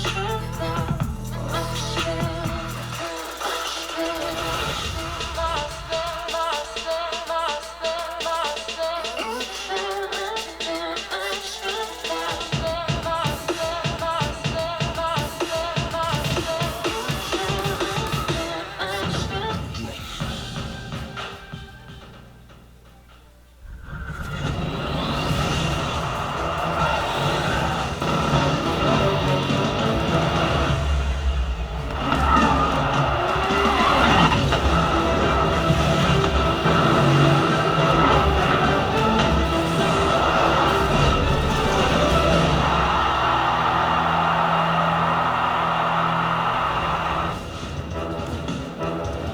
Ladies and gentlemen, make some noise! We're live from the Wiltern in Los Angeles. You're watching the Rocket League World Championships for Season 3.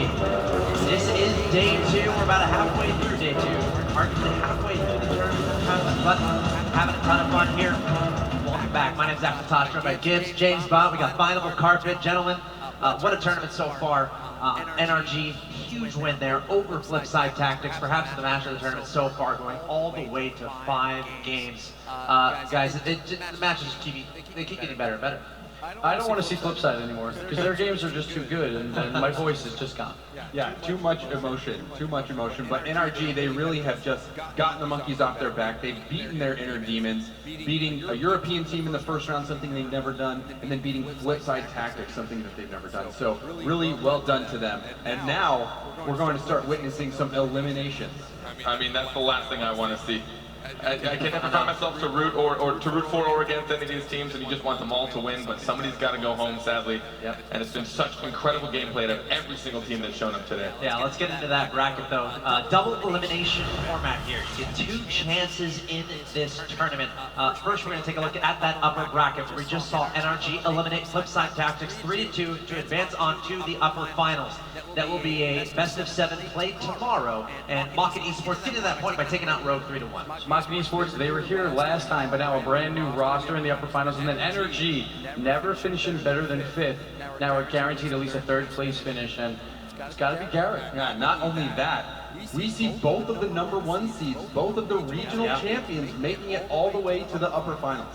And I mean, you talk about Garrett. Looking at the scoreboard through those games, he always had, in the beginning of the game, almost double all of his teammates. I know score doesn't mean a whole lot, but just to show how much control he has and how often his touches are effective. All right, let's move on down to the lower bracket, and for our purposes, Selfless versus Denial is going to be next on stream, followed by the Leftovers versus Jam Gaming. No second chances beyond this point. You have to show up, you have to win. We've seen it before, though. We've seen teams come through the lower bracket and make some ridiculous runs. So we're going to see both lower round 1 and lower round 2. So we still have 4 series to go today. It's a very long day, and these teams, only 2 of these 6 teams will still be here for Sunday. This has to be my least favorite part of the broadcast. I mean, the moment you watch some of these teams leave, but this is it. This is the competition. You're here to make sure that you can prove you're the best. All right, beginning in moments, best of 5. Selfless versus Denial, #3 and #4 seeds from the North American region. One of them will go home. Guys, let's focus on Selfless first. And they, notably, they are going to be playing without Dapper today. And Dapper scored 7 of the 10 goals in that Flipside series, so they're going to have to find offense somewhere, but at least they got Pluto, who's been to back-to-back lands. He has tons of experience here, so like a team that had 0 land experience, at least their sub has so much, and maybe that'll help them here. Yeah, but Pluto, he only made an appearance 1 time in the regular season. It was against Radiance at the time, which became Set to Destroy, and he only scored 1 goal in the series, but they still won it 3-1, so he does have some experience, but not a lot this season. And I think it could easily be one of those situations where his teammates, Dapper's teammates that are still here, are like, you know what, let's pick it up for him. We know he can't be here for this, we know he's there for something really important, so we're going to take Pluto, as you said, the best sub pretty much in the entire league, both North American and Europe side, aside from Triple Pulse, I suppose I should say. almost forgot he was a sub. Well, that's the thing. They're so dynamic, such a dynamic team, and Pluto has come in before and played well for them. And Selfless honestly has the talent, they have the skill to make this a competition, as you see some shots of them on your screen. Timmy comes out of nowhere at any time to make amazing plays, so I think they definitely have a good chance. Yeah, Timmy said he was going to be extremely nervous going on stage, but it didn't show in that Flipside series until that 0-second play. That was the only bad touch he had all series. So Timmy's going to have to really perform well. He's normally that third man back, but at this point, him and Miho have to provide the offense here. All right, ladies and gentlemen, it's time for you to make some noise. Approaching the stage right now, your number 3 seed from North America. Give it up for Selfless Gaming! Rocking the different color jerseys. That's my favorite thing about Selfless, is they have so many different colors up for their logo, and they all look amazing. Yeah, Selfless here, led by Pluto on that walkout, trying to get his team pumped up for this. They're fighting for their tournament life. Again, the loser of this series is done and will go home. Yeah, let's go player by player here. Again, Dapper attending his high school graduation, so will not be attending. Pluto stepping in for that, but still a star-studded lineup. Yeah, Dapper scored 7 out of 10 goals. He will be sorely missed here, but Pluto, he can perform extremely well, but not a lot of experience this season. Yeah, Miho is one of the players on this team that really can come up clutch off the backboard. He's so good reading those and looking for those passes from Timmy and Pluto. And Timmy, always a player to catch everyone off guard. Just when you think it's always the Dapper and Miho show, Timmy still reminds you that he's there. He'll get some really clutch moves, and as you said, even though he said he feels stressed on stage, it really doesn't seem to show at all. And plus Timmy, he played all week for once. Like instead of playing only on the weekends, but Miho, this could be his very last series as a professional Rocket League player. He's going to work for his father, so hopefully he can step up here and keep his hopes alive for a world championship. Honestly, they're a spirited team. They're in the lower bracket, but I really feel like they might have what it takes to make a decent run. And they showed a lot of fireworks yesterday as well, which was really fun to see, but ended up getting dropped down to that lower bracket. But let's shift our focus over to Denial, Team Canada. Of course, led by Sad Jr., who has all that experience in a LAN environment. The question is, can they keep themselves alive here in the lower bracket? I believe they can. Sad Jr. got a lot of momentum from that show match last night, playing phenomenally there with some great teammates. But Corrupted G, he really has to spark that offense. And then Lethamir, he is the team captain there. He needs to keep them controlled as well as Sad. So I expect them to come out with guns blazing here. Sometimes it feels like that their playstyles are tugging at each other and they're pulling in different directions. I hope they can work together. Ladies and gentlemen, now approaching the stage. Give it up for your number 4 North American seed. Can they stay alive? It's Denial Esports! And they're really going to have to focus this game and try to just bring the offense that I know they can bring. I've seen it, but sometimes they just play a little bit too reserved. We saw it in the Alpha City game. Sometimes sending 2 players for a ball, that third player not wanting to commit. They generally match the speed of their opponent, but they really just need to start committing to these balls, trying to be aggressive. If you're going to play hyper defensively, you have to also make sure that you know how to counterattack, because that's where you're going to find your opportunities. If you're going to wait for them to make a mistake, you need to turn around quickly, and I think sometimes they're a bit too slow to get out of their half, and their opponents are able to go back to defense anyways, even though they tried to capitalize. So go ahead. What is Sad Jr. telling the team right now? He's the guy with the LAN experience. What's the conversation like before the snap starts for Denial? Sad is a man of very few words, but he will, like his presence alone will help them out with Corrupted G here on the offensive side. He needs to score a lot of goals this series. It's a rematch of the third place game as well for North America. And Lethamir, he scored 4 goals on 21 shots, so his shooting percentage generally pretty low, but look for him to try to just create some opportunities for his teammates to score. And Sad Jr. really trying to make sure he's the rock for this team. He is the experienced player here at LAN. He's the one that's been in a live setting before. He's been able to showcase his skill in the past season or 2. He seems a little more quiet than he used to be, but he's still a phenomenal player. But these guys here, no one expected them to be here at all. Everyone expected G2 to win that series. They won it in 7. They played Selfless in the 3rd place series, went all the way to 7 games, but that was when Selfless had Dapper. So I think Denial has a really good chance here. I honestly think this could go either way, but we have some stats to compare a couple of these players to show you. We got Miho and Lethamir. And Miho, he's gonna have to be that offense for Selfless here. everything rests on his shoulders. It's a lot of pressure, but I think he can handle it. And then, yeah. Oh, sorry, James. Well, I think it might work out for him too. Is I think sometimes Miho and Dapper might double dedicate, but now since Miho is the lone aggressor on his team, I think he might be able to shine a bit more. I honestly think that with Pluto here instead of Dapper, Dapper is such a dominant presence in the scoring. Like 7 out of 10 goals, like you said, Gibbs.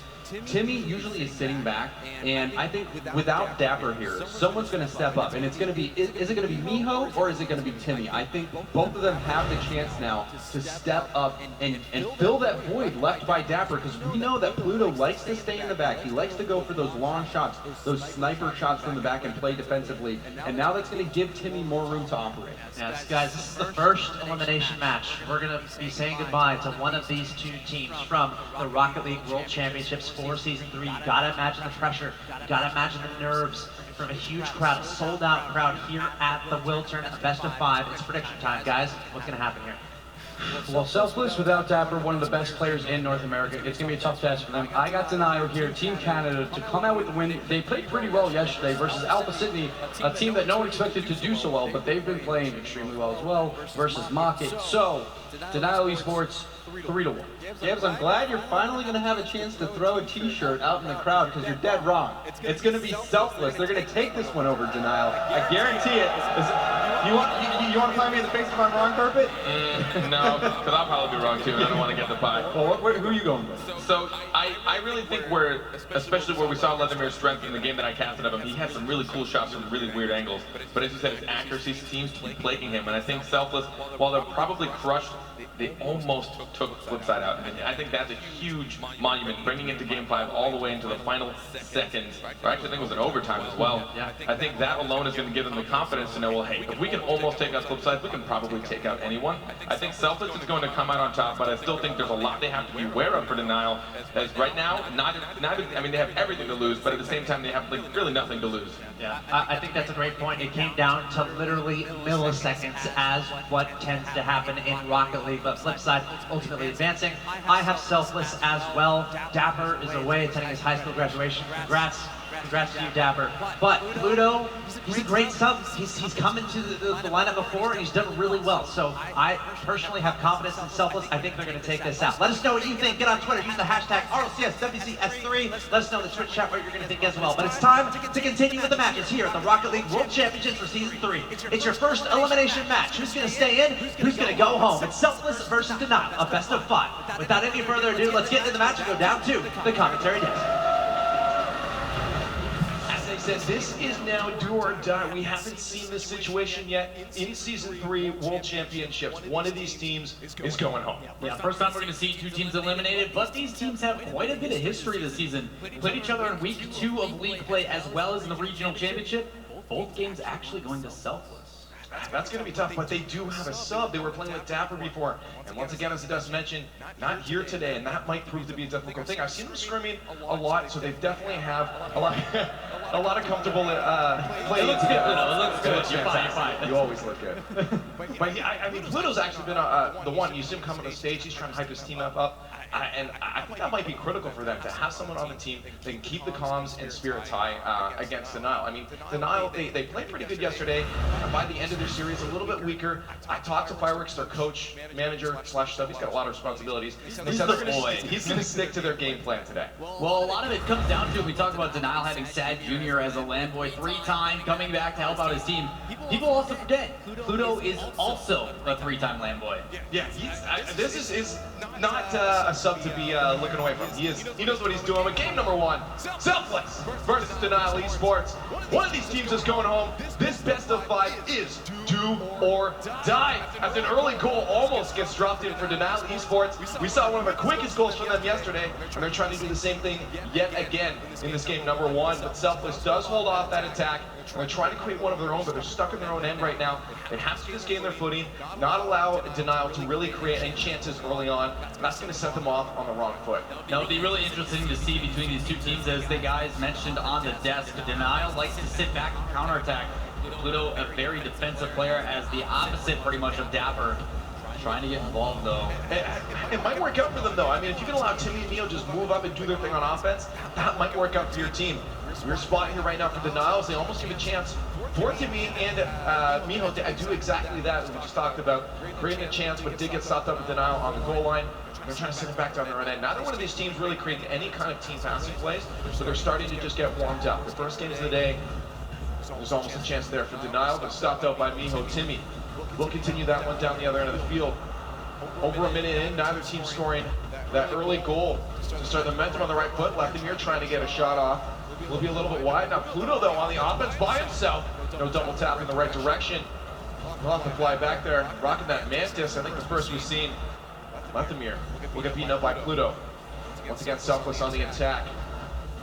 Timmy with Miho in the corner, up the backboard, no third in. Sad will have a chance to get the left. He's going to miss that one. Sad will follow it up himself. There's a bump there, sending one of those attackers for Selfless out of the play. 2 minutes approaching now. Neither one of these teams getting a goal. No, unfortunately not. And we did talk to Leftimir a little bit during his off time about the play style. And even though his accuracy has plagued him a little bit, as Sad Jr. takes a shot finally on net, it's missing wide. He does like to set up his plays to his teammates. Those shots on net that he misses sometimes are on purpose, trying to get someone drawn out on defense and then a teammate to follow up. 2.5 minutes approaching now, still scoreless. Both teams trying to find the footing.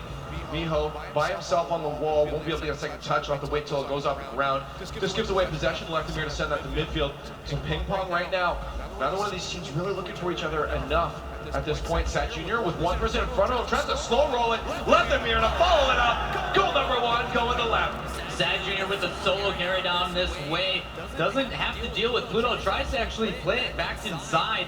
Luckily for him, that 50-50 goes in his favor, and then the follow-up coming through. Up by one halfway through this first match. And Gibbs is starting to be right, and I don't like it. I think we just have to assume he always will be. Nope. We can pretend all we want, but that's the way it goes. 2.5 minutes in now, denial. Grabs goal number one. Selfless looking to answer it as they give away possession yet again. No attack from them on that one. Timmy will set that one down, try to get to Pluto, but Pluto's a little bit far forward to really create any kind of move forward onto offense. Miho here trying to be that spark that they need. One more touch, could be up to a teammate. Pass was far enough that Sad was also a little bit out from his net. He was able to intercept that play. Denial still holding on to the lead right now. Might be giving it away.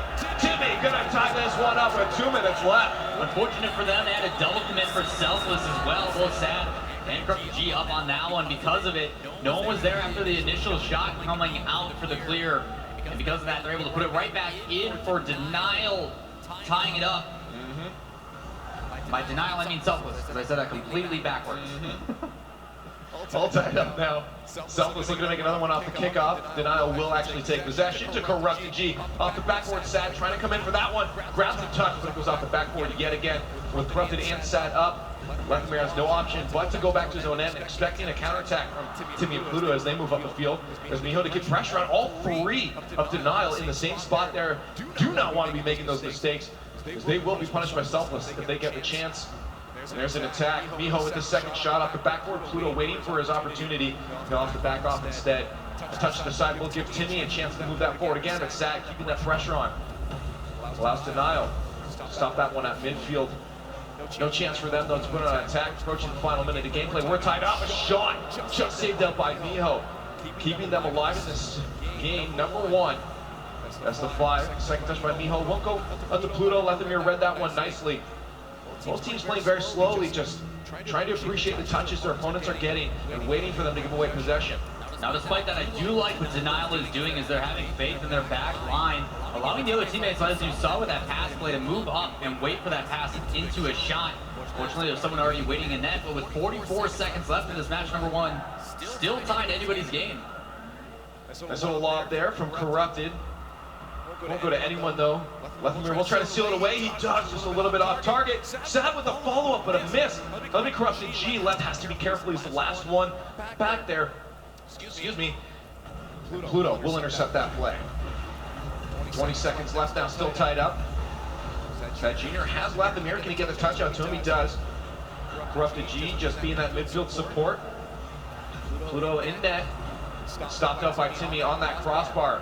Final 10 seconds of gameplay. We might see an overtime in game number one. of this best of 5, where it is do or die. Someone's going home, and both teams play very safe, as neither one of these teams wants to be the one to go home. I do like what Denial did there. They recognized the time on the clock. They sent everybody looking for a goal, but it did not work out. Even with the clear, it didn't matter. As Selfless not able to get underneath it, but 7 seconds in, you see Corrupted G trying to win this out. Timmy with the pressure. Looks like Denial's going to come out on top until Pluto contests it right in the middle. Trying to play that to his team, he plays it laterally. But a lucky touch from Lethamyr is going to settle it back down. Sad Junior and Lethamyr try to move that one forward. A 50-50 gets a little scrambly at midfield. Miho intercepted by Corrupted. There's a follow-up by Left. Will there be a Sad Junior? There is a Sad Junior. He sets that one over to Left, who's in the corner. He misses that one on his way out, maybe out of boost as well. He'll have to get that in zone. And Corrupted G off the crossbar from the flank side is going to grab the win, and they're going to take game number 1. Talked about needing to get both these guys involved. Sad Junior moving up the pitch and getting that 50-50 right out into the middle. And then Corrupted G, their lead scorer up high, putting that first one in. As you said, Denial taking the first one. Very slow pace in this game at the moment. Both Selfless and Denial just trying to stake out what their opponent is doing, waiting for those touches and those mistakes, and both teams are giving them as well. They're giving away possession a lot, and, well, why change it? I mean, it worked out for Denial, but expect to see the pace start up from Selfless. They need to start giving it a little bit more oomph to it to be able to take this from Denial. Yeah, a lot of it does have to do with those first game feelers. These guys have not yet played yet. Have not yet played today. How many times did you say yet? Yet. I don't know. I don't know yet. Ah, there's another one. Boom. Denial just took game number 1, do or die. And we've mentioned before, we can't mention enough. One of these teams is going, and Denial looking to get a sweep if they can get 2 more in this. And we now have to see Selfless grab 3 games in a row. Well, I guess not in a row, but 3 games from Denial to be able to take the series. Yeah, very difficult indeed, as these guys have always been neck and neck, all their series going the distance. And most of their games, too, when they play, are within at least a goal or 2. I don't think they ever have had a larger margin in their scores. So the story and the history staying true for these guys. Just looking at their monitors, it's great. It's like Pluto's is just way up there compared to his teammates. He's a tall guy. He's definitely not short. Also, fun fact, Canadians outnumber the Americans on stage right now. I don't like it. Take that. Do I help in any way? No, because you cancel it out. We're finally good at an esport. Are you though?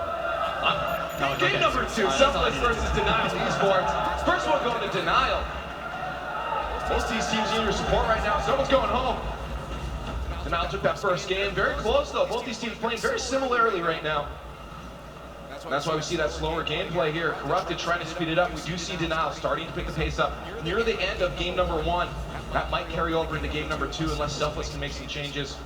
Pluto just waiting for that to drop down, but Left wasn't the way. Tried for a second touch. Timmy sends that one towards the net. They're looking for a goal of their own. Pluto off the wall will be beaten out by Corrupted, but Miho is there to send that one right back down into the orange end. Nice touch from Sad Junior, sends it back to midfield. No second from him. Left will have to do it off the backboard. That was rough, as that almost dropped right down into the net. 1 minute passing by, no early goal here for either team. We've seen a lot of pressure coming up from Selfless onto Denial, even though they did start out with a bit of a burst of speed at the beginning of this game. No, it's exactly as you stated. Selfless playing a lot faster, contesting into that midfield, showing a little bit less hesitation as they move up, trying to get Pluto into that flow. As Corrupted G trying to take a pass down to his teammate, gets stopped out. Now on the defense, Selfless looking to get this ball away from their net. No real scoring chances for either team at this moment. Again, they're still just working on getting that ball to center. We need to see a little bit more passing upfield to confuse your opponents, pull that defense out, and then get a shot on net. Miho can't win that 50-50, still in front of the net though. Lethamyr sets it to the side, Corrupted to try to steal that one away. Pluto to intercept to keep the pressure on. Timmy looking to just do anything he can into the corner, just to keep that pressure on it and stopping Denial from moving out of their own end. That's ball been in the corner for the last 10 seconds. It finally breaks out. Well, you're starting to see Miho play way more aggressive as well, contesting one after another. And he's actually cutting his rotation. He's not afraid to stay up there with Pluto dedicated in back. He's going to keep making saves like that as a shot comes in from Lethamyr. We talk about Pluto being a defensive player, and there it shows right there, reading the shot, but it wasn't enough. Denial going to grab goal number 1 of game number 2. Yeah, that ball popped up. You saw Miho needing to grab some boost, and because of that, he's out of the play, forcing Pluto to double back and try to get inside, but Sad Junior's placement is too strong. There's only a 1-goal difference in game number 1. We might see the same situation if Selfless can't answer this one in game number 2. Denial is up in the series, and they're looking to grab a second point. See if they can continue that trend right now as they move down onto offense. Pluto waiting back, knowing a shot from Corrupt is going to come out. Backboard instead, Miho does get the touch.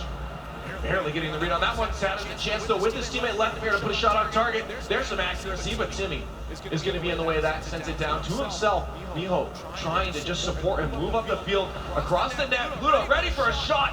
What a save from Sad Jr. knowing and expecting that shot to come in. They hold on to the lead. 1-0, 2.5 minutes left now. Selfless yet to answer. The decision making and the positioning from Sad Jr. has been spot on this game. Not only on defense, but also up on offense. He had an opportunity to try to play it inside. He actually spun back around and then pinched it off the wall to play it back out to his teammate, recognizing the angle was too difficult. Still no answer from Selfless as they try to make another attack. That'll fly back down into their own end. Timmy has left the mirror, but scares them off with the slow play. Corrupted will move instead. And I'm not scared. Gets the touch up to Sad. He drives a shot. Good save there coming up from Miho as he gets up early on that one. He tries to clear it, but with no real direction. Gives that one away to Corrupted G. Pluto says, watch this. This is how you clear it. And sends it right back down into the orange end.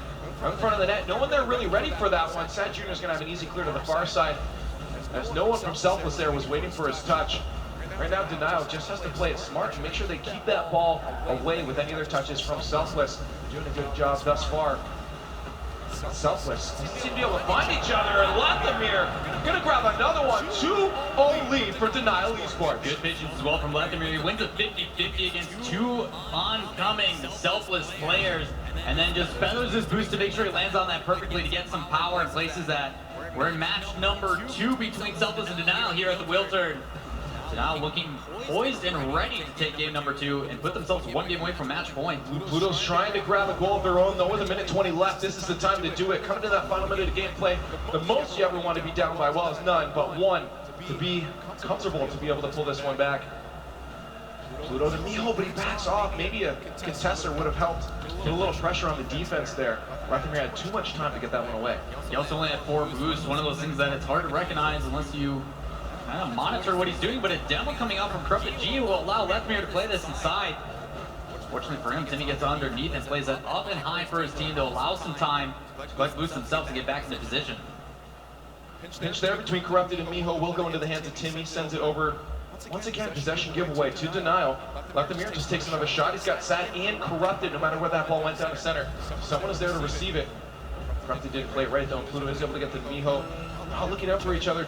No, Selfless is still struggling to find any kind of scoring opportunities. Denial is just holding them off at every chance. Pluto, a roof touch out to Miho. He's not going to be able to touch that one. It slowly rolls towards the net, but Corrupted is able to pull that one away. 15 seconds left now. Denial looking to set themselves at match point if Selfless is not able to score 2 goals. This is the final attack for this game at least, as Timmy tries to find a shot off the crossbar in the net. They do have 5 seconds left, but a goal is what they needed, especially going into game number 3. Still plenty of time. We saw it in the first match of the RLCS this season. With Denial only taking 3 seconds off a kickoff goal, there's still plenty of time, but very difficult. You know Denial is going to pack the box. 5 seconds off the kickoff. Can Selfless do it? You see already the boost pick up from Pluto. Sends it forward to Timmy. Timmy off the backboard. Pluto has the chance. If that drops down roughly, he has to center that for a teammate. He can't. Miho will have to back off. He was ready for the drop down. Timmy keeps it alive. A demo there will allow Denial to set this one on the ground. And the Canadians have themselves a match point. Same scoreline as game number 1, and clutch play at the end there from Sad Jr. going for the demo to make sure there's no options available. But look at Lathimir up at top, most shots, but all the way across the board, he is filling in for this team. But I want to pay attention to Sad Jr. Sad Jr. was absolutely clutch in that match.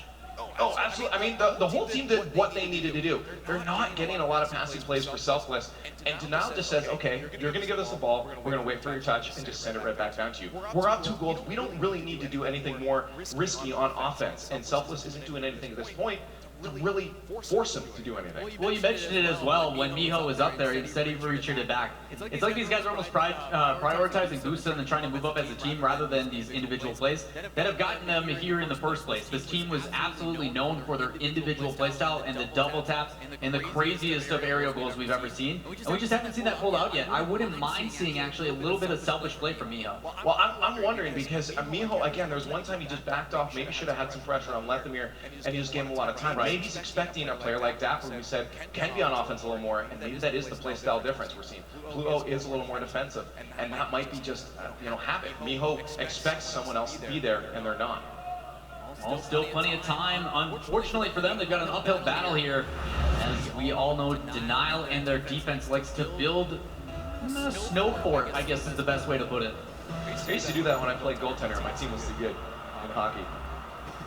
Just sit back and play with like ice chips and then build them up. Keep in mind right now, ladies and gentlemen, someone's going home in this game, and Selfless is currently in that position as Denial, sitting at match point, has 2-0 in this best of 5. The Selfless cannot win this game. They are donezo for Season 3 World Championship. And that's not a place you want to be. Denial looking to grab the full sweep 3-0 right now in game at number 3. As they create an attack right here, Sad and Corrupted pushed up a little far. Could have been a clear chance for Selfless. They aren't able to take advantage of that. Lethamyr will back off in favor of Sad Jr. up for a touch. Second one will confuse Pluto. He'll try to get a touch, but passes at the left. A shot on net. Mistake on defense for Selfless, and Denial grabs goal number 1. What a play from both teams. Sad Jr. winning that 50-50, and then another touch to force Pluto. Not only does he force Pluto to make a touch, but then he also chases him down, allowing Lethamyr to put a shot top left. They talked about his accuracy plaguing him, and I've seen him play a lot of drop shot. When he plays drop shot, he's fantastic. Spot on. And he's just gonna imagine that this is a drop shot game right now, and that's what he did. Grabbing goal number 1, and air dribble, almost finishing it off. The tie up there, and Pluto secures that goal. Fantastic positioning from Timmy, feathering his boost, making sure roughly about 20 as he gets to it, and then uses the rest of it to make sure he wins that 50-50. Drops perfectly down to his teammate, and the follow-up, wasting literally no time to tie it up. Taking that octane like a brick, just forces that drop down for his teammate. Pluto does finish that one up. You see Pluto moving up on offense now. Maybe that's the spark they needed. Selfless. In a minute now, does tie it up. Again, match point, they need to win this. They have to win this. There's no ifs, ands, or buts about it if they want to stay alive in this championship. Denial on defense. No boost for Pluto there. Miho with a missed touch there. Timmy forced up, but all three of them were there. Chance for a counterattack for Denial, but that ball slowly falling down. Wasn't quick enough for them really to move down into the Selfless end, and Denial will have to try again from their own side as that midfield Miho keeps that pressure on. Minute and a half passed by. No one in the lead at this point. Denial did grab the first one, but Selfless quickly answered it up. Timmy there trying to set this one backwards. We saw Greasy Meister doing a few of those. He's trying to take lessons there. Timmy, weird pinch, sets that one right back down in front of the net. Miho trying to really recuperate this into a scoring opportunity. They can't. They'll have to back off now. 2 minutes passed. Still tied up at this point. Now Denial looking to re-grab the lead. Well, for those that are just joining us here for Season 3 RLCS at the Wiltern, it is one game away for Denial, trying to sweep this team they have never won against before in the RLCS. That's great learning that if you're able to do that. Never beat them and then all of a sudden come out and sweep them. Selfless isn't ready to kick it yet though. 2.5 minutes approaching on this one, still tied up. Selfless trying to create and generate those opportunities as they have been on offense a little bit more than we saw in those last 2 games. And that's exactly what they need right now. It's that spark on offense. Timmy to set that down off the backboard. A demo, this could be it. Pluto can't set that one on target. That's what I like to see though, the physical play. We haven't seen too much of it from Selfless. That could be the difference maker for this team. Very lucky as well that Sad Jr. was able to respawn on that side as he goes up immediately to play it out. But the pressure from Selfless, Timmy trying to go for another one, goes for the fake. But Sad Jr. waiting patiently for it, not getting fooled this time. Look at this though, we saw this against Alpha City. Denial spending a lot of time in their defense, and that was ultimately their downfall. And this could be the chance for Selfless to score. The pressure will eventually mount, and Denial will succeed a goal eventually. If they keep this up, they need to break out and create some chances of their own. Almost a chance there, but Miho will intercept Corrupted at the midfield. Left and Sad, waiting patiently in net.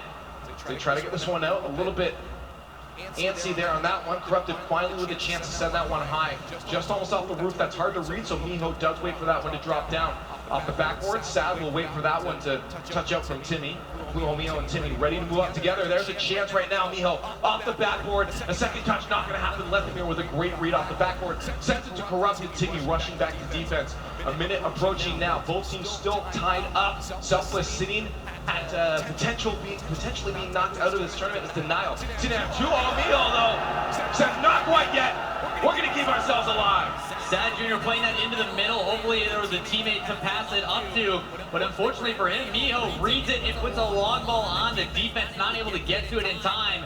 But with 1:09 left, they are so close to staying alive.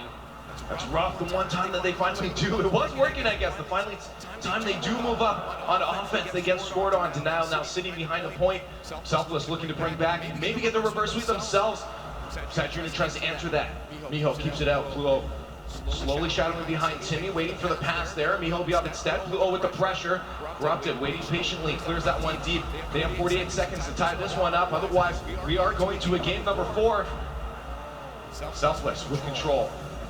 Niall just trying to be a nuisance. There's Corrupted in front of the net. Rough spot. Sad Jr.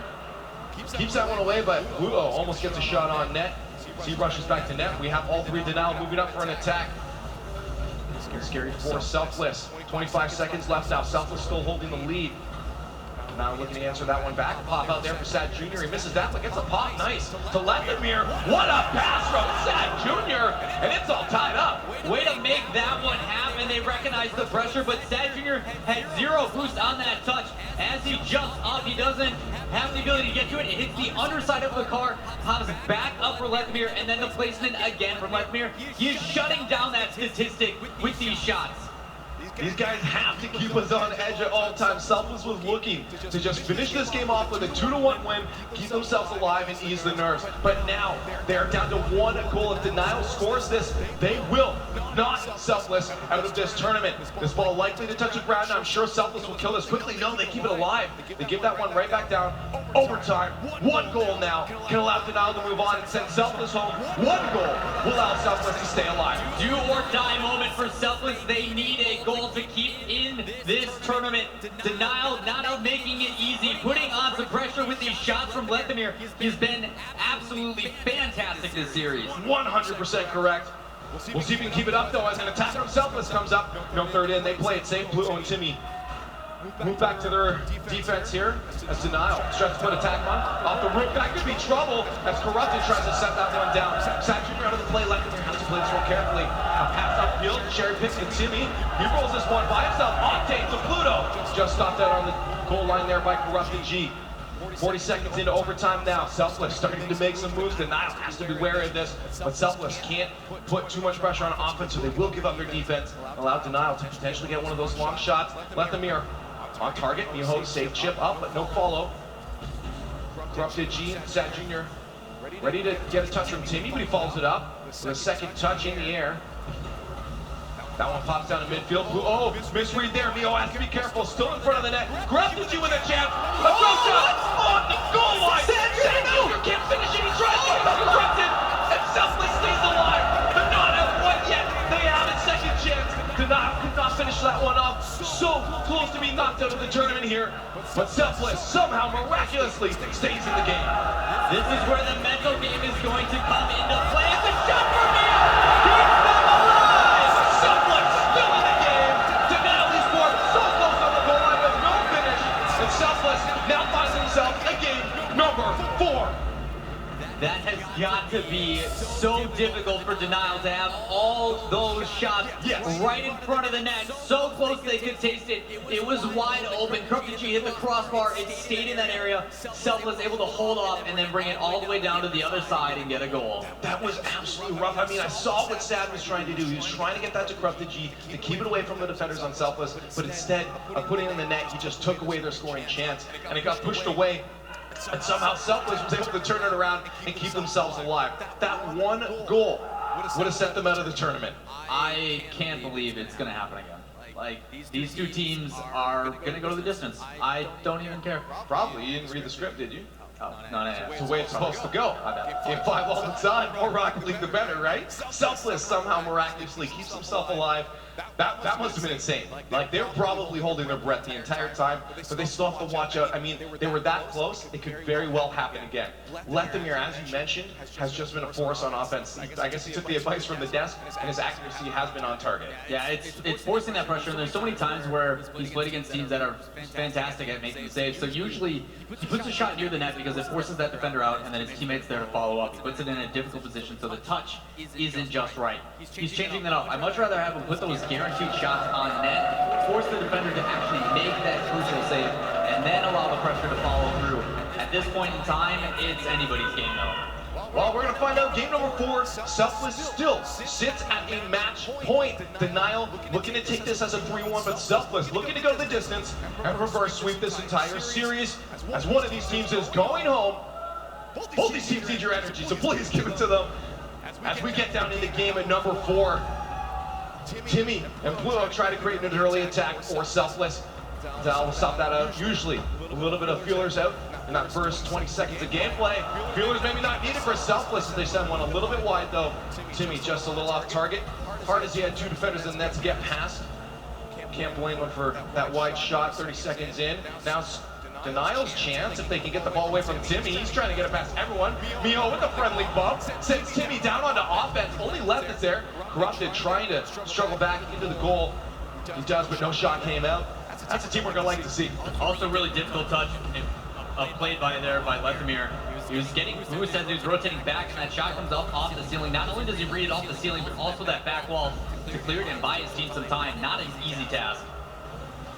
Back down into the Denial end. Miho just misses on a shot, trying to get in the way of Corrupted, be a nuisance. Sometimes that's just enough to create or stop any kind of momentum down towards their own end. As Denial try to make a breakout. All 3 of them there. Corrupted playing it smart, recognized that they were all there. Backs off.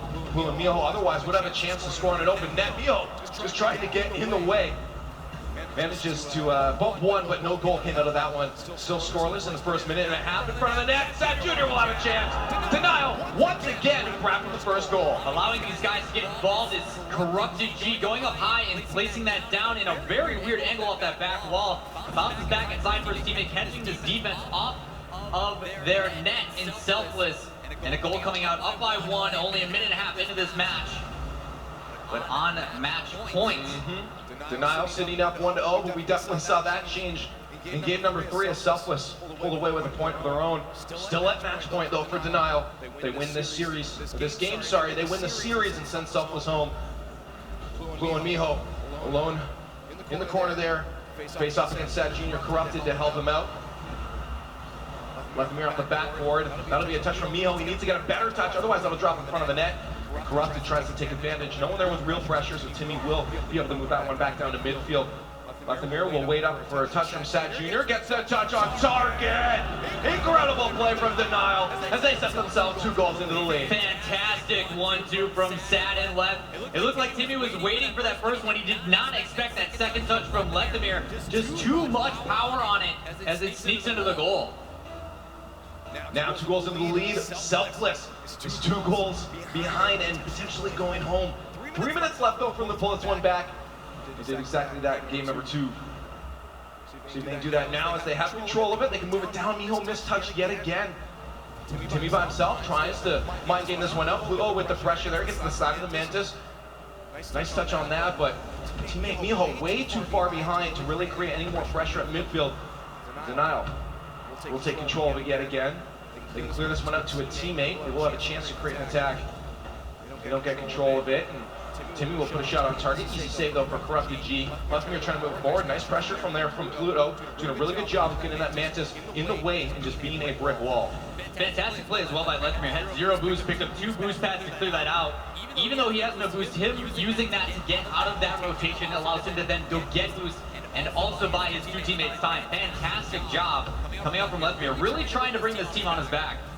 Miho with a pop over to Timmy. Timmy trying to finish it. That'll go straight up into the air. Miho with another one. You do have Corrupted in your way though. He'll likely try to get a touch. Miho trying for the demo in, the boost, but it will miss his Corrupted.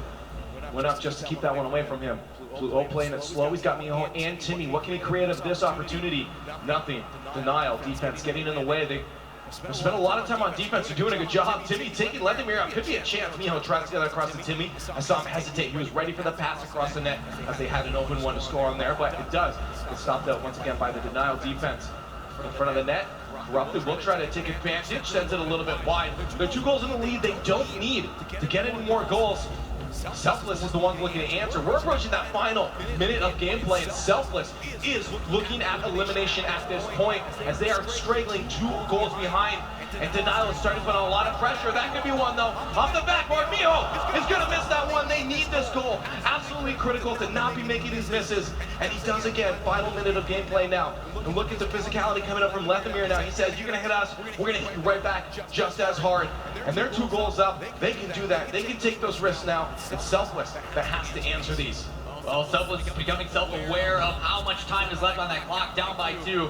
The aggression of play starting to move up a little bit, but they're still making sure to put someone back on defense. They understand the position they're in, but they don't want to make it too easy for the other team as they put this one up to Timmy, missing just wide. Denial keeping it alive. 30 seconds left now. Selfless. It's all about them. They have to answer now. 2 goals in 30 seconds is not an easy feat at all, especially with Denial keeping this kind of pressure on. They're contesting absolutely everything, just getting in your face, stopping any kind of chance for you to create a play. Miho needs to get the touch, and Savage trying to shove that one in. Up across the bar. Lethamir with a third. And with 10 seconds left, Denial looking to secure this win and sending Selfless home. For the first time in RLCS history for Denial, they are able to take it over Selfless. Denial beats Denial. Yeah, they finally beat themselves. They've been beating themselves all week. This time they're able to secure the win. And what better place to do it than on the world stage? With 5 seconds left, Denial Esports is going to be sending Selfless home. Unfortunately, I want to see all my friends here, but it can't be that way. And of course, they want to live this moment as long as possible, getting another goal here, just adding another second on the clock. There it is. I mean, a good fight from Selfless. They fought hard. Unfortunately, again, it's just... I mean, Pluto's a great player, just couldn't find that chemistry though. I mean, maybe a different story with Dapper, but we'll never know. The Selfless is going to go home, but they fought hard, they fought valiantly. We got to give a round to them, but we got to say congratulations to the Canadians. They're going to move on the lower bracket and try to get 1 step closer to securing their win at the World Championships. Unbelievable match between these 2 teams, and our first team eliminated from the RLCS. Shout out to Selfless, this crowd showing them some love as well during that match. But unfortunately for them, they're falling just short to Denial. There it is. I mean, unfortunate mistakes here and maybe too safe gameplay, but whatever it wasn't enough. And Denial will move on. Again, both teams. I got to say, both teams. All these players are fantastic. Look at the camaraderie on the stage right now, and I love to see this in our community. When someone's out, they console them, they take care of them, and I love to have all our friends here, man. Especially when someone is out. I don't say it that badly. Yeah, you did here. I don't say it that badly. It's pretty rough. Well, I mean, we have to deal with a bit more. As the Canadians did move on, congratulations once again to Denial. I'm hoping there's a bunch of Canadian flags in the chat being spammed right now. But I mean, they pull it together. I mean, there were mistakes yesterday. They started to slow down. Even in this series, I saw a bit of that slowing down, and I'm like, oh, that might be it for them again, and Selfless might be able to pull it back. But they stayed strong. Again, Lethamir on point with all of his shots. He was there for all the passes that were sent to him, and he was putting them on target. Well, it just shows in their play style, and it's been their story throughout the entire season. Denial is a persistent team. They're a nuisance. They will not go away. That defense, just one after another, able to hold them off and then bring it back for a counterattack. They showed it again here. Big congratulations to them. No, absolutely. I mean, it's not going to be easy at all here on out, though. I mean, this bracket's just going to get tougher and tougher and tougher as you go on throughout it. Denial's definitely going to have to be looking forward to that. Sure, they got to think about this win, but they have to look forward to the matches now that are ahead of them. Speaking of Denial, we have Lethamir, the guy that's getting those goals, up on stage with Joey. All right, guys, let's give it up for Denial Esports and my boy Lethamir right here. All right, man. So, what you guys were up? You guys were looking great. It was gonna be. Is this a sweep? And then, yeah. What were comms like for you guys? How were you able to kind of like all be like, hey, this is still okay? Well, to be honest, I don't even remember what I did to mess up because we just forgot about it. I know I made a mistake. We just let it not affect us and continue with the rest of the series. See, and that's solid though, because you gotta be able to do that. You gotta be able to just move on. 10-second rule. As soon as you're away from it, don't look back. There's no point, I guess. But so that's great that you guys did that. Now, for you, man, like yesterday maybe didn't go how you guys planned. You come in here today. What was the general mindset though, facing up right here against Selfless and having to like come back from what happened yesterday? Well, yesterday we played Alpha Sydney, if you guys didn't see. They're actually an underrated team. You know, they're coming from Oceania, and sorry, I'm moving away. Coming from there, we took the loss, and we just said we need to move forward, make sure that we win every series going forward. So, not much more to say. Well, there you go. So you guys planning for the rest of the tournament is to win every game and have a good one? Exactly. Awesome, bro. Now, for your fans out there, I know that you guys are unofficially, they've been calling you guys the Canadians out there. So would you like to say anything to your Canadian fans, or fans in general, and family and everyone else? It's about time we won a series. There you have it, guys. Lethamyr and the rest of his squad. We're going to send it back over to Actual Toss now. Thank you all very much. Thank you, Joey. Awesome to hear from Lethamyr there, and that guy he's still doing them over there. Hey, gotta work out. We gotta work out wherever. Well, guys, what a series. We, unfortunately, again, we have our first team eliminated. It's the nature of tournament play, double elimination. Not triple elimination yet, James. Not yet. Not yet. But Selfless, your first team falling from the tournament, and Dapper, again, not here to play for that team. But all the credit goes to Denial, falling to Alpha Sydney, as Lethamyr was saying, but able to bring it back. And honestly, they looked pretty smooth during that series. Yeah, there was not a lot of offense from Selfless, and that's what we were worried about with Dapper being away. Or at least I was worried about, because you guys. I mean, I was confident that Timmy and Miho was going to step up. I believed it, but they were really flat, especially in that last game. We saw Miho and Pluto both with zeros across the board. Timmy, really no one stepped up in Dapper's absence. I think they just struggled a bit to get a bit coherent, the stress and pressure again. This is, aside from Pluto, a completely new team here to the RLCS, and I think the pressure kind of built up, especially after coming so close to Flipside and getting knocked down. You can tell they felt devastated. Yeah, and that's the toughest part. Again, they were milliseconds away from taking out Flipside Tactics, but we're not able to get that done. Knocked their lower bracket, and now they're out of the tournament. But let's take another look at that one in the form of the Mobile One high performance replay to look again at how Denial was able to take care of Selfless. And again, I thought Sad Jr. played very well. He gets this block there, trying to form that pressure, and Lethamyr was there to put him away. He had very low shooting percentage in the first series. This time, though, leading scoring, 6 out of 10 goals, and 6 goals on 13 shots. So he did very well. Yeah, I think he was really able to prove his skill and mechanical as well. The redirect he was able to pull off in the middle of the series, really showcasing what he can do. Yeah, absolutely. It really is just, also, I would say, Corrupted G deserves some credit as well. But Lethamyr, that shot, this was one that I remember. It reminds me of his off-the-ceiling shot that he had against G2. Lethamyr so aware in the air and just put in goal after goal. Yeah, I was saying right as the series had started as well, I thought that it seemed that tonight we're tugging at each other slowly, but now they seem to be fitting in a little bit more. The puzzle pieces are kind of falling into place. I think the team in general is starting to find their groove and work together. Yeah, and really, you can kind of tell from the beginning with Selfless, Pluto trying to get his team pumped up when they were walking out on stage, and they just didn't seem like their heart was fully into it, trying to get amped up. Pluto was trying to, but no one else was really doing that. So Denial saw that and just really took it to him, and you could tell after that overtime goal from Corrupted G, that has to be a little bit demoralizing, but they still bounced back, got that overtime win, but in the end, Lethamyr was too much. Sad Jr. also just blocking those shots, putting that pressure on, scoring 3 goals of his own with 3 assists. So Denial stave off that last place and move ahead in the tournament, staying alive. And, you know, on that note, it's a little bit difficult, no matter what the result of that was, because guess who they're playing? Northern Gaming. Denial moving on in that part of the bracket, playing Northern Gaming. A lot of expectations of that, guys. Northern Gaming's a force, and now Denial, can they put together a run? Do they have the pieces in place? Can they use this as momentum to propel them forward to potentially take out Northern Gaming? Well, they already beat one team with a sub, going against the other team using a sub. This time, though, Northern Gaming is, I think they're going to put up much more of a fight. We saw NRG beat them up pretty good, but then on the other side, we saw Northern Gaming take out Jam commandingly. So it's going to be a good series. I think it will be closer than people expect, but really it's going to be a toss-up between NG and Denial, I feel. And prior to the weekend beginning, a lot of the pro players were saying they were really scared of Northern Gaming.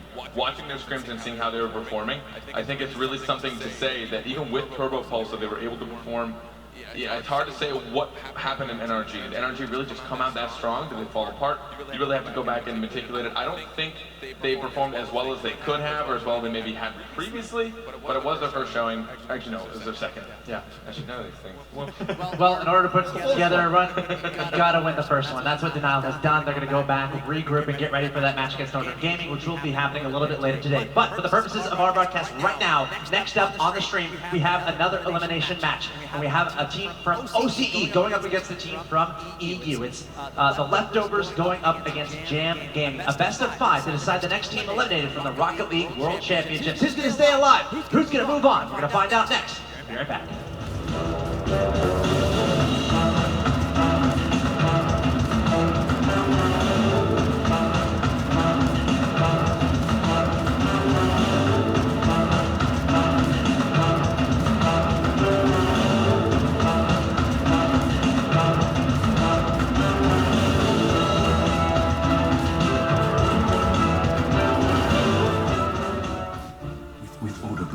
Old Spice's most powerful antiperspirant.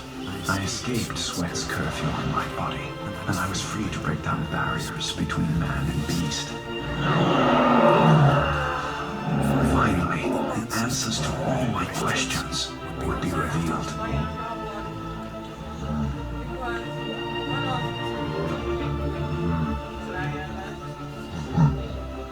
Excuse me?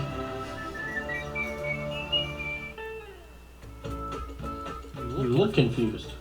I just don't get it. So the new brisk is watermelon and lemonade? What don't you get? Is it watermelon flavored lemonade or lemonade flavored watermelon? Let me show you, James.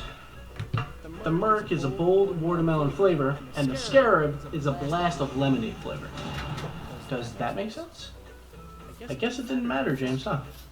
Brisk Watermelon Lemonade is available only at 7-Eleven for a limited time this summer, so get yours now. It's a London dialect. It should sound like this. Death before dishonor. Death before dishonor. No, like a king. Death before dishonor. Oh, no. What? Death before dishonor. This lesson could be your very last. If you threaten my life one more time today, I'm in my car and I'm off home. Then go home. Hey, Gibbs. What's up, man? Getting some games in after all that casting? Yeah, I'm close overtime trying to hit that grand champ. Can you do me a favor, though? Yeah, what's up? This personal space issue, can you please move over there? Okay. Just trying to win a game here. 2, can you actually grab me some more brisk of watermelon lemonade? They're only 7-Eleven, very limited, and I'm almost out. Yeah, I was gonna go there anyway. Thanks, dude. Can you actually grab all of them for me? James! Grab all of them! James, I'm serious! Brisk Watermelon Lemonade is available only at 7-Eleven for a limited time this summer, so get yours now.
Brought to you by the hardest working collection from Old Spice. Don't smell yourself short.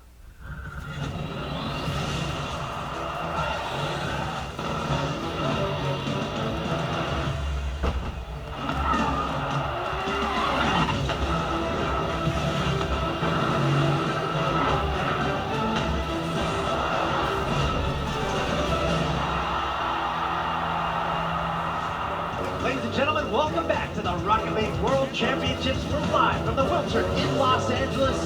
This is day 2 of the World Championship. 3 matches to go on the day. We've already seen one team go home, and that's Selfless, the first team knocked out of the World Championships this weekend. And coming up, we have more elimination matches in store. My name is Axel Tosh, joining Gibbs and James Mott. We got Yummy Cheese Man rejoining us on the desk. Cheese Man, good to have you back here. How's your day going? I've missed everyone. I know. I've just been having to sit there, watch awesome Rocket League. It's such a shame. And of course, we're all very much enjoying that this weekend at the Wiltern. But really exciting tournament going on here. Double elimination bracket, which we're going to take a look at one more time. To keep everyone up to date, here's that upper bracket.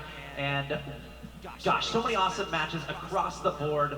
Highlighted today, I think, was Energy versus Flipside Tactics. Energy finally able to convert a victory there to advance to the upper finals. Plus, they also beat Northern Gaming, the 2 dynasties in Europe, and then Whatsup Esports back-to-back upper finals, just a brand new team this time with K-Dop leading the way. And for the rest of the day, we're going to be focusing on the lower bracket portion. All of these matches are going to be elimination matches here, as we just saw Denial eliminate Selfless from the tournament.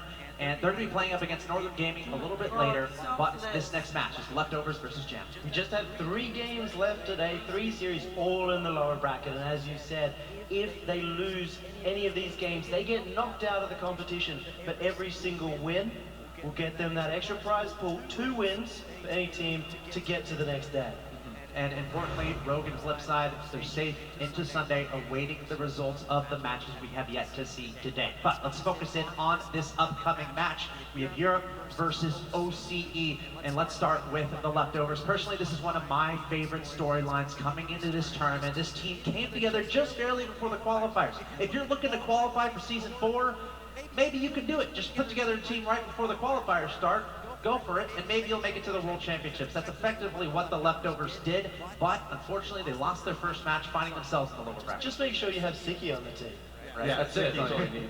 But 3 reverse sweeps, they love to play down, so maybe they love to be in the lower bracket. It's very possible that they might pull Flipside and make it all the way through here.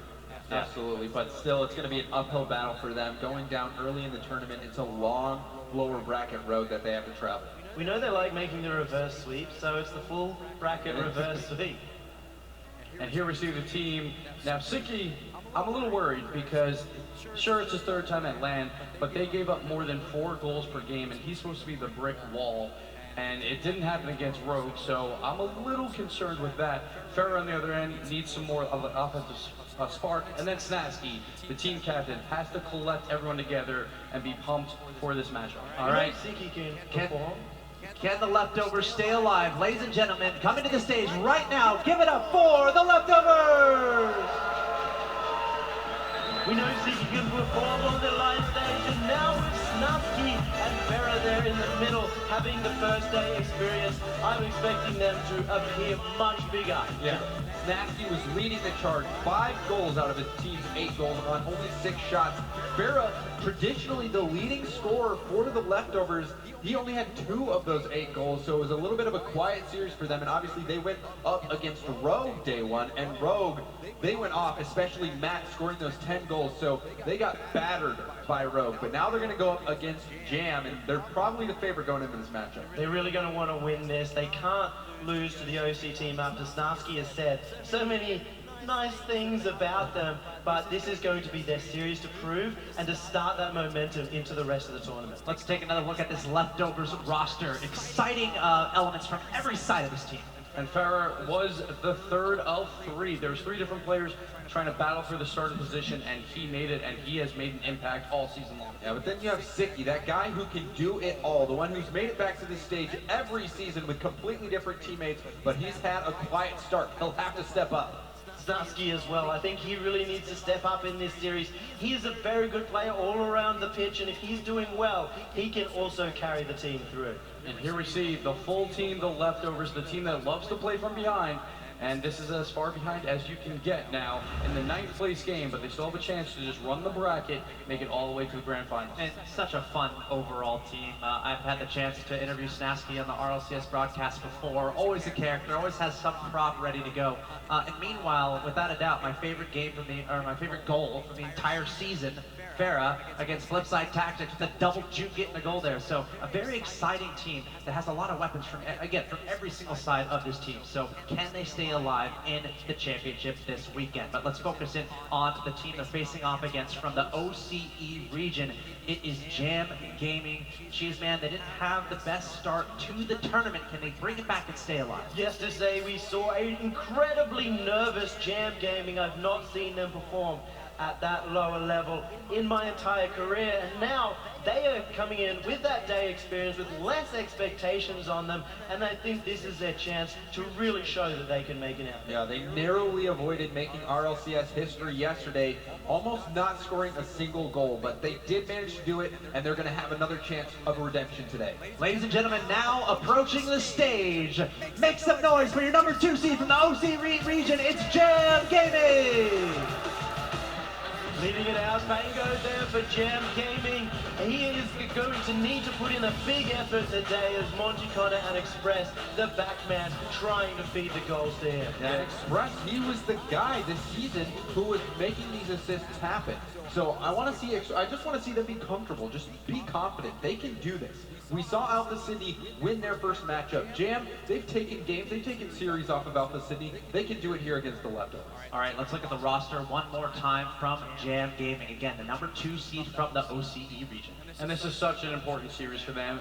Game 1's going to be huge for Bengo here. They need that confidence going in. They only scored 1 goal, and he was the one who scored it, but they're going to need that confidence early on. And like I said, Express, he was the clutch playmaker in Oceania. And you can see there, 0.93 assists per game. He's going to need to start generating some offense for his team in this series versus the leftovers. Monty Connor, a little bit of an undervalued threat. He is so good in the midfield, and I expect him to be the one controlling this match if he is playing well. Yesterday we saw them up against the Dynasty team, Northern Gaming, and now almost a Dynasty player, Siki, is their opponent in this match. There you see Jam Gaming getting ready, talking a little bit about their strategy, what they're going to do in this upcoming match is incredibly important. Oh, I saw a little wink there.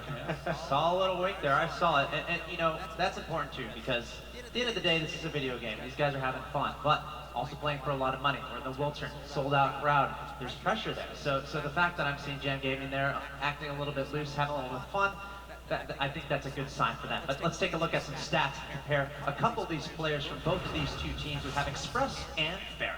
And we see Fega, the main offensive threat for the leftovers all throughout the season, making incredibly clutch plays in Game 5s. And I want to see it here behind this amazing crowd for some more epic plays from him. If Express is on, I mean, we already know he's in the conversation for best player in OCU, only just coming through, scraping it in the second, and that is because of his pass plays that can come through and control a match by himself. All right, leftovers versus Jam Gaming, best of 5, and this is it. Elimination matches from here on out pretty much today. Can Jam Gaming bring it back? Can leftovers recover from their early loss in the tournament and rise up against this OCE team? Guys, it's time for predictions. What do you think? I'm concerned for Jam. They didn't look good against Northern Gaming. Northern Gaming looked pretty strong, but I have the leftovers 3-0. I just don't think Jam Gaming has it. And I think Siki will step up. I think Fega will step up, and this will be a great like warm-up game. Like, I don't want to call it a warm-up game, but for the rest of the bracket for the leftovers. Yeah. So I will go 3-0. And traditionally, the leftovers all season long for them have been that scrappy bunch that never gives up. They fight until the very end. I think now that they really have to fight for their lives, they're going to come up and get this win over Jam Gaming. I have the leftovers. I think that Jam Gaming are going to perform much better today. There's going to be a lot less pressure. But as you said, the fighters, leftovers, if they go down 2 games, which might be possible, I don't think they're going to lose it out from there. So I'm going leftovers 3-2. Guys, I have the leftovers as well. It's a full suite for the desk. I think it's a great team. They didn't show up that well versus Rogue on day 1, but I feel like they could come back and make a competition out of this and advance to the next round. Remember, let us know what you think on Twitter. Use the hashtag RLCSWCS3. Join the conversation on the Twitch chat as well. But it's time to get into the next match of the day. Another elimination matches. Who's going to advance forward in the World Championships and who's going to be knocked out and who's going to go home? It's the Leftovers versus Jam Gaming with the commentary, Shogun and Final Card. Thank you very much, Axel. And this is going to be recovery for one of these teams. Neither of them playing up to their full potential yesterday, but only one can stay in the tournament. And as we know, Leftovers tends to perform a bit better when they're in the whatever kind of state. That's pretty much what he said comms were like, at least Snansky in his interview. But what I do have to notice is that since Yummy said that was one of the worst you'd ever seen Jam Gaming play, that means no one here knows their full potential. So they have to be careful not to underestimate, because I think everyone coming in didn't really know what to expect from OCE. There was probably some underestimation. Everyone didn't really know exactly how they perform, but now, just Jam Gaming's opportunity to show what they're really worth. Yeah, it really is a case of Leftovers. They were caught out time and time again by passing plays from an on-point Rogue squad yesterday. And if you've got to be looking at this, if you are Jam, just going, we can attempt this. We've certainly seen a style that can defeat our opponents. And Leftovers, scrappy is the best way to describe them. James Body, I was talking to him a bit yesterday, and they really are a team that just refuses to give up. They refuse to lose. They performed so well in league play. They took down literally the top dogs in the entire league. They took down in the week 1. Talk about people underestimating. Everyone underestimated the Leftovers. And after the game yesterday, Snansky seemed a bit defeated. He didn't think they performed up to par. So I think this is two teams we have yet to see them at their prime, so this should be a top-notch match. Yeah, he said Snansky seemed a little bit defeated. He seems today to be much more in his element, much more jokey than he was after that loss. So at least it isn't affecting them too much, as we are going to get ourselves into this match. As we said earlier, the loser goes home for one of these teams, as Express is going to immediately try and challenge this. And for you, Carpet, what do Jam Gaming need to do to take a win? I think Jam Gaming need to feel comfortable, and you want to interrupt Leftovers when you can, since you know they're scrappy, they'll get the bumps they need to, and they'll fight till the very end, so don't give up. From the first minute to the last minute, Jam needs to be on point. Snansky, early challenges from him, and Fera's going to put that one straight down. Two players committed, and Siki puts it up high. Snansky is already rotating all the way back, so there's going to be no immediate follow-up. Puts that one just high yet again. Jam Gaming need to be very careful of their boost right now. There is none in either corner, but Montconnor with the follow-up puts that one straight down, but it is not on target, and Snansky had it covered nonetheless, but Express can continue to try and follow up, but cleared away yet again. Now Ferret, opportunity, puts that one up high. Bango is beat, and that is 1-0 to the Leftovers. This is a little of what we saw yesterday from Jam Gaming, committing a bit too hard to shots that you don't have. Snansky getting a great contest, making sure he used the front flip so his car didn't move. He couldn't get pushed back for momentum. He got the dunk on top of him, and it gave an easy shot for Fera. Yeah, that tackle was absolutely the key, and there was a slight issue as well from the Jam player that was attempting the chance to just sort of hit the bottom of the car, definitely allowing Snansky to roll over the top. As Bango was actually going to come forward and challenge Fera, who was unable to control the ball. He took a bit too much time, had a bit too much patience. I don't know who was supposed to get that one. Fera thought he could control this and take out Bango, but he went for the right flip as opposed to the front flip, giving him a lot more space to try and cover and take the ball out, pinching it through. So both of these teams have now drawn blood. Who can continue on in this series? We are all tied up, only just over a minute through this matchup, as Ferret puts that one off the crossbar. That's me. Put all the way down to the other end of the field by Express. Snansky, challenged by Bango. Sticky puts that down. He's got Snansky to aim for. He can put up that sidewall. There's no follow-up by Ferret. Almost seems like Leftovers are trying to starve out that boost, but there's no follow-up. This can be a passing play over to Sticky. Really far out, the challenge just not there in time. Passing plays, I like how Sticky, he was about to retreat, and the moment he noticed that Jam gave up possession, they hit it too far away from themselves, he turned right back around. He's so self-aware of the pitch, and it gave him a beautiful opportunity for a passing play. This is one of the problems that Jam had yesterday as well. Every single time they took control of the ball, they just tried to wallop it out of their own side of the field rather than looking towards another player to pass to, effectively giving up possession every single time. That's going to be a lovely pass over to Bango, who does miss the ball. So Snansky's got his opportunity, puts that up high. It's just going to be put to the side by Express, who's got the opportunity to follow up. Snansky can turn around after grabbing himself some boost, and he has done it by defeating the one player with a looping shot. Looping something. It's definitely something. It's pretty much given the position. Back to Jam as Monty Connor puts himself towards the middle of the field. Jam have pushed themselves up as they are known to do. They cannot afford to get caught. Sicky just pushes that straight back over to Monty Connor. He was looking for Fega. Now Snasky with the dribble attempt. That's going to go towards the post. It's just come off the side. Bango a little bit too confident on that wall. That's going to be followed that way Snasky, but he was not predicting the post. Here's Sicky though, and there's Express with the save. But still, Jam Gaming find themselves in defense. Those opportunities were all on the leftovers to score, and their accuracy seemed to fault them. Jam Gaming gave them nearly 3 wide open nets, committing a bit too hard towards passing plays that just couldn't really turn into anything. There's Fega on the rebound. He's got an opportunity, but Bango in the way. Sicky now. This siege has been going on for so long, but still the leftovers unable to score. Bango, the opportunity for a wall carry. Only gets 1 touch though, so Fega can easily challenge. Shogun, in 3 minutes, the leftovers have 10 shots on net. That's nutty. That really is nutty. That's more than the entirety average of Alpha Sydney, the OCE leaders. They're not that far off the average for NRG either. That's going to be pushed straight down. Snasky with the follow-up. That puts his team 2 goals in the lead. And this is the scrappy passing play that we see. Fega going up for a ball that almost no one would want to go for, but he manages to sneak his bumper just around that. Snasky seeing his teammate going up for that and having the confidence for such a touch to stay right there underneath, pulling out 2 Jam defenders. So Yummy has talked all week long about how important it is for the OCE teams to really talk as much as possible, get those comms going. But there's been a lot of double commits this weekend by Jam Gaming. So those comms not working as well as they want. Maybe those nerves, those RLCS jitters coming in. Express got an opportunity, he can pass straight out, but Monty Connor will not get anything because Snasky came in early for a challenge. Now Monty can take this off the wall, but Snasky yet again. Leftovers finding their footing when it comes to these challenges, not giving up an inch to Jam Gaming, as Sicky's going to use Express for extra power. This puts down to the Jam side of the field. 1 minute remaining, and unless Jam can really pick themselves up, they're going to find themselves on the losing end of this matchup.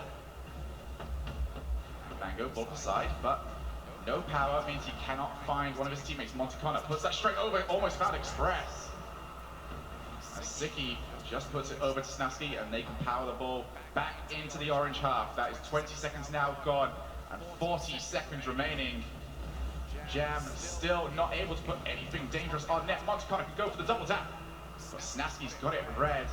And something that Jam will not be used to. European teams are very good at Spider-Manning the wall. There's 20 seconds remaining. Jam still to try and find something to trouble this defense. Sicky puts that down. And Monty Connor just puts it into the corner. Bango's going to have his team's last opportunity. They need something right now to get something immediately off the kickoff as well. But Sicky is going to put this towards the orange side of the net, and that is going to be game number 1 to the leftovers. Already we see huge improvement in the play of Jam Gaming, but the moment they were down 1 and especially 2 goals, they seemed to be a bit too antsy to pull themselves out of net. They really wanted to get that goal. They really wanted to take control and use their skills, especially their mechanical skills. They were slowing down. They were trying to get the dribbles and the passing play. But leftovers aren't going to allow you to do that without a fight. So I think the moment Jam Gaming was down by 2 goals, they seemed to panic a little bit and fall off a bit from where they started, but still a significant increase from the showing that we saw earlier. Yeah, my biggest problem right now with Jam's offense is a case of they get the ball and they see the net. They don't really think so far about the journey to get to the net. Not really leaving someone in the middle part of the field to just launch that ball towards and then get another tap down so they can take a shot. Instead it's, okay, we've got the ball, let's take it as far as we possibly can. Not quite working at this point in time, but this is still a much better performance than we saw from them yesterday. And I feel like that comes a bit with the impatience. In general, especially if you know you need to score, if you don't have many opportunities to do so, it's going to turn into a situation where, all right, like I know I've got minute 30, I don't want to take too long to get there. You want to get a couple touches, get a couple passes, but the moment you take too long to get there is the moment that you start to really feel the pressure of the time. And I think if Jam can just slow it down a bit, not particularly in pace, but I guess more so in planning, if they can plan out their attacks a bit more, cross the field a few times, really start to pull out the leftovers, because when they did have an opportunity, when they did get their goal, they really were outpacing the leftovers. Yep, and still, we've got lots of games still to go. So Jam, can they make the adaptations there?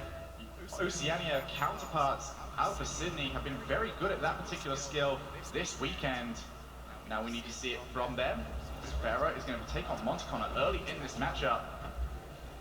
Bango tries to put up high, but Siki can hit that off the backboard. There's going to be no follow-up because he's trying to predict Express's touch, and he almost did, but Siki can't get quite anything. Snaski's got his opportunity.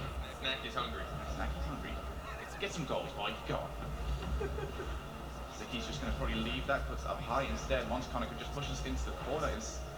Fega, I think, stole the boost away from him. He's going to go towards the middle part of the field. Bango. Just another launching thing. And once again, there wasn't really thought process behind, right, what do we do after we've got a hold of the ball? Snasky over into the corner. Ends up pulling out Monticona, but Express can go for a follow-up shot. And there's Bango! Lovely passing play by Jam Gaming. There's the passing plays we can see now. Pulling Siki out now. This time Siki seemed the impatient one. He didn't know where to go. He was in, out, didn't know if he should turn around or not. He gave a lot of space for Jam Gaming. And remember, ladies and gentlemen, this is an elimination round. Whoever loses this, they're done.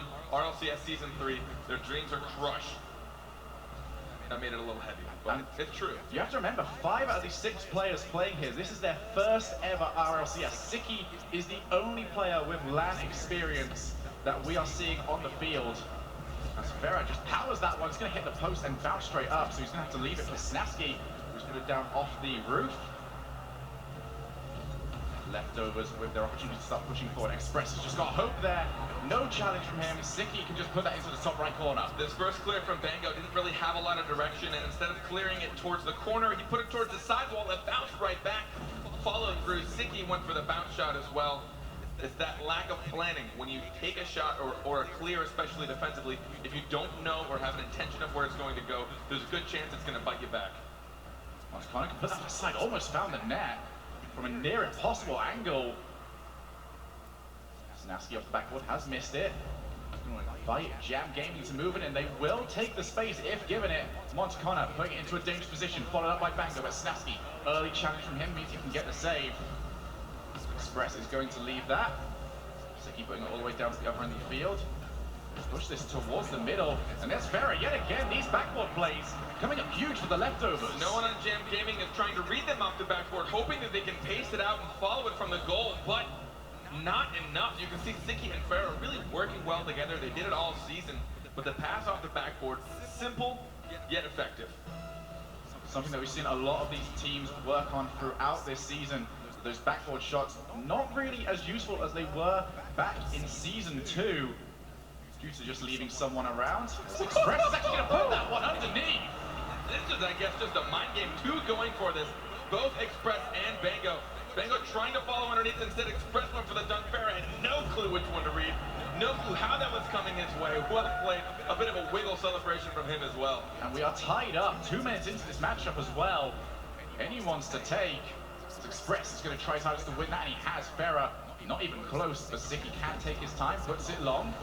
Got no one to aim for but himself, so he is going to follow it up. Fega taps straight to Snasky. I think Snasky wasn't expecting it to be that far ahead of him. Just tried to jump to avoid any sort of counter-attacking opportunity for Jam. And here we are yet again, off the backboard. Going to be a follow-up by Monticona. But Fega finds himself in the way, puts that towards the net. Now Siki's got to try to chase himself back, but Bango is there first. That is now the lead for Jam Gaming. I don't know if there was a bump here on Siki. Yes, Monty Connor noticed Siki was going to try and push that towards the side, bumped him out of the way. Bango was able to get there in time. 1 goal up now, but still a lot of game time left. Yep, only halfway through this matchup as Bango going to push this one towards the leftovers half from the kickoff, but Fega's going to have some opportunity. We know how well this boy can dribble, but this time around, he has been challenged. Express over to Bango, who can control. Monticona is available as well, but Snasky with the early challenge. Snasky pushes it over to the side. He's found Siki as well, and these cutting passes for both teams are proving really, really useful. And this is when giving space is going to show that it's really dangerous. Monty Connor tried to come into net, but a second too late. It gave a lot of room for that passing play in the middle. This is by far Jam's best offensive showing. Don't believe they've scored more than 1 goal in the entire game, so 3 goals shows much improvement. Snasky's going to try and push us up the wall. Express Lovely challenge from him, gets into the corner where Fega is going to need to take his time with the challenge. Does get beat by Bango and Siki, an unconvincing touch from him. Snasky as well. Jam can now move forward on this. But Siki finds himself on that backboard, can push it away. Now Monticona. Way towards the net, but Snasky is in the way, and he's going to continue to challenge this. Snasky, more of a Rottweiler than we've ever seen him before. Just right in front of everything. He's managed to open up a bit of space for his team. Entirely created by Snasky, refusing to go away. That was quite a kill from Snasky, just dropping that on Monticana, then one more flip to give it to Fega, and the reaction from Fega as well, really trusting his teammate there, keeping himself in that perfect limbo. He could retreat if he needed to, or he could continue with the play, and continuing with the goals, what he went for. 7 goals already scored, and we've got over 90 seconds remaining. Snasky with the follow-up. Pushes it straight into the corner. Fega off that backboard. Is there going to be a chance there for Express? Yes, he's managed to push it just out of the way. But here's a follow by Snasky. Cannot get the rebound. Here comes Fega, though. And there is the 2-goal lead open back up. James seems to be falling apart a bit on defense. Clearly their offense is strong. They have 9 shots on goal. Bango expecting Snasky to make a little bit of contact with that, but Fega will get a pretty easy shot towards the post. The main problem for them so far has been the fact that they are reacting to the leftovers rather than trying to predict the gameplay. And whenever you try and do that, you're always going to find yourself 1 foot behind. As Express launches it to Bango, they are still not out of this match yet. 2 goals and still 70 seconds remaining. That demo is not going to help them. Snasky's going to try and get over there. He's got enough boost to really go for a launching shot. Tries to go for the dunk as well. But he is seen by Jam. Bango goes opportunity. Didn't choose to try and flick it onto his car to go for a dribble. Instead, whip the pass over to Express. 50 seconds remaining, still 2 goals the difference. Fega puts that one up high, looking for the corner. He can try and go for the pull-up as well. And he has got Snasky to aim for, and he has done so. Once again, Jam trying to react, and it is not working. Caught in the corner, Express, instead of going to net to meet it there, he expected Monty Connor to be coming across, but he was a bit too out of place to be able to reach it in time. You really don't want to take it from the corner if you can avoid it. You want to put yourself between the net and the ball. So 40 seconds remaining here. Jam have got a lot of work to do as Siki just with a launching pass over to Bango. Just to try and get the ball away from their half and then put pressure onto Jam. Express should actually use Snasky for extra power. And there's the pass over to Monticano. Contact just not good enough. 17 seconds remaining. We can close the book on this match. We will be going into game number 3. The potential of a sweep by the leftovers if they can continue in current form. 10 shots from leftovers, 9 shots from Jam Gaming. They struggled in the last few minutes to get anything, but they have proved that their offense can hang with the rest. It's their defense that seems to really be catching them off guard. Leftovers are clearly underestimating the capabilities of what they can do, and some of the passing plays Jam Gaming was pulling off, really awesome. Yes. You can tell they're looking for each other, and you can tell they're calculated. And you mentioned it, they're thinking 1 step ahead when they have control. But the moment they lose control, it seems that, like you said, they're only playing reactionary. They're waiting for the next touch from leftovers and trying to react to that. Yeah, and so many goals that game caused by players passing it whilst they are in the corner of their opposing team. Those of you out there that do play solo standards, you can kind of tell why the people are doing it. Instead of trying to use the backboard of you whilst you're in the corner to try and push the ball around, defenders can read that. They just know, okay, I'll follow the ball whilst it's on the wall. Instead, pulling themselves around, cutting it in towards where a penalty spot would be if this was regular football, soccer, and then taking the shot from there. As if I look defended. I was just... I understand, it's fine, it's all good. I can get the difference. Multicultural. So I think leftovers need to be careful though. The counterattacks from Jam Gaming were great, but if Jam Gaming can't work up that defense, they're going to get outscored.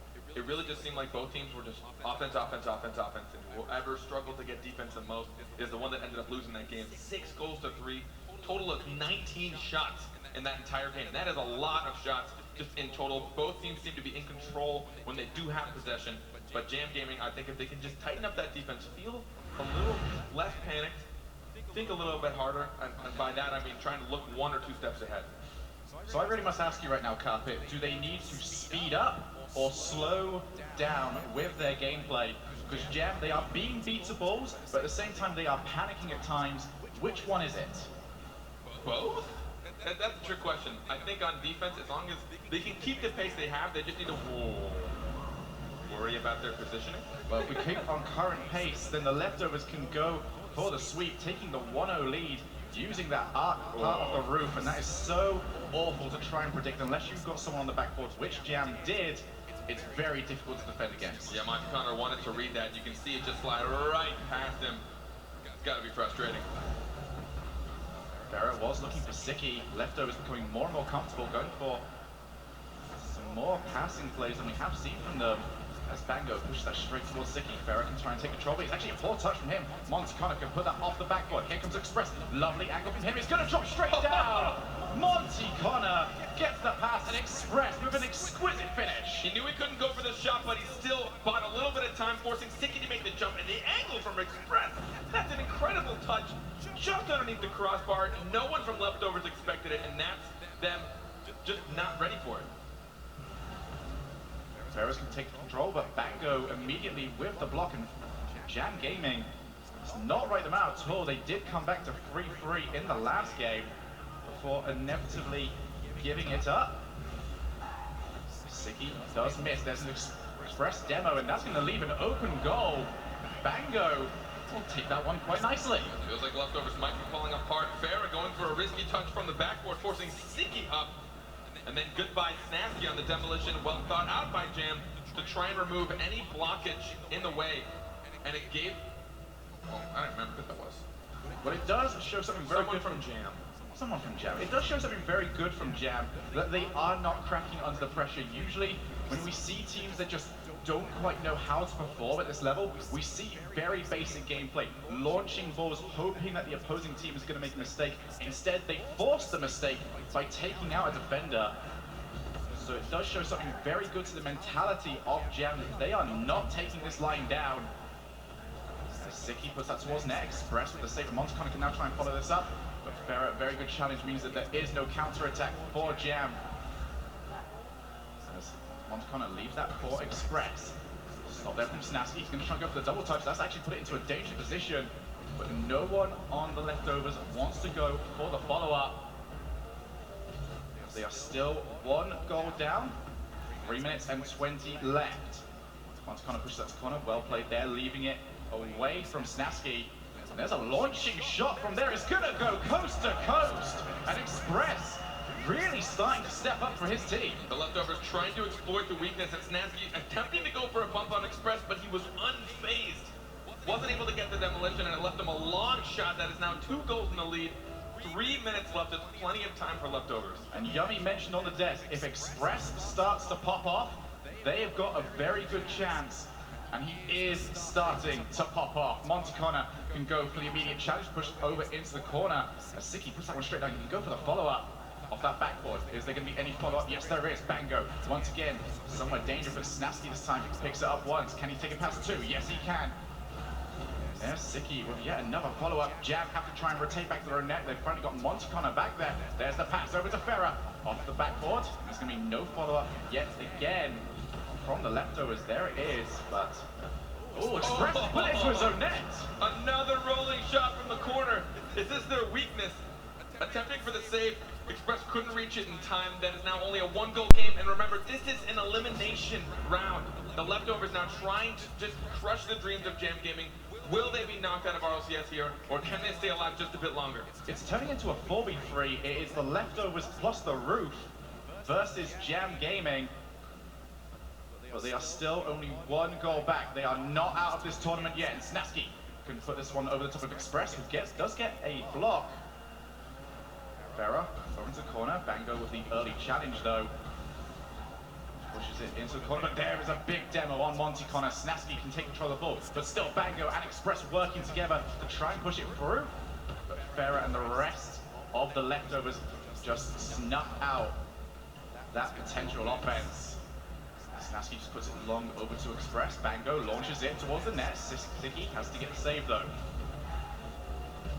And Jam need to start working off each other a little bit more. Express, that was definitely creative in terms of the way he tried to save it. Doesn't want Snasky to go over the top of him with a challenge, so instead decides, I will be the entirety of the top. Lovely 1, 2, 3, 4, no! Not quite taking the shot, coming immediately off the fake as well. Jam Gaming, there is the creativity we spoke of. One touch away from being one of the prettiest passing plays we've seen so far here at LAN.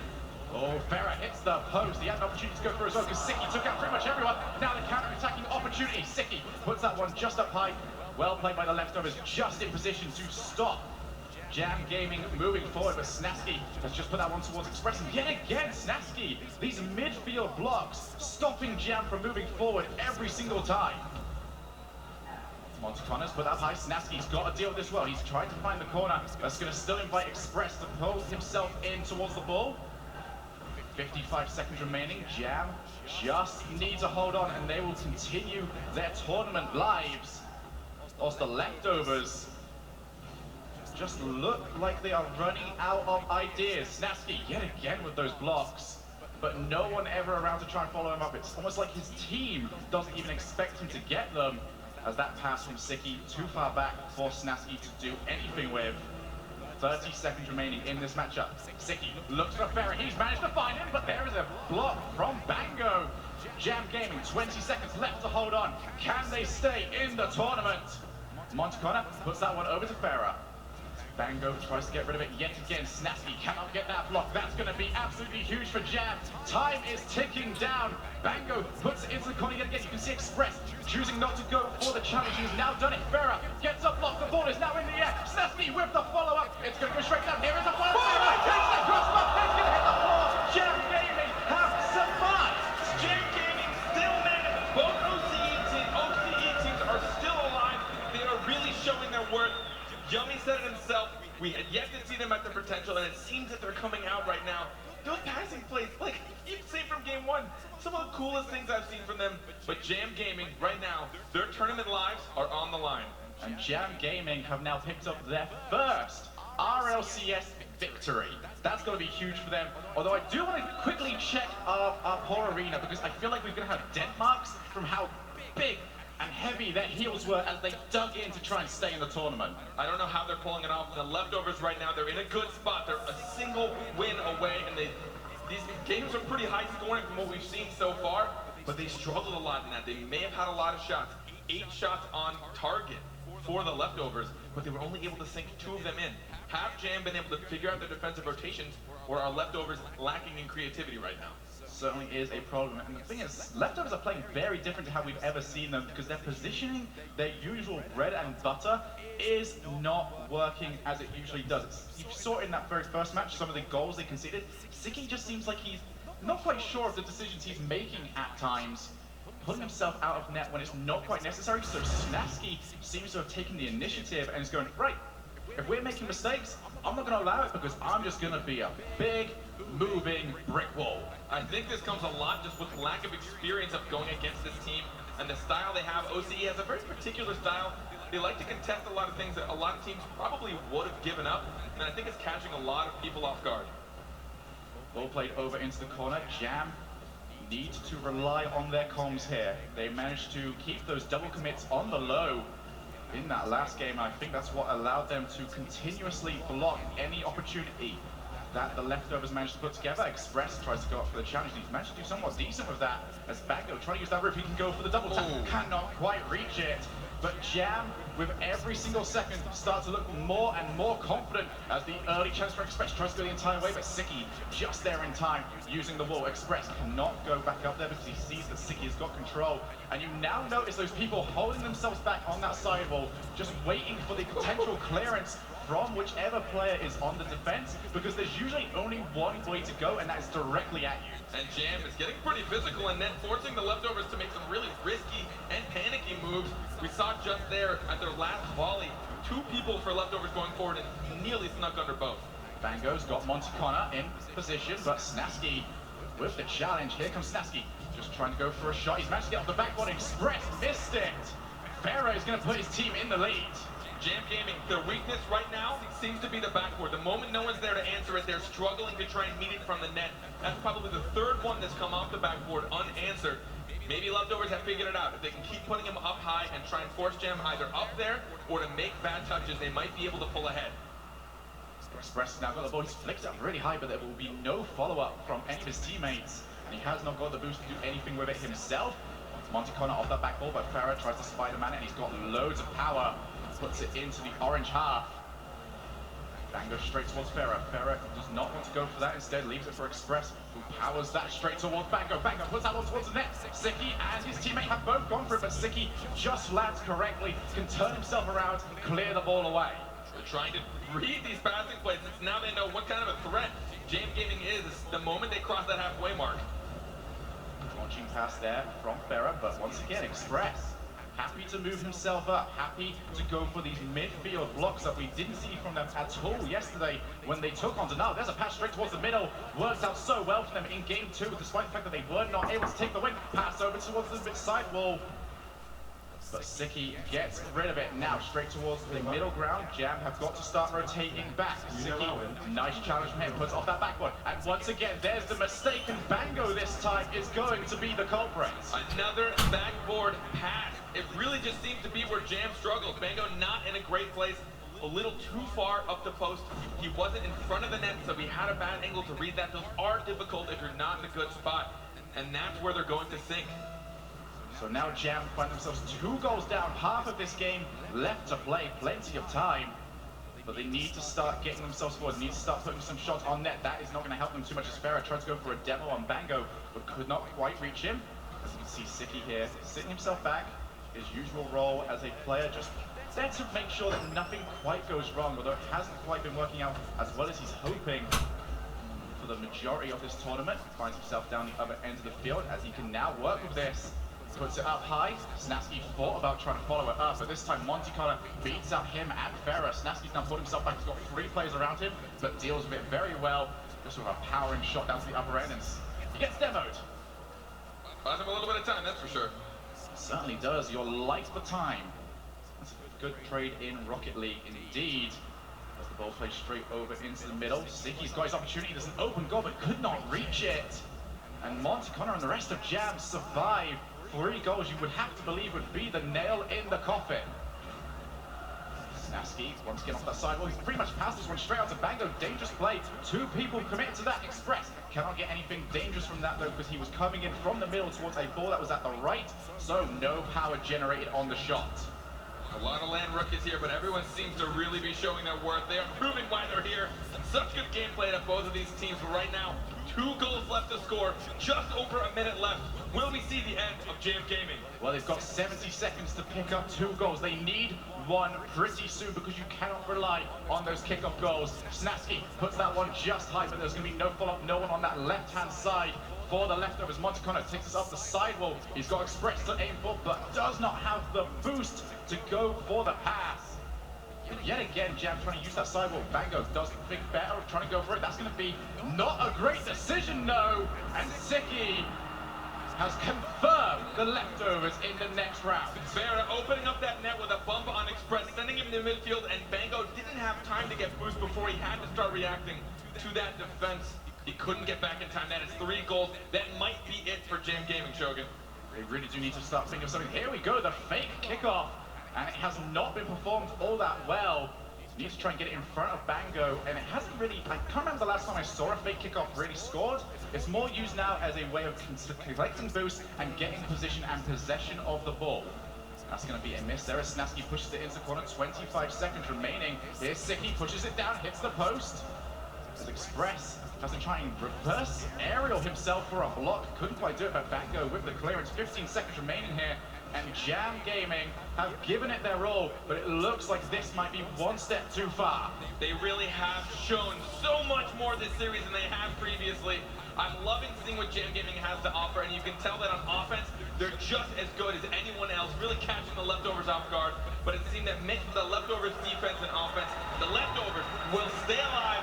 Can they fisticuffs their way all the way through the lower bracket? They are trying to heat themselves up and get through to the next day. They will be playing later on against the other OCE team, Alpha Sydney.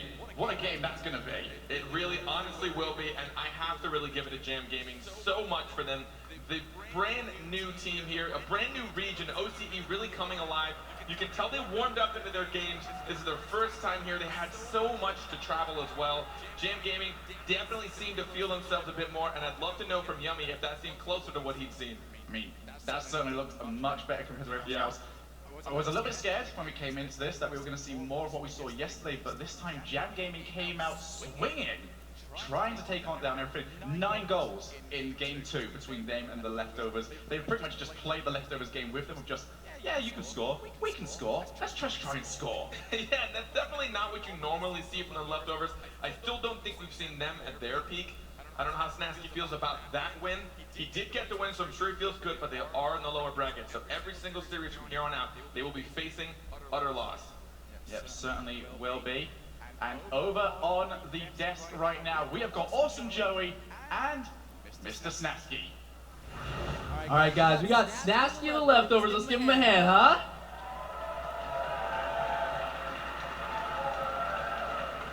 All right, bud. So yesterday it didn't go the way you guys planned to start. Obviously, you're coming into today. What kind of conversations did you have with your squad? What did you guys think about coming into this matchup? Did you try to forget about that game, or did you try to build off of it and make some changes and adaptations, anything like that? Just forget about it, really. Like, it was mainly because we just whiffed. It was just individual skill. We fixed it a bit. We're still not quite happy with how we did, but it's getting better. Very nice. So now, you said you're not quite happy with that. Going into now future matchups and everything, you guys going to be making any changes or anything you can think of? Or do you think you're just going to continue trying to figure it out as you get out here? Just going to figure it out as we get out here. Hopefully it's going our favor.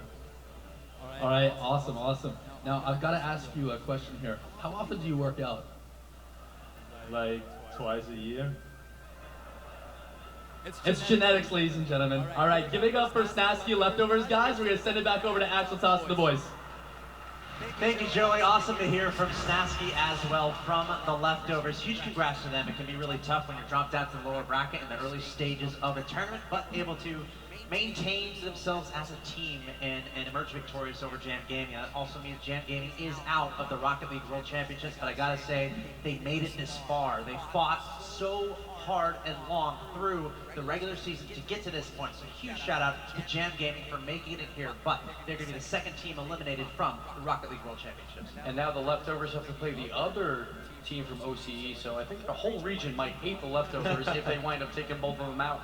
But Jam Gaming, they showed up this series, and I was really happy to see that Express played amazing on the offensive side. The problem was on defense, they couldn't control the backcourt at all, and that's what the Leftovers played well. Yeah, their defensive rotations weren't really there, but I'm really proud of the Jam Gaming boys for putting in a big effort, and the Leftovers, will admit it, we're just too good of a team for Jam Gaming.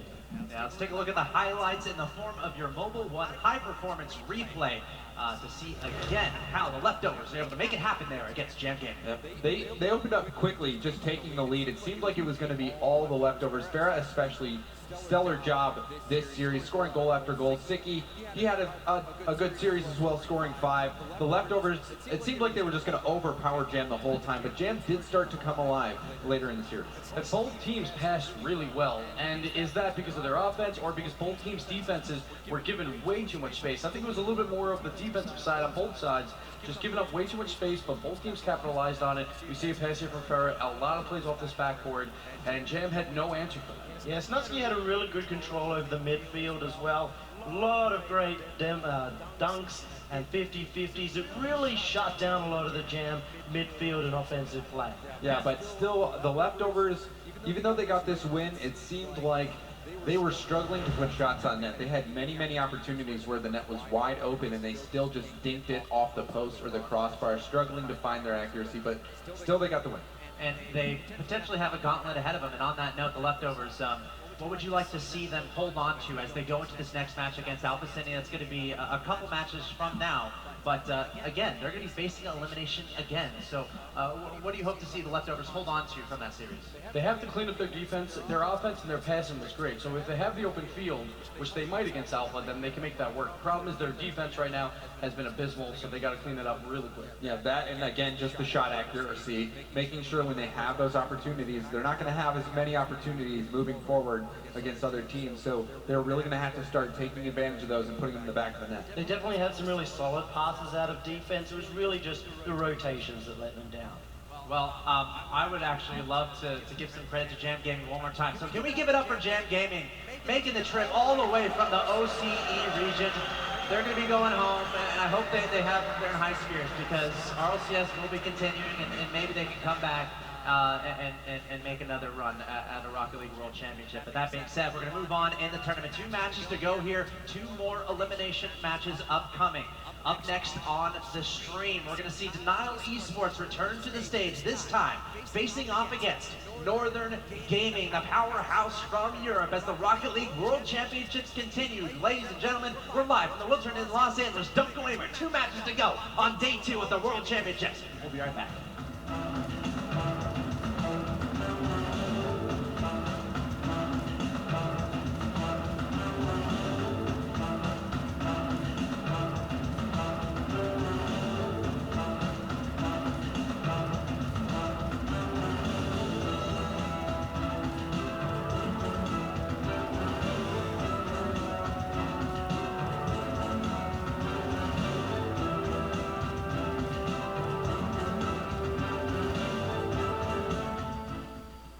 Dear Journal, today I learned many great things. 1. Old Spice Sweat Defense gives me 48 hours sweat protection. 2. Gorillas have strong muscles and do not speak English. Hey Gibbs, what's up? What's going on, James? Nothing much. How you doing? I have a dilemma. I think I'm going to switch off the hard hat. Well, what are you going to pick? Well, the pros don't really use toppers. Then you have to go with certifications. Maybe go with Certified Turtle, possibly. And then, of course, got to stay with the Candy Corn Boost, because that's the most important. Well, that's cool, but I want to pop out to 7-Eleven, so I'll see you later. Rock the Dominus? Seriously, James? Brisk Watermelon Lemonade is available only at 7-Eleven for a limited time this summer, so get yours now. 1,000 years we've kept it hidden. The secret history of Transformers on Earth. You push them, then they push right back. Let's go! I want to stay, and I want to fight them. It's now or never.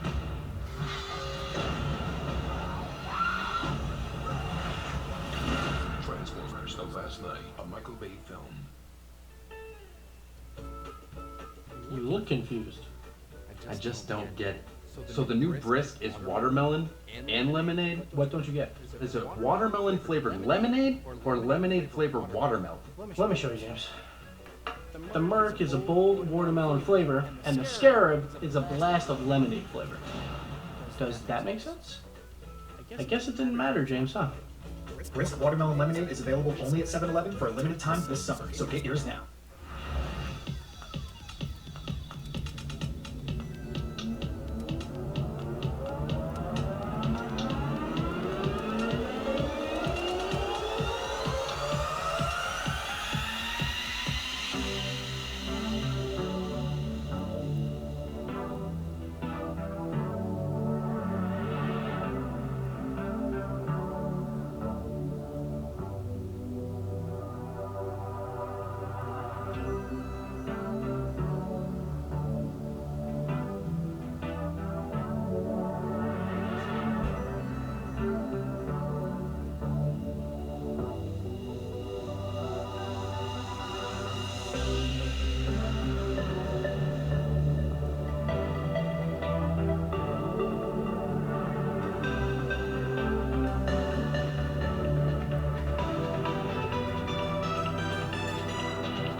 League World Championships for Season 3 and live from the Wiltern in Los Angeles. How you doing there in the house? I see you guys. You guys staying awake? There we go. It's been a bit of a day here. You know, we're about to get into our 7th match. Rocket League. Thankfully, these are the best Rocket League teams in the world, and this is the highest caliber of Rocket League play you're ever going to see. So, pretty nice day. By the way, I still see people typing rewards in the chat. Don't. It's not going to go away. They will not give up. You don't have to type. Just watch and enjoy. And that's all you have to do. Sign up on the rewards site. Yeah, rewards.rocketleague.com. Definitely take advantage of that. Gentlemen, pretty nice day so far. Pretty long day. 2 matches to go. You guys feeling all right? Yes. Yeah. Good. So I'm 10-0, so I'm feeling Yeah, great. no, Gibbs is on fire. He hasn't said it himself because he, you know, he's a humble man, but he has not missed, you know, he has not missed a prediction He yet. just said it himself. He actually just wants all those t-shirts for himself, let's be honest. Like, he's just holding on to them. And now it's going to be just 8 wrong in a row. Let's hope so. Well, let's take a look at the bracket here again. Double elimination, top 10 teams in the world, starting with that upper bracket where we saw Mocket advance to the upper finals, taking out Rogue. Rogue, a big fan favorite here. Meanwhile, NRG finally eclipsing Flipside Tactics, able to advance to that upper final. That's going to take place tomorrow, best of 7. Super excited for Mocket versus NRG. Bringing us to the lower bracket, where, for the purposes of today, our final 2 matches, Northern Gaming against Denial, and the Leftovers versus Alpha Sydney. And so far, we've sent home 1 North American team and 1 team from OC. All 4 European teams are still here, and Northern Gaming wants to keep it that way. Yep, and they're going to have their hands full with a Denial team that was surging after losing to Alpha Sydney yesterday. Denial came out led by Lethamir and put up a good performance, whereas Northern got smashed by NRG, but then also you have the Leftovers in Alpha Sydney. Yeah, I mean, you have to pay attention to that Denial team. For them to actually beat that team that they have lost to time and time again, and then finally come out on top in the biggest stage of their lives, fantastic work for them. And I feel like sometimes it only takes 1 win to really get your team back into you know, get that chemistry back, and then you've got a run going, and you never know what can happen. So that's the next match coming up here, best of 5 between Northern Gaming and Denial Esports. Let's start the conversation with Northern Gaming again. The big story here, Turbo coming in as a sub, but yesterday they looked extremely strong with them. But for some reason, day 2 for Northern Gaming has not gone well. They are 0-5 now in day 2s across all 3 lands, 5-0 on day 1. So they got to figure this out quick, or it'll be 0-6. Yeah, but again, NRG, that team took down the defending world champions as well. They have the highest winning percentage out of any team in the world. They were over 10% better than 2nd place in the league play, and then in their playoffs for the regional championship, 20% better than the 2nd best team. NRG just smashes. Now, even though they have a sub and Maestro isn't here, I don't expect anything less than 3rd from these guys. They have to battle it through. All right. Ladies and gentlemen, now approaching the stage. Make some noise from your number 4 seed from Europe. Can they stay alive in this tournament? It is Northern Gaming! And these guys have had a long wait. They played all the way back in series number 2 today and got swept. So they've had a lot of time to think about that matchup, and plus the matchup here now. So we'll see if they can get warmed up quickly, because this game 1 could be really important for them. Absolutely, and then Denial, again, Lethamir, he is hot right now. They played today already, and recently, so they must be feeling good. Well, for me, it's Sad Jr. I understand that Lethamir was making those shots, but Sad Jr. getting involved in being in the face of these guys, those 50-50s that he put together completely set up Lethamir and Corrupted G for those shots. It was a world of difference from Sad, even though it's not in KBM this time. Yeah. Still good plays. And again, momentum has to be a consideration here. Northern Gaming coming off a loss to NRG, Denial coming off a win against Selfless. But let's take one more look at the roster from Northern Gaming here, starting with Devo. And we had Devo, a very quiet series, only scoring 1 goal when they played earlier today, so he's going to have to really pick it up. We want to see some double touches from him for sure. And then you have the team captain, Remco. He was even more quiet. He did not put a single goal in the back of the net in the NRG series, but we know he has what it takes to be a star. And of course, Turbo Pulsa, Turbo coming in, showing that he can lead this charge. We talked to them how their scrims were going and actually got it from Cookser, but the way that they're playing is they're sending this guy in as a leading charge. The other 2 are there to back them up, and it's working out fantastic. Obviously, they're not out just yet. And so far, we've seen from Northern 2 completely different series where they 3-0 Jam Gaming, and Jam only scored 1 goal, and then they get 3-0'd. Plus only scoring 2 goals. So we haven't seen them like in that middle of the pack opponent, which we'll see now. So we'll see where they really are basically. And a lot of people think they're still a top 3 team, but it's gonna be very difficult to come through that entire lower bracket where Flipside they're down there as well. And a lot of championship experience for Northern Gaming, a lot of time on that stage throughout the seasons in the Rocket League Championship Series. So we'll see if that serves as an advantage for them versus Denial, who has Sad Jr., who has the most experience in a live setting for that team. So focusing on Denial now, losing yesterday, but then taking out Selfless in a 3-1 a little bit earlier, you got to think that's got to be really good for their confidence. Yeah, Denial, I had picked Selfless going into that matchup, but Denial just proved that they were the better team.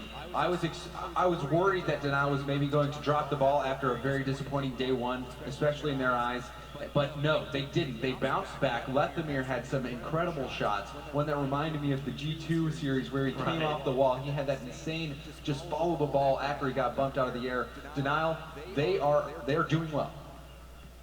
And Sad Jr. here, 0-5 versus all of the other regions. Still hasn't beat any other region except for North America. And again, Denial, Team Canada, now approaching the stage. Ladies and gentlemen, make some noise for Denial! Oh, he's got the hat. Topper. Rushton's got the hat. He finally did it there with his pirate hat topper. There's a few of us, you know, who don't really like that topper. We think it's a little bit ugly, but Crafty G, he rocks it well. But I wouldn't say it's the topper. It's just everything else about his car. Normally, the topper is fine, but sometimes it was when he had it all green, right? His car is loud, to say the least. When he had that lime green heat wave, the lime green color, like everything about it was just like, okay, we get it. You're there. Like, we see you, man. But I am always a big fan of the teams that are confident enough to just wear the toppers in these elite matches. Have fun with it. Going to the stage, you're playing Rocket League, pretty fun game, to be honest. And you're competing for a lot of money. And it's very important to have a good mindset when you're coming into these games so you can play as well as possible. But let's take another look at the roster of this Denial team. Again, plenty of weapons across the board for this roster. But Corrupted G been very quiet this entire LAN so far, and now they get to play against Northern Gaming. He's gonna have to pick it up big for a chance here. And Lethamir, he is the guy for Denial who's been putting these goals in the back of the net. Traditionally a low shooting percentage, that was true in their first series, but in their last series he was putting them in the back of the net. Can't forget about that 3-time land voice, Sad Jr. really bringing this team together. Even though he isn't saying much, his presence alone just there to bring this team together is really paying off. And when he does get involved, it is absolutely showing. It allows these other two players to get in their best foot. And plus, Sad Jr. wants this. His best finish ever has been a 5th place. He has never beaten Europe. He really wants to take this win. Can they make it happen? Getting a 3-1 victory over Selfless. Again, that can do a lot for their confidence coming into this matchup. But again, Northern Gaming, such a formidable team, even with Turbo as a sub. But let's take a look at some more statistics comparing a couple players from both of these teams. We like getting a little bit more insight into the numbers here. So here we see Sad Jr. Now Denial, they were 7th in scoring throughout the entire season, so not a lot of offense from Sad Jr. He's the one that's normally like on the offensive side of the pitch, so he's got to get some better touches for assists for his team. Yeah, and then Remco, he has pretty decent stats, not as much as we've seen him do in previous seasons in terms of goals and assists, but he still is one of the fastest players that you can see play Rocket League, and I would not count him out as a threat. No, you can't count him out. Even with Turbo coming in as a sub, even though his duo is not here, he's able to make it work with just about anybody, and that's part of the reason why they're in the position. It's trying to adapt to that different player, and hopefully they can pull that off here.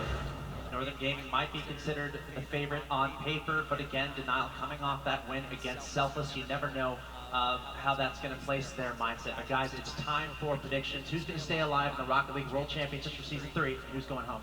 Northern Gaming had a very disappointing performance earlier today, but I think they will pick it back up here versus Denial. Denial played pretty well against Selfless, but Selfless was also wounded. They didn't have Tapper, their #1 player, so I'm going to give this to Northern Gaming 3-0. I'm going to have to agree with you, Gibbs. I think Northern Gaming is going to take this one down. They had to play against an incredibly talented NRG squad. I think Denial is going to be a challenge, but they're still going to prevail. And NG is going to take the win. I think it's difficult for Denial. They have been persistent. They are a nuisance on defense, but at some point you have to realize defense isn't the answer. You've got to give it to Northern Gaming 3-0.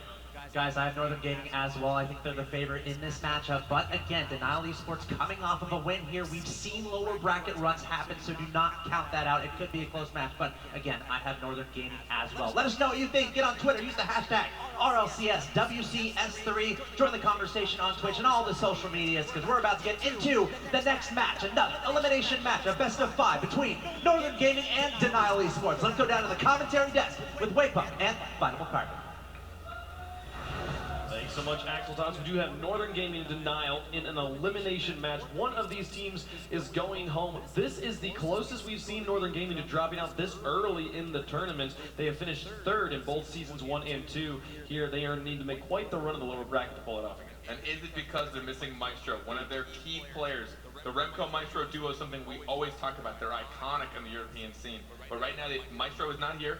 He's been replaced by another great player, Turbo Pulsa. But again, if it's not the player that you played all season with, not the player that you've kind of glued together with, it's going to be a bit of a struggle because they're not going to have that confidence. That synergy between Remco and Maestro, something we've been talking about for 3 seasons now, and it's not here on the pitch. This dynasty of Europe, of Northern Gaming, they're in flux right now. What are they going to do? How will they perform? We will find out as this match gets underway. But the Canadians on the other side, can they pull off the upset here against the European dynasty? I'm excited to see how it's going to go. How do you think it's going to go? Hardest thing is Denial. A lot of people have speculated, should they be here? They are the slayers of G2, a team that we expected to be here. Denial was the team to finally cut them out of LAN. But we have seen them struggle a bit. I haven't really seen anything from them that's crazy impressive, but they definitely have grown on me. They seem to have been improving from game 1 yesterday. We'll see what they can do against Northern Gaming. It would be very impressive if Denial was able to knock out 2 teams in one day. But after knocking out Selfless, we'll see how they perform against Northern Gaming. It is Northern Gaming in the blue, Denial in the orange, as we get set here on DFH Stadium. Corrupted hanging out on the opponent's side of the pitch while the ball is in his territory. 2 goalies have to go up on the side of Denial to block it out. Now Devo out to Remco, a follow-up shot. Quickly NRG scores here in game 1. The moment Devo saw this double dedication, he knew he had to get it back center as fast as possible. Look at that touch. He could have potentially waited and gotten a boost as well, but he knew he had little time to make sure he put it to the center. Beautiful touch from him, and an even beautifuler, I'm going to do it. More beautiful. No, beautifuler follow-up by Remco. Setting up, reading the ball as it bounces out of the corner is difficult enough. To properly hit the ball to create that bounce out of the corner, very impressive play from Devo to set it out to Remco. They will get the first point here in game number 1 of our best of 5. Loser goes home. It'll be Turbo now, back to Devo. They'll be able to press this one into the orange corner once more. Devo with another setup here. Remco looking for the finisher, but Lethamyr with the clear. It'll be Turbo Pulsa who follows it into the blue corner. They'll wait this one on the wall, bait in Sad Jr.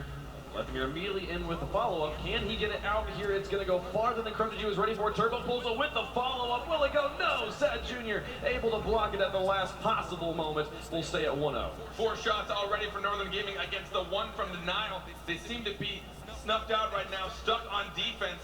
They need to try and gather it up and see if they can move it to offense quickly. 3 players back on defense for Denial. Lethamyr moves out.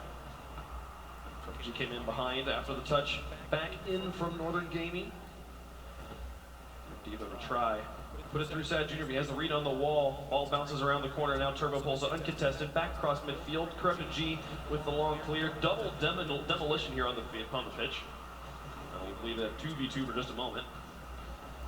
Now Remco down to the corner. The kill from Corrupted G just dies on his hood. And back out. Remco with a shot off the corner. Double commitment to clear it away, but low enough that both players immediately regain car control. And Devo to try and drop that one through. Did not have the angle correctly. But so much pressure right now from Northern Gaming. Turbo Pulsa in the air so early to put that off the backboard. Sad Jr. over the top of Devo. And Remco, Lethamyr right there in front. The cherry picked from Lethamyr. Playing so far upfield. Denial looking for the quick transition goal right now. Oh my, the pass from Remco. You can see the panic from Denial. A lot of double dedications on defense. They're trying to turn it around quickly. They seem to be getting a bit faster on the transition from defense to offense.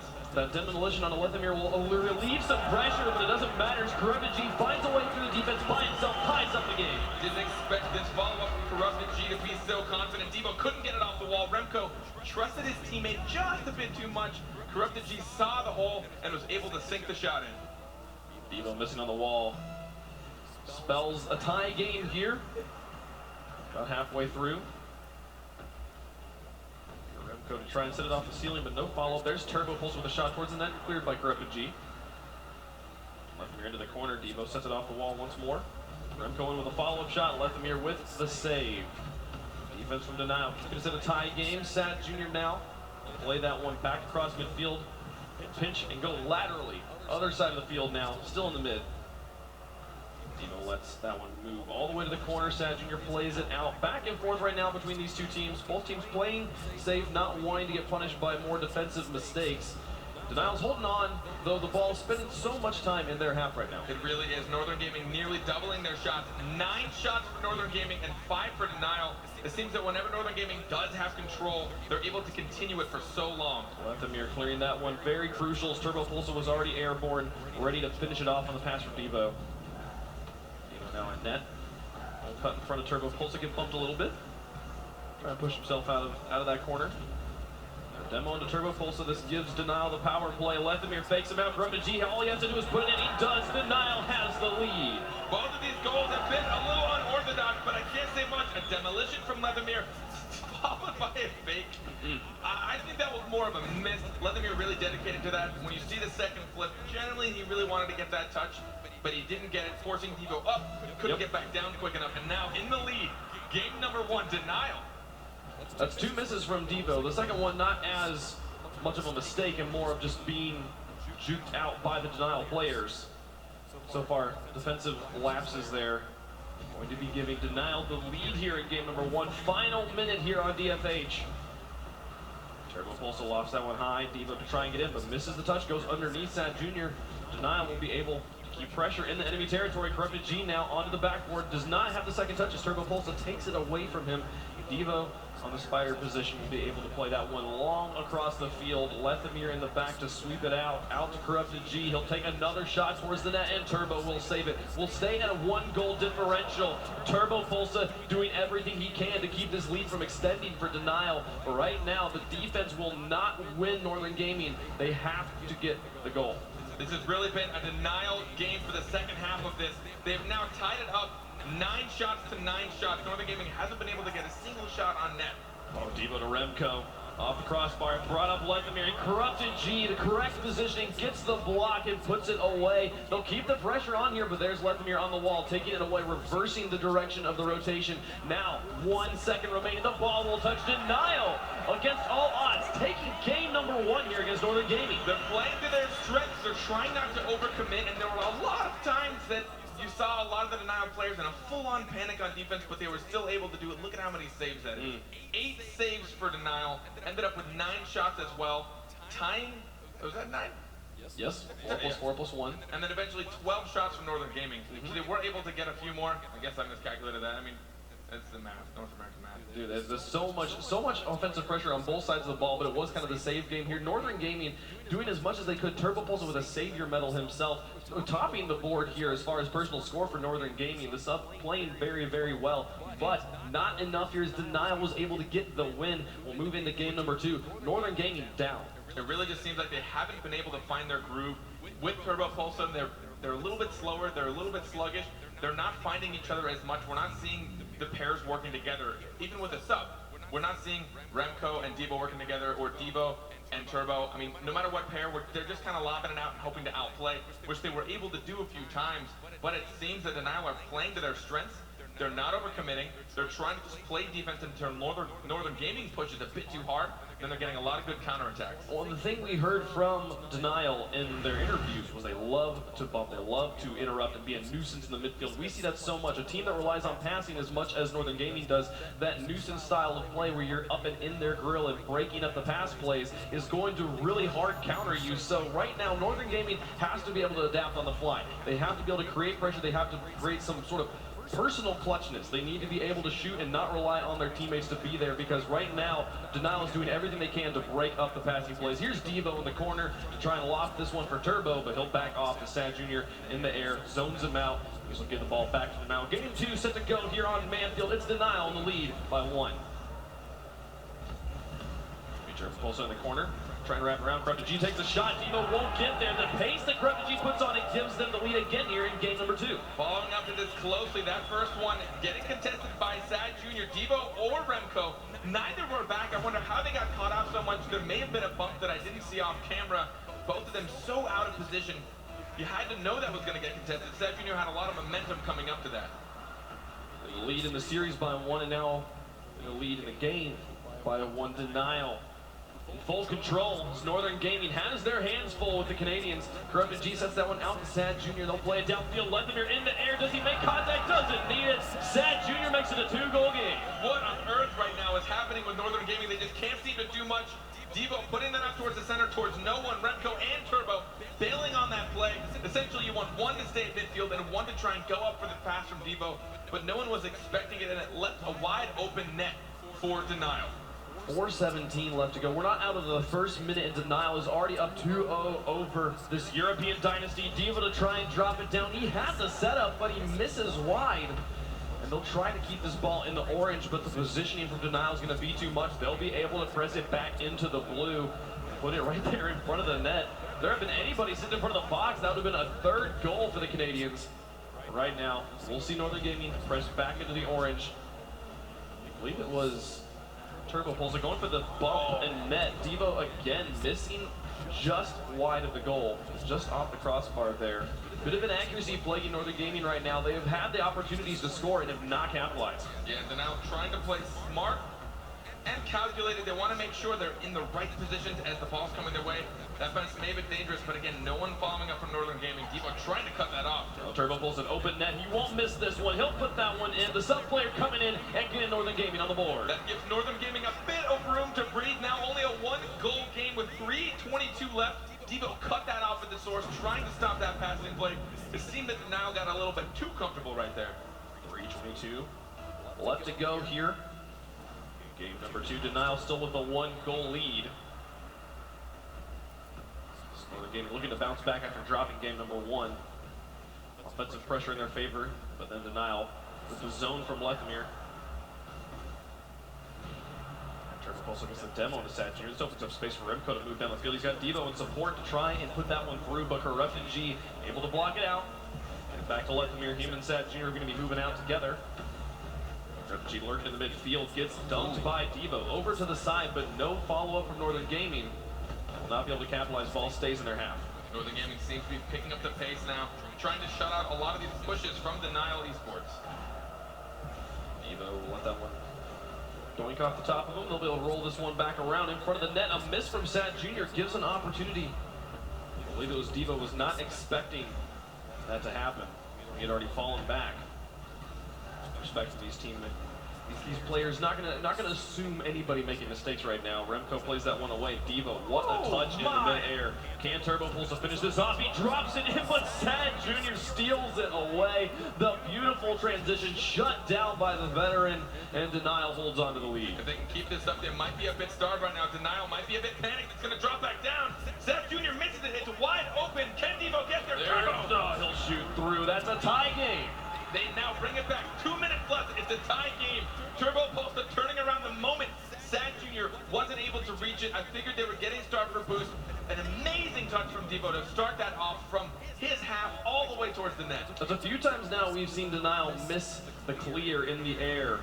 I believe Northern Gaming, they believe if they can leave some offensive pressure right in front of the net, they can easily come back into this and capitalize on those mistakes repeatedly. Remco sending this one out to Devo. He'll drop it down, but Sad Junior pops it up. Devo puts it back down into the box, and Corrupted G will get a clear, but still the pressure put on again by Northern Gaming. That's 2 players out of goal. Devo takes the shot, and Sad Junior in with the block. They'll keep the game tied up, but right now, Remco and company are starting to build momentum, Carpet. And I think they're figuring out the moment you put a lot of pressure on the Nile, they really do panic. All three again. All three, Turbo, open up. Can he put it through? He does, and that's Northern Gaming with the lead. That's pretty much the 4th time in a row we saw all 3 Denial players just clumping up in the corner of the net. They really need to be careful. With no momentum, you're not going to clear that through. That was fortunate for Turbo, I will say.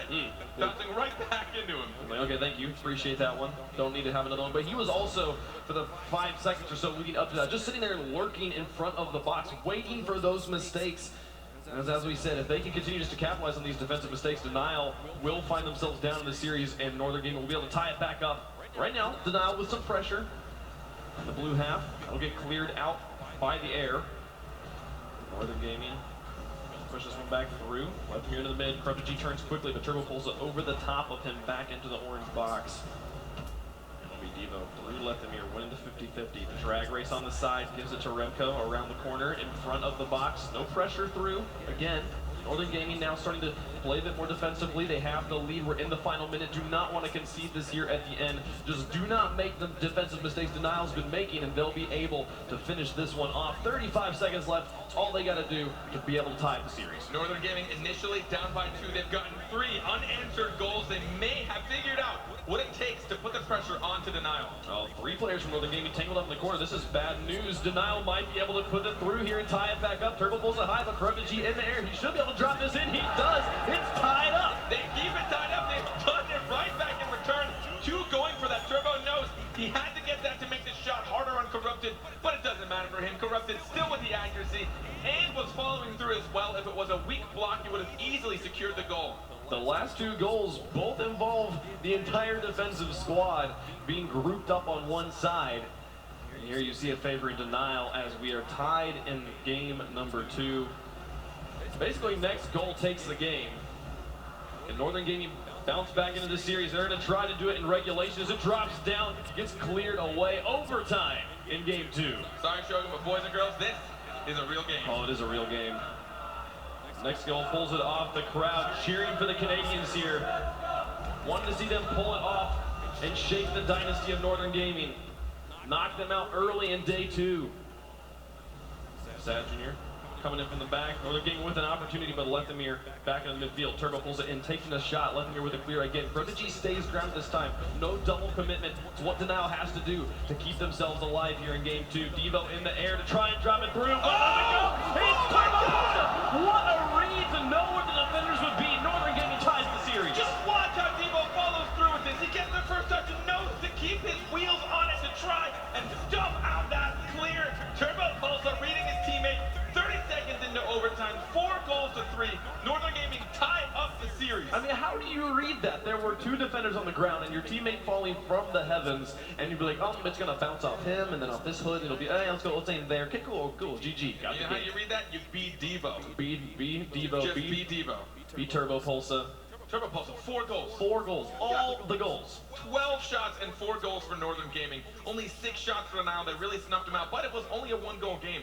Northern Gaming seemed to have figured out, though, if you put a lot of pressure on Denial, their defense just falls apart. Way too many times that game than I was comfortable with.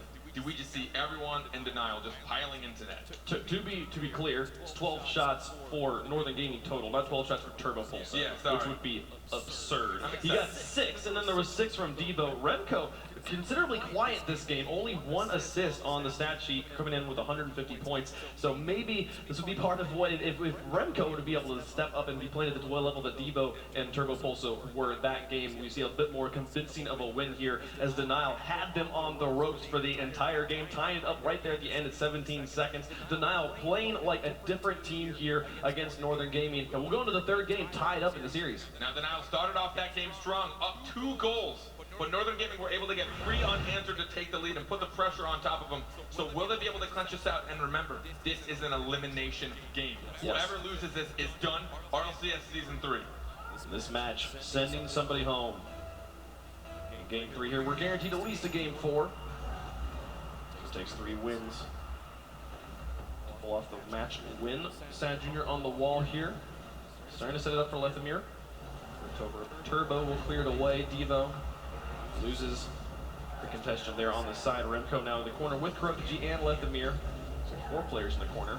Sad Jr. will sweep in from the side. Try to put it on the wall. Remco back down. Sad Jr. going for the bump on Devo in net. Creating some confusion. Prodigy might have a shot here. It'll go through. That interference created by Sad Jr. gives Denial the lead. 1 shot, 1 goal. Lethemir following that through was huge for him. Devo thought he had the read, but Lethemir made sure that he got the next touch around Devo, and that just threw all of Northern Gaming's defense for a loop. 4:32 left to go. Denial again scoring early. Had 2 goals in the first minute. Game number 2. Prodigy now. Not the kickoff, but handed the ball control back to Turbo Pulsa. Devo will now put it into the corner. Northern Gaming is going to look to get set up on offense. Remco onto the backboard. Turbo Pulsa had the rotation, but just did not trust himself on the wall. Falls down and then misses the touch on the ground. This gives presence ball control over to Denial. Ball lost in the middle. Remco will get there first. Refugee to play to the side, interrupt Turbo Pulse's touch. Play across the midfield, Devo in the back. Backs off as well. Right now, Northern Gaming not feeling confident on the walls, and Denial is making use of that. It might be, but they have to be careful. Vladimir just get in there in time, and they might have the lead now. But remember, last game, they could not hold it. Turbo Pulse in the midfield. Refugee to put it high on the wall. Devo off the side, Remco back into the middle, and Turbo Pulse airborne after the pass. Onto the backboard, Lethamir is there, clears it off to the side. They know better than to let that go. Lethamir on the side now, in the corner with Remco. Sad Junior rotates in the goal, 3 players for Denial, rotating out. Looking to apply offensive pressure, Lethamir in the corner, looking to set up his teammates, but Devo takes it away from him, gets it past Sad Junior as well. Now all 3 players facing backwards for Denial. Refugee just hits it to the side, just tries to buy time while the rotations get set up. Remco going to create the confusion. Turbo pulls it in with the shot. It goes off the post. The inaccuracy going to keep us with Denial in the lead by 1. At least they know they have the opportunity, but they need to make sure they clean up those shots at this moment. Facing, getting knocked out, they really need to be careful. Turbo Pulsa taking a shot towards the net, saved by Sad Junior, but Remco in, puts another shot on target. Turbo Pulsa with the redirect right in front of the net. We've got a tie game. And there it is, good old Turbo following it up. This touch from Remco, beautifully dropped down. I cannot believe he trusted him to get that touch. I don't know what possessed Turbo to be there for it. A beautiful touch too. Sad Junior was right there to save it. And put that one away. We've got a tie game. We've got a tie series. These teams neck and neck right now. Neither one wanting to be the 3rd team out here at land. Sad Junior gonna send this one high. Lethamir up for the follow through. He does not make contact, and Devo will clear it away. They'll look to transition quickly. Devo up in a cherry pick position. Might be able to set up Turbo Pulsa here. And 3 players again for Denial, tangled up in the corner. Remco misses on the wall, and Lethamir will be able to break free. Gets it past Devo, but Turbo Pulsa in from the side will clear it away. We'll reset here, the ball in the midfield. Denial really impressing me. Their counterattacks are really something to worry about. It seems that that's how they really... Go off the top, puts it in and gets the lead. They seem to be waking up. Now this is the Northern Gaming that we have seen before. Devo faking everyone out, and then Remco just beating out Corrupted G. That was definitely faster than 62 miles an hour. I think it hit the crossbar just before it went in. Just a little bit, taking a bit of speed off of it. Remco, the laser beam, gives the lead back to Northern Gaming. Devo now in the corner, out towards Turbo, over the top of Corrupted. Sad Junior in the mid. Keeping that pressure on, Remco will come off the wall. Try and push it back out. This is 3 players in the midfield right now for Northern Gaming. Devo is falling back, waiting for the touch. He's actually going to turn around again, just not trusting. Not convinced that his best position was to be somewhere nice. Fake there over the top of Sad Junior, but Corrupted G's got him. Lethamir might be able to finish this off, but it's Remco sending it away back to the corner. They'll push this one back out. Denial still looking to tie it back up. 1.5 minutes left. Can Denial get this? It seems that they really seem to capitalize on counterattacks, so they need to wait for a Northern Gaming drive to try and push it back. Remco back into the middle. Turbo Pulsa and Devo on the side here. Remco way upfield, but misses contact. Could have extended the lead there with a precise shot from the corner. Turbo Pulsa, does it go in? No, it goes off the top. The bump from Denial onto themselves. Can Corrupted G make the save? He does. The savior medal for the Canadian, but Devo in with the follow-up. Another one as they send it away. Corrupted G with the clear. Denial's holding on, keeping it at the 1-goal game. Such a critical scoreline as we are within the final minute. They want to be able to use that 0 time to be able to tie the game. And this is when Denial breaks down. I think this drive could be yet another goal for Northern Gaming. They seem in control. Turbo trying to take that off the wall. Devo trying to support. Misses in the midfield.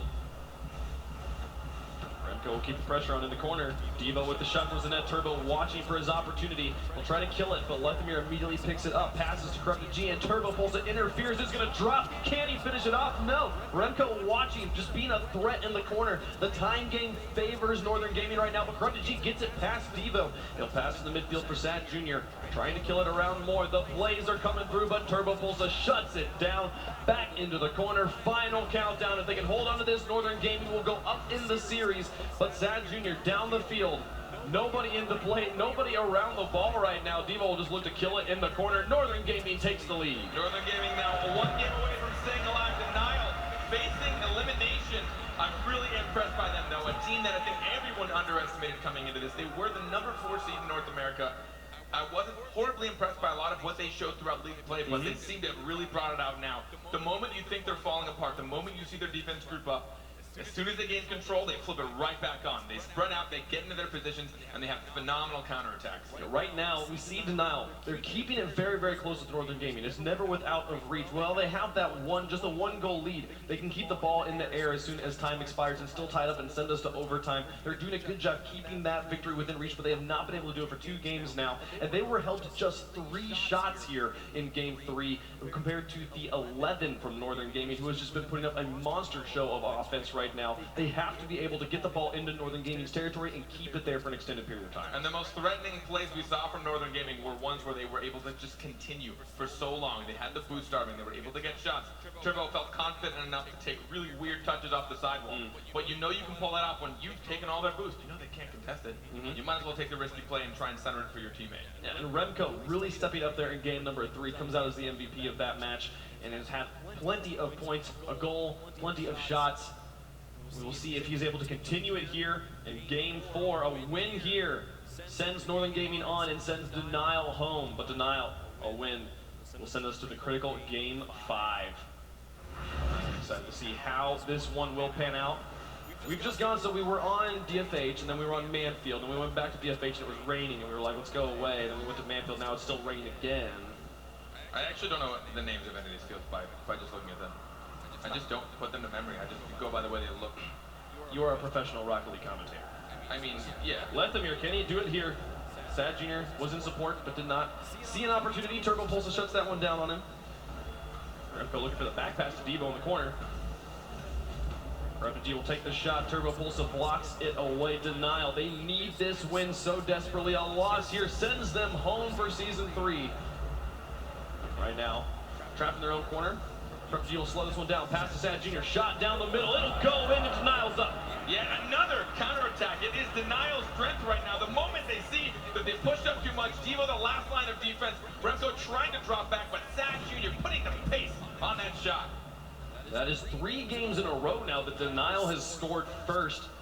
And yet, for the first 2 games, they were not able, the last 2 games, they did not come out with the win. They will need to put the pressure on, put the points on, and keep Northern Gaming trapped in their own half. Do not give them the opportunities to tie this up. Sad Jr., another blazing shot. Turbo Pulsa saves it away. And Lethamir misses on the follow-up touch. This gives Turbo Pulsa the 1v1 against Corrupted G. He has follow-up from Remco. It's tied up. Baiting him in, Turbo Pulsa, knowing it was going to be a difficult shot. He didn't really have a lot of time to bait it, so instead he just wanted Corrupted to try and make a save. He goes off the backboard instead, knowing Remco would follow through.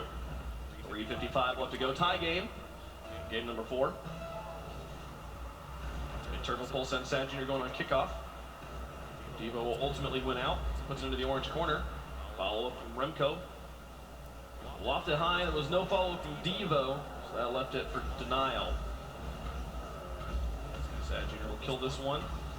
Denial will look to set up more efficiently. Corrupted G in the midfield. That one gets cleared entirely over the entire squad. Can Devo set this one out? He does not make contact on the wall, but there's Remco out to Turbo Pulsa. So the shot towards the net. 3 players committed, but nobody in this orange corner means the Sad Jr.'s alone with ball control. He can push this back out to the blue. We'll see if Lethamir can keep it going. He does, as we'll see Denial with an opportunity to score. Even if they don't have full control, that did buy them time to get boost. Will Devo drop this down? He goes for the ceiling touch instead. Oh man, look at how fast Northern Gaming is playing now. Lethamir back out. The scoring opportunity shut down as both Denial players had fallen back into their own box. What a shot there from Devo. Turbo Pulsa in to try and redirect it around. Does not make enough contact to put it into the goal, but Northern Gaming keeps the pressure on. There's Turbo Pulsa on the side, coming for a round. He'll try to set it out for Remco. It's lofted in the middle. 2 players miss again. Corrupted G, also a soft touch there. We'll see Northern Gaming hold on to ball control. Big win we saw here from Northern Gaming involved just punishing massive mistakes from Denial. To keep that pressure on, they will easily send the Canadians packing. Denial not wanting to be sent quietly into the night will continue to fight here in Game 4, all tied up as we across halftime. Northern Gaming wants to try and put this next one in. This is so close for them. They have a control. Oh, Turbo! The whole team doesn't matter, does it himself, and he's got the lead. Turbo coming in, showing he's not just a sub, he's an amazing player. What a dribble from him, taking everyone from Denial out. He must goodness. Can you say power sub? Can you say starter at this point? Sorry, Maestro. Yeah. Have to go get some new shoes. Oh my goodness, Remco, another mind game to play this one downfield. He and Sad Jr. in the corner. Left the mirror rotates in. The Corrupted G, last man in goal. Two players up again, and not a very solid touch to clear it away. Turbo Pulsa will keep the pressure on. Evo with the setup around. See Remco working on the side. He can set it up. Turbo in the mid. He's sharking right now. He's pulling a cookster, just waiting for the opportunities to score, as he has been a machine here. Turbo Pulsa into the side. Devo watching the opportunity. It's Remco Ratner. He'll drop it down. Does not make contact.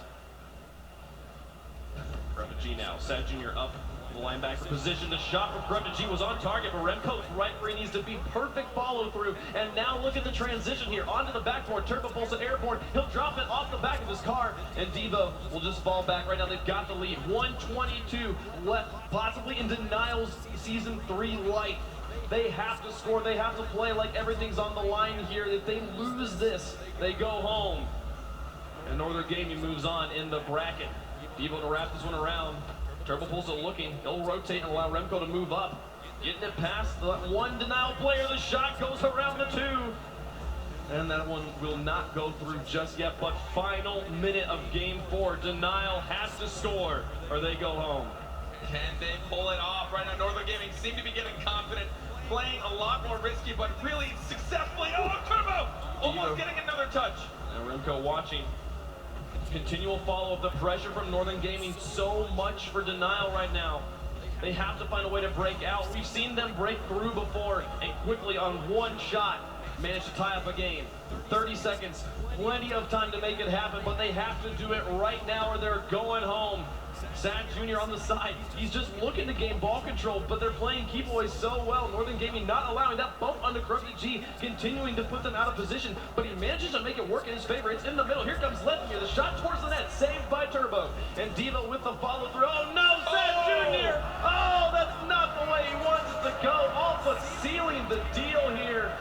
Oh, that's got to be a heartbreaker for Canada. That's got to be a frustrating way to end your season.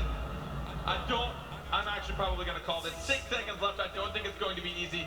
Northern Gaming really just forcing Denial to turtle. They refused to let them out of their own half. They finally figured out the weakness of Denial is that they didn't trust each other on defense. Will we see one more? No, it will get blocked away. The moment this touches, that will be it. Denial Esports, they are done here. They have been eliminated. They played so well. I think they surprised a lot of people here. And Northern Gaming, even though surprisingly dropping to the lower bracket, they will stay alive. After game number 1, it looked like there was a chance Denial would send the dynasty home. But Northern Gaming bounces back 3 games straight, takes the win, and they will continue on. Well done to Denial, as they came and they played their hearts out here, but they will end up going home here on day 2. Northern Gaming playing like a team that's been here before, and they have such a storied history here at the LAN. They have finished 3rd every time. They are still on the path to pull it off a 3rd season in a row. You know, people were talking about in scrims that Turbo was really, playing out of his mind, and he's showing it right now. I think he was on top of the leaderboard most of those games. He's really showing Northern Gaming that he's not just a sub. He scored at least 6 goals in this series. So much performance here from Turbo Pulsa. We saw him at Season 1. He missed Season 2's LAN, but he is shining in a way he never shown in Season 1 or Season 2 here on the Season 3 LAN stage. And Denial just so close to being able to really pull off a lot of these games. It seemed like they really just didn't trust each other on defense.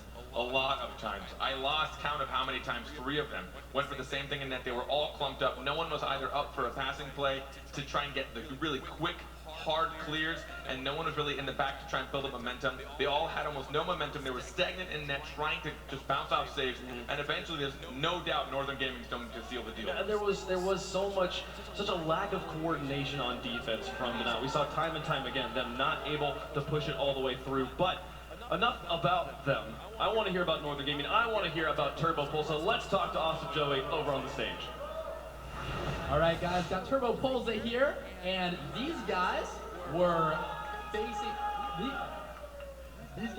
facing potential elimination here. That is really difficult to be playing in a position like that.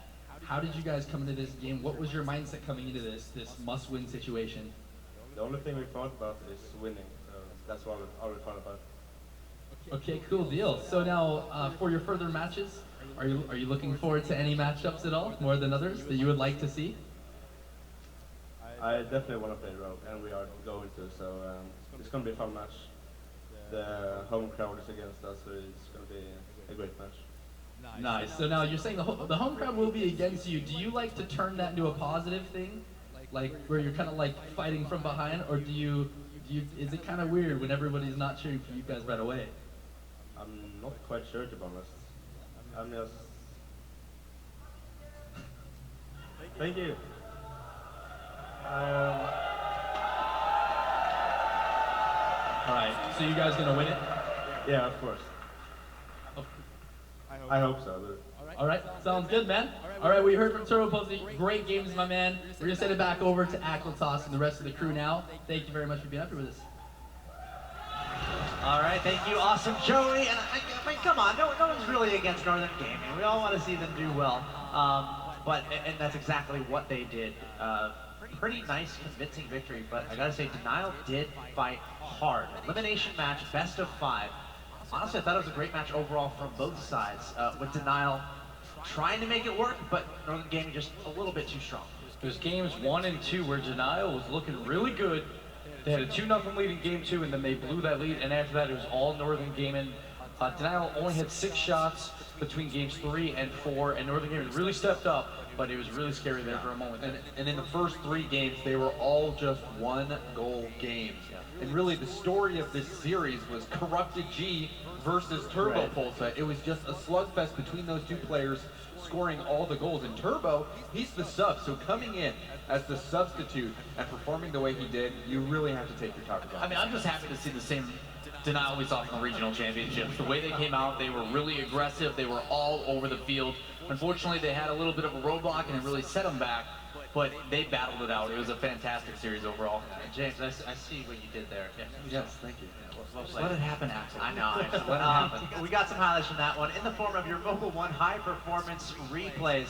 As we see, again, how Northern Gaming was able to take down Denial to advance to the next round. And Turbo Pulsa, huge game 2. He needed that so badly. They tied up 2-2, then they go up 3-2, but there was still some life left in Denial. And then Devo with the double touch, I don't even know what this was, a dunk.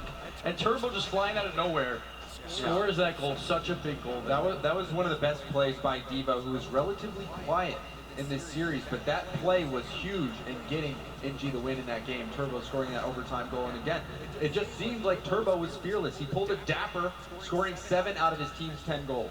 Yeah, it was unbelievable to see the way that these guys followed up and supported each other in certain situations where it's like, this Denial team is like, all right, we got the save, we're fine. Turbo would come out of nowhere and put it right back in, and then this play, oh my goodness, Turbo. Axles were broken. That one for sure is going to be on the top plays, just completely juking out the entire Denial defense. 1, 2, 3, see you later. And that's an easy goal for Turbo. And who needs Maestro when Turbo is doing things like that? I mean, to be completely honest, I wasn't up here. I was going to the bathroom when that happened, and all I could hear was carpet from downstairs. That's all I heard. I'm like, someone just did something and it was Turbo, because that's all I heard. I think it's huge for Turbo, and we got to hear from him on stage a little bit. He seemed very confident moving forward, and he mentioned the matchup against Rogue. He's like, yeah, we're a good team. We think it's going to be a good match, but looking forward a little bit to that matchup, which we're going to see tomorrow. Again, another elimination match.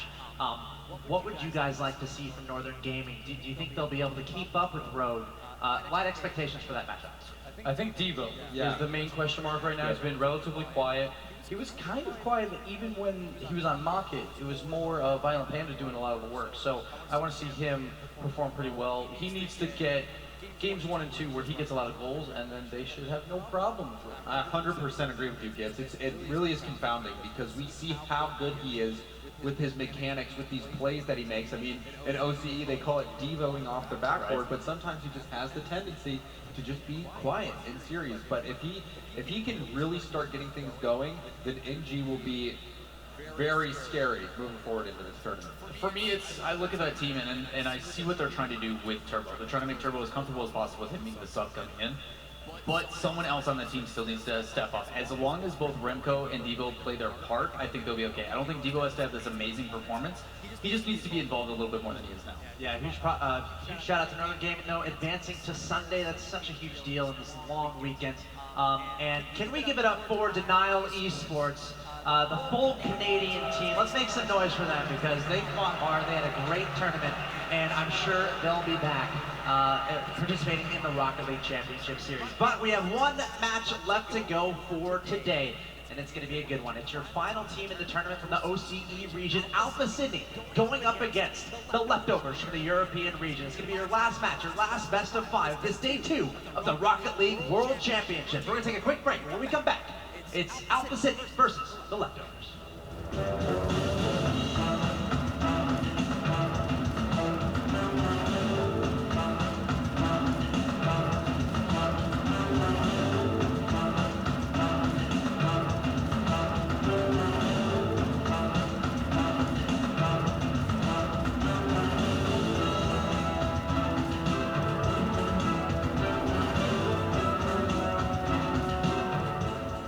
Thanks to Old Spice Hydro Wash, my quest for hydration was finally over.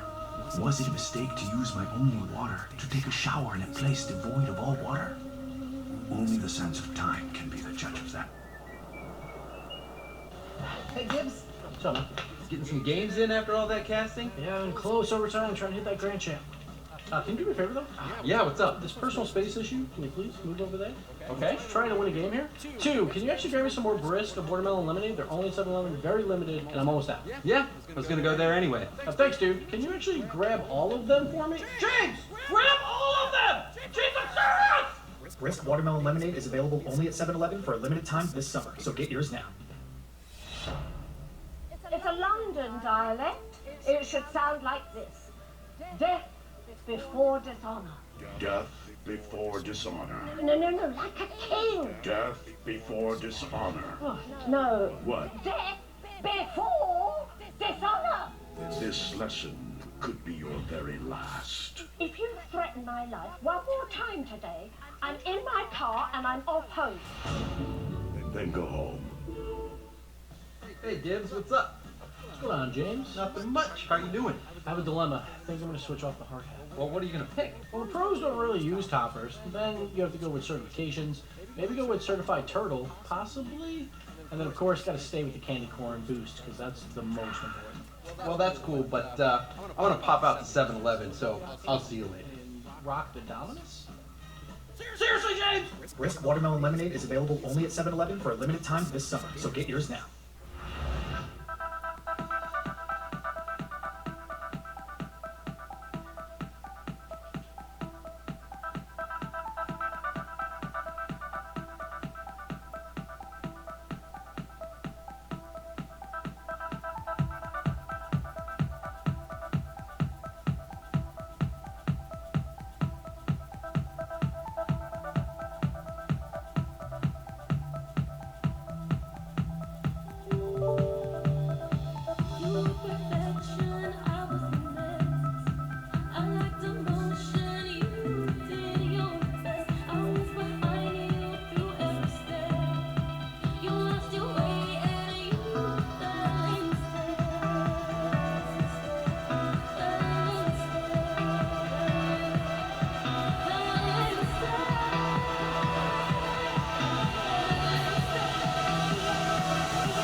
brought to you by the hardest working collection from Old Spice. Don't smell yourself short.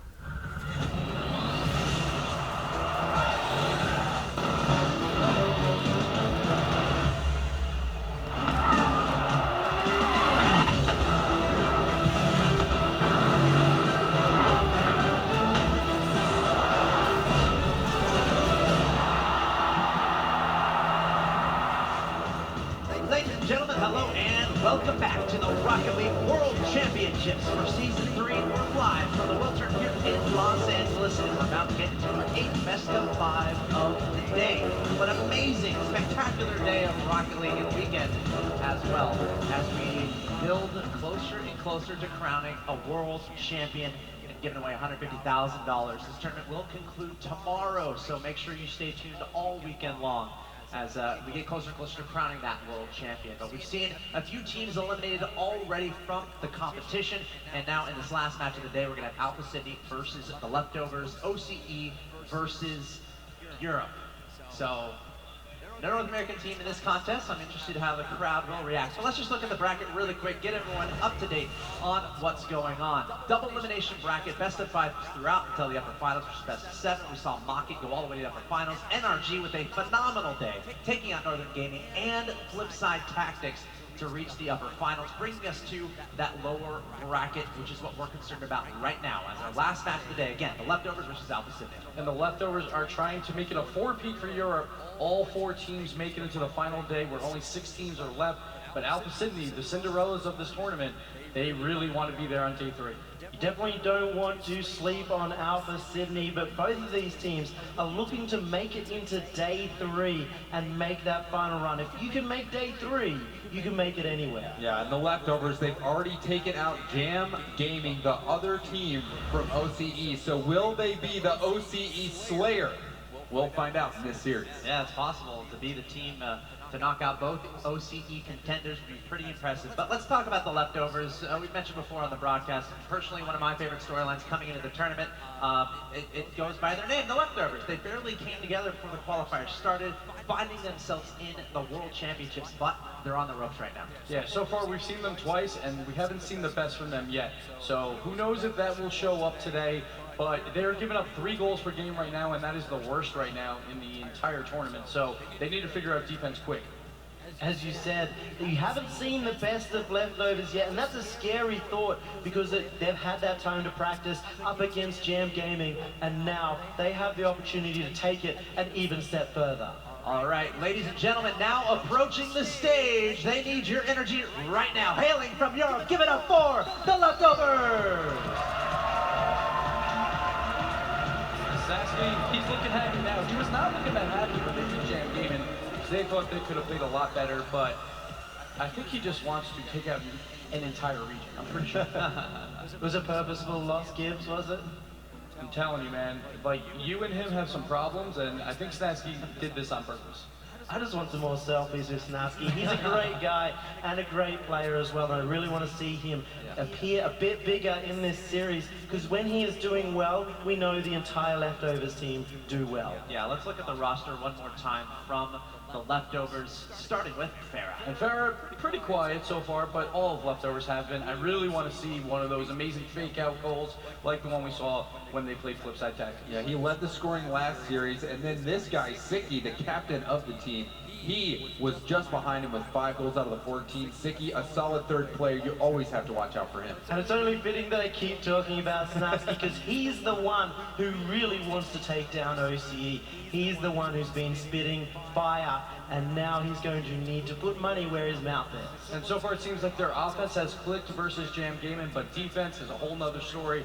I expect a really high-scoring series here. But they still did struggle to put balls in the back of the net. We saw them multiple times have an open net and put it wide or high, so we'll see if they can tighten that up and start putting them in the back. And again, with that victory over Jam Gaming, we talk about momentum a lot, coming off of a victory. Alpha Sydney, meanwhile, coming off of a loss from the upper bracket. But let's talk about Alpha Sydney now. Your last remaining team from the OCE region, the #1 seed, came into the tournament with a some might call a surprise victory over Denial Esports to advance on to play Mocket, where they fell, but Mocket's a pretty good team. This Alpha Sydney team looks really good.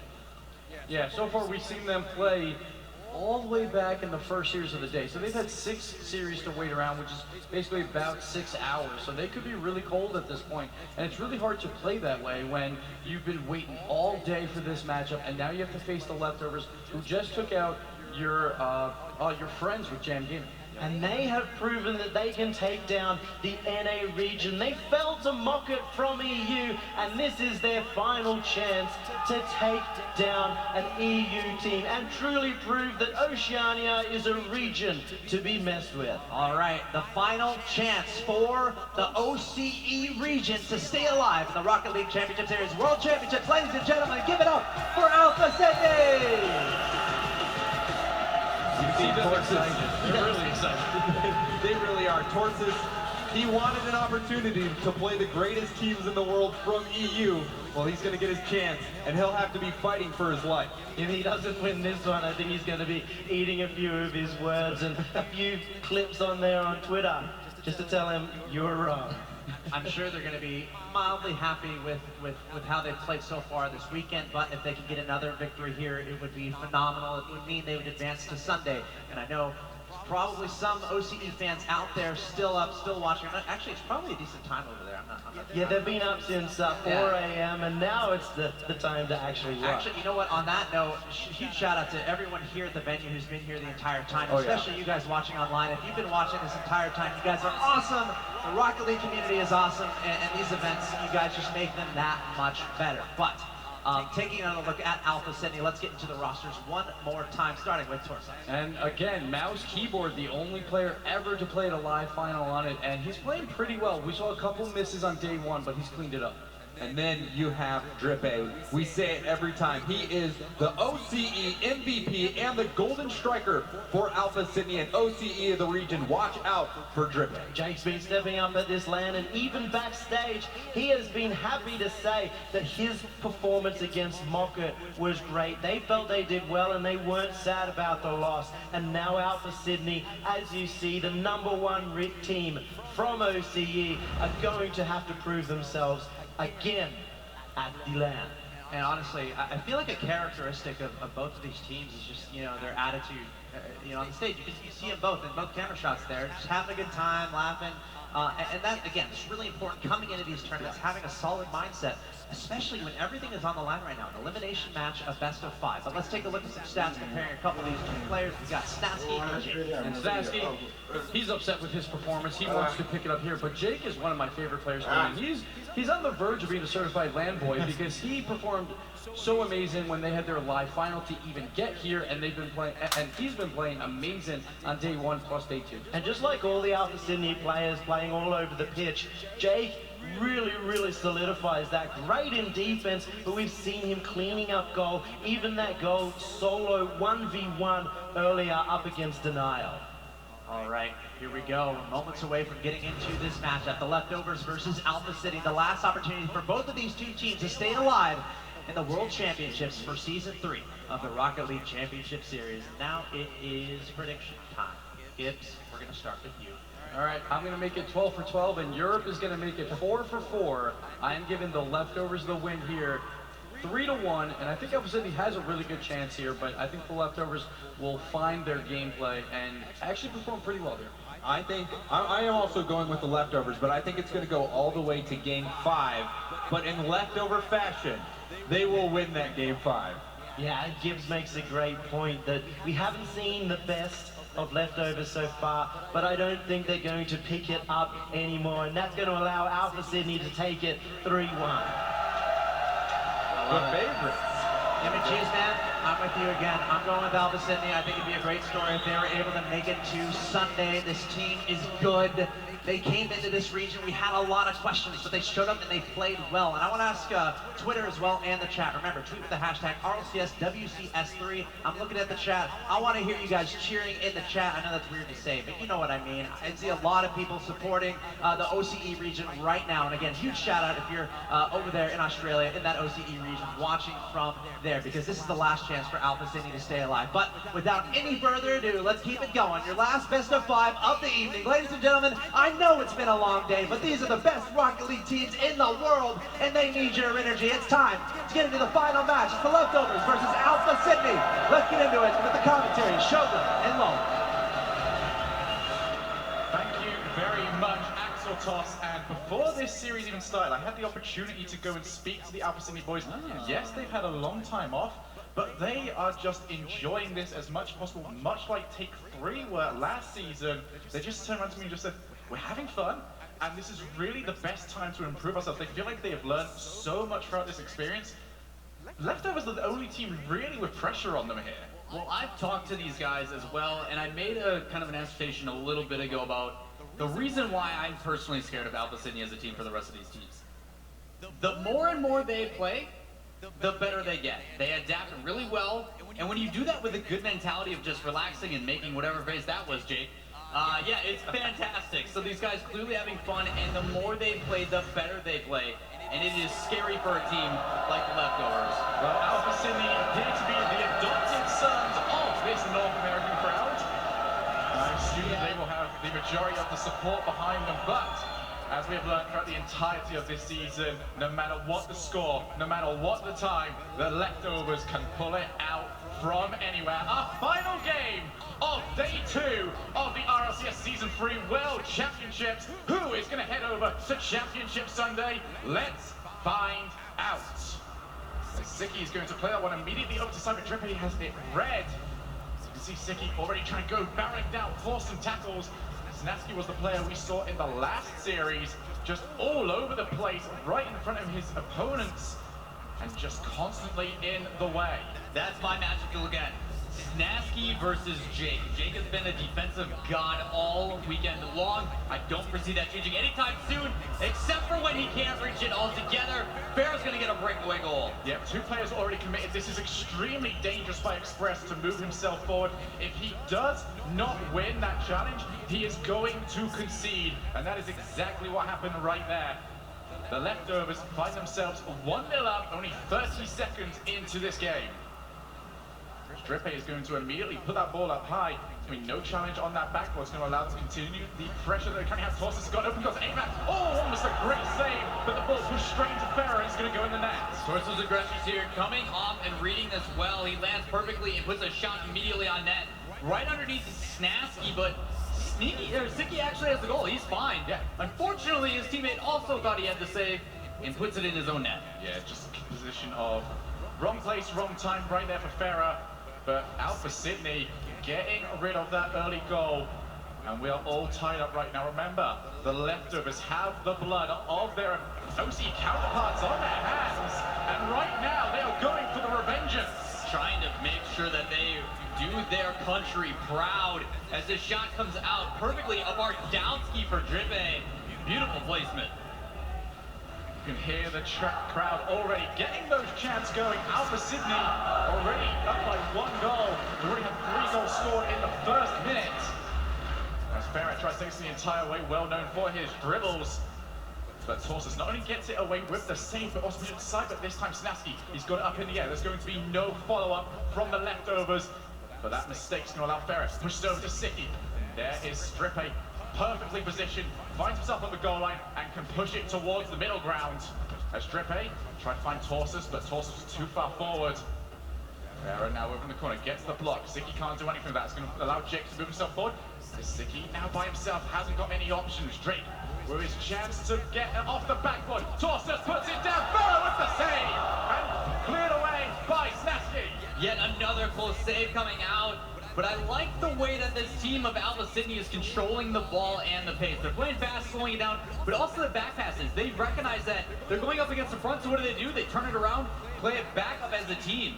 Seems like Leftovers are a bit too used to Alpha Sydney not having any defense. They keep trying to shoot it from the halfway line. That is not going to work. Jake passes that back to Drippe, who doesn't get that much power, going to invite Snatsky back onto the ball. Torsus using that wall. There's not too much power on that either. Jam need to get a decent clear, otherwise they're going to be slowly boost starved. and get beat in the air by one of these leftovers players. That is a big bump on Sicky. Going to allow Torsus to pass that straight to middle. Jake with the flick and goes for the smash. Save there from Snasky. Fera misses the ball. Followed there by Drippy and another save by Snasky. He is continuing the work he did against Jam Gaming. Exactly what we talked about. I wanted to see Snasky on defense coming up so clutch. Sicky puts that one aside. Drippy has got his covered. Alpha Sydney, this is exactly what we were talking about earlier. They are learning more and more. This was not something we saw from them yesterday, but they are using more and more backboard defense, and it is working out so well because that's pretty much all the leftovers are looking for. Drippy pretty much passes that one straight to Sicky, who's going to try and get himself one touch. He actually fakes that out. Leaves it for Torsus, who can try and take this the entire way, but he looks like he's completely out of boost, and he is, but he's done well to buy his teammates time to move forward. Sicky up in the air, puts that one straight down. That should be there for Drippy, and it is. Pushes it into the corner. And those walls are so useful to use because the only real option you have is up, but is the area furthest away and most difficult for any defender to get to. So it's such a great way of, if you have low boost or you just can't afford for the ball to touch the floor like it's a 0 second, just put it up there. Oh my goodness, Torsus! Stepping up huge again for his team. Jake allowing him to bring this all the way down, a dribble over, even gets touched mid-air, but he corrects himself to push it back across the body of that defender, getting yet another goal for Alpha Sydney. Snasky tried to go for the boom. Torsus, he don't care at all. Is that a reference to Snasky saying, "Here comes the boom"? Oh, I'm going to reference that as often as I possibly can. Torsus tries to go for a block on Fera. A minute and 20 seconds left. Alpha Sydney find themselves in a commanding 2-goal lead. They just now have to hang on. Fera puts that towards target. Torsus can't. Yes, he can actually. Just by the very skin of his car. Clears that away over into the corner. Jake puts it just straight away. Trying to keep this ball as far away from the orange goal as possible with no real thought process regarding opening up another bit of offense. Alpha Sydney just want to keep it away. Snasky going to find Fera. Well, it's just continuing to push us into the corner of Alpha Sydney. This is wasting more time, and Drippy will go for a dribble. Jake, pass that to Torsus, but this could still be dangerous. Fera can't quite get that. That's an overcommit, and Drippy, are you going to steal it? Oh, dirty. Great goal secured by Drippy. What a great goal secure. Oh, it's perfect. Look at this. You know, there was just so much pressure on him. It could have gone anywhere. You know, he wanted to be absolutely sure it was in. Fantastic shot by Drippy. Well, that is now a 4-1 lead for Alpha Sydney. And it looks like the desk was correct. There is reason to believe Alpha Sydney can take this victory and head in to Championship Sunday, a position that nobody predicted they would come. Well, as this game's starting to wind down, only 15 seconds left, you want to look into it, and a lot of it has to do with leftovers. They revolve around a lot around Sicky, and he's been pretty quiet, I would say, in the past couple of games they've had. Torsus is going to put this one straight down towards the net. There is nothing left for leftovers to do. And that is going to hand game number 1 to Alpha Sydney when this ball inevitably touches the floor. Well played by the Aussies. Aussies definitely winning over this crowd. Surprised we haven't heard any oi oi ois yet, but I'm sure that'll be time. Oh man, is this starting to feel real to everyone yet? Is Alpha Sydney and the rest of OC starting to feel like real competition because they should? They are here to play. They are not just the 3rd region. They are another competitive region for us to deal with. I mean, they came into this tournament trying to just prove that they belonged, and they've well surpassed that. They have absolutely dominated in some of these games, and the way they continue to adapt and make themselves a part of this is unbelievable.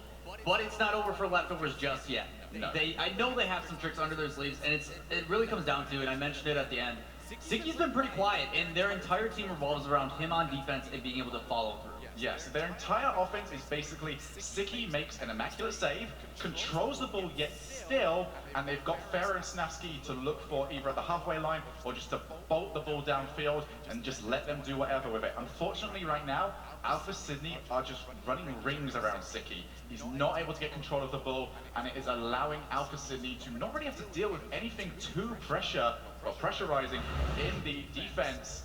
and that's what's getting them the wins. Yeah, it's really interesting to see the way that Alpha City is working that midfield. Whether it's just via letting them take that advantage and then cycling back to apply more pressure, or just pressuring altogether. But it's very interesting to see the way that they're adapting, the way they're taking it. But it's Leftovers' turn. They need to apply some of the pressure to this Alpha Sydney team, otherwise it's going to get rough real quick. That kickoff was almost a callback to Alpha Sydney's first game of this tournament against Denial. No goal in 3 seconds though this time. No goal in 3 seconds. That is a 100% improvement. Drippy pushes this into the corner. He's got his opportunity. Sicky's actually missed. Can Drippy push himself down? No, he cannot. Don't think even he expected that miss from Sicky. Snasky has to place the one away. Actually got another block. Jake pushes it into the corner. That's a pass straight into the middle, but there will be no follow-up by the Leftovers. And there we are. We see Sicky in his home in that defense. It's really exciting to see these players use that backboard for clears as well now. We talk about how difficult it is to make saves off that backboard, but even the opposite yet, when he goes up high and off that backboard, coming out into the middle, some people just aren't ready for it. Here we go, Leftovers starting to look a little bit more comfortable. Long pass straight down the field, almost resulted in a strong play coming out. But Alpha Sydney doing a great job of leaving themselves back because they understand exactly what the Leftovers are trying to do, and those long passes are not going to work when you've got someone barreling down for a challenge. Farah puts off the sidewalls, forces for his opportunity, but he's beat to it by Sicky. Now the Leftovers resorting to outpacing the OCE counterparts. Can't say that would be a bad decision. Just now he puts it off the crossbar. Potential for a rebound, but Jake is going to be the first player. Sicky pulled himself all the way back. He's trying to go from the halfway line. Follows it straight up, but tosses, uses his body as a block on Sicky. Will not allow the shot to come in. Fortunately for them, it doesn't, but Snatsky's moving this back downfield extremely quick. Before it gets contested by Jake, a flick actually coming off, almost bouncing off a defender. But Sicky showing up on defense. It's good to see Alpha Sydney as they rotate through, actually applies some pressure as Drippy tries to take a shot, just missing wide. Jake has to be smart here. He's the last player around, but he has pushed it into the corner. Tries to go for a demo on Sicky, and he's got it. Unfortunately for him, his offense is not around, and Snappy's just going to waste time by going for a slow dribble. And Sicky is going to be back in and fully boosted up. Snatsky was also out of boost, just taking his time, hopefully waiting for that mid boost to spawn as Snatsky comes flying in. That flick catching the top side of his car and missing just wide. You can see Torsos, he holds himself out in the further down the field because he wants someone in his team to pass the ball straight to him, allow for a two-player clear. Pretty much the only way you can really do it when you're under pressure from a top-level team, because long clearances are usually going to be found and dribbles tend not to work. Drippy gonna leave it. He's got past one player, tries to go past two, and Snatsky has to come in with the cleanup. Good job by Snatsky as well, recognizing the open space. Just plays the ball completely out of the way. Make sure he can grab some boost and set up his team as Farah puts on a shot, puts on another one, and gets a goal. Yeah, Farah finds the side of the wall, gets the rebound almost immediately. Torsus, that is a dangerous pass out from him. You need to get those either down to the side of into your own corner, or get them all the way down to the other end of the pitch. Right in front of you is a no-go zone. Also difficult for Drippy there. He jumps at the wall and just smashes against it, assuming that ball's going to go in. But because it doesn't, it puts him out of position. They're able to sneak one by as Farah puts a low roller underneath. Doesn't work out, but the pressure is starting to come out now from the Leftovers. Almost feel like Farah would have been better off going for a double tap.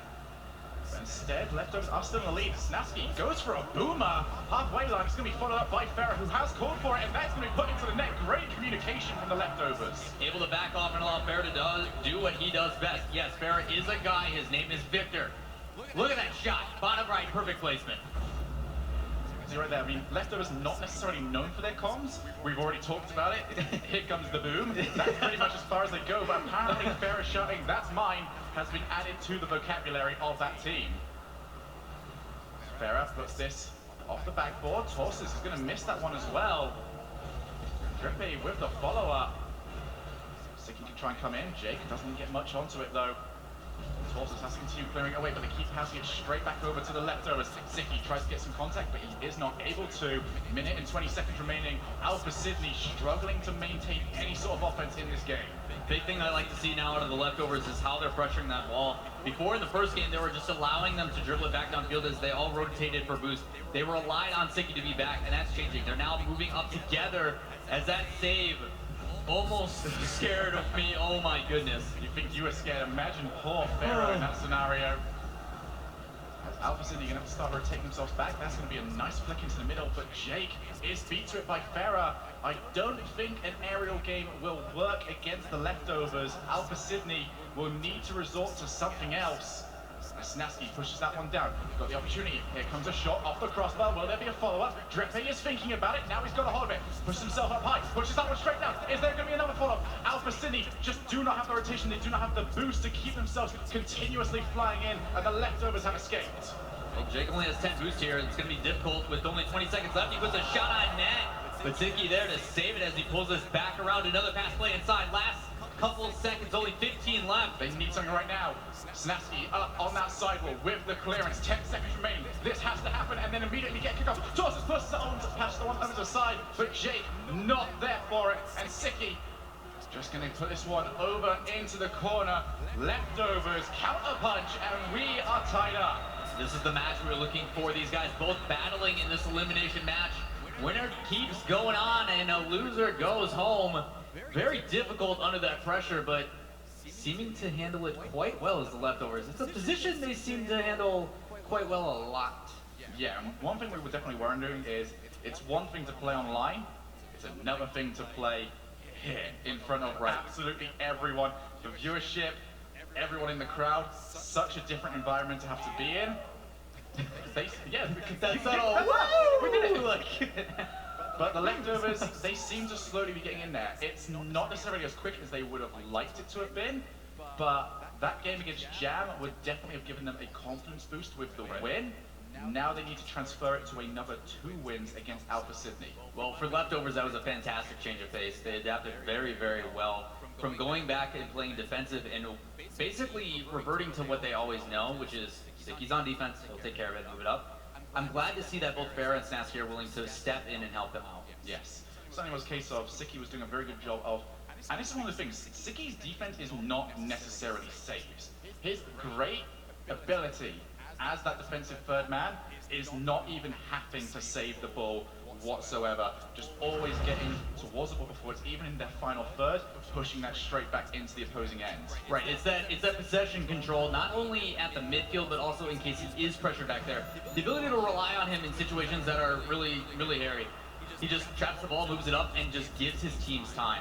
Yeah, and there's certainly only a couple of players that can do that at this tournament. Garrett and Greasy are the ones that come to mind. And Snasky hits that one off the post, and Jake reacts very well. Puts that over the top now, Torsus. He needs to get control of the ball. He's in a 1v1 situation, pushes it over into the corner, and Zicky has that one read. But still, Alpha Sydney have their opportunity. And Snasky finding Fega, that's what we were talking earlier. 1-2-3 play, but that's going to be Jake pushing it in to the side of his pitch. And both teams having a bit of a clinch moment there. Now, Torsos is the only KBM player, and it just felt like in that play he was trying to, find WASD on the keyboard as he, wanted to push that down as quick as possible. He was off by, 1 key. Fega pushes it straight into the corner yet again.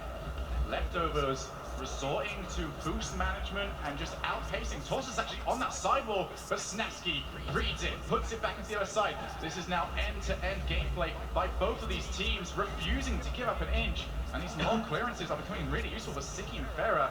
They have a slight argument between each other. It's going to allow Alpha Sydney to move into offense before Snasky, doing what he's done so well this tournament, be in the way. Well, Zicky and Fega have an argument. Drepe wins. Certainly does. Zicky, once again, not allowing him to that final third, but Alpha Sydney will definitely take this style of gameplay. It's end-to-end. It means that it pretty much comes down to who makes the mistake first. And that could be anyone, really.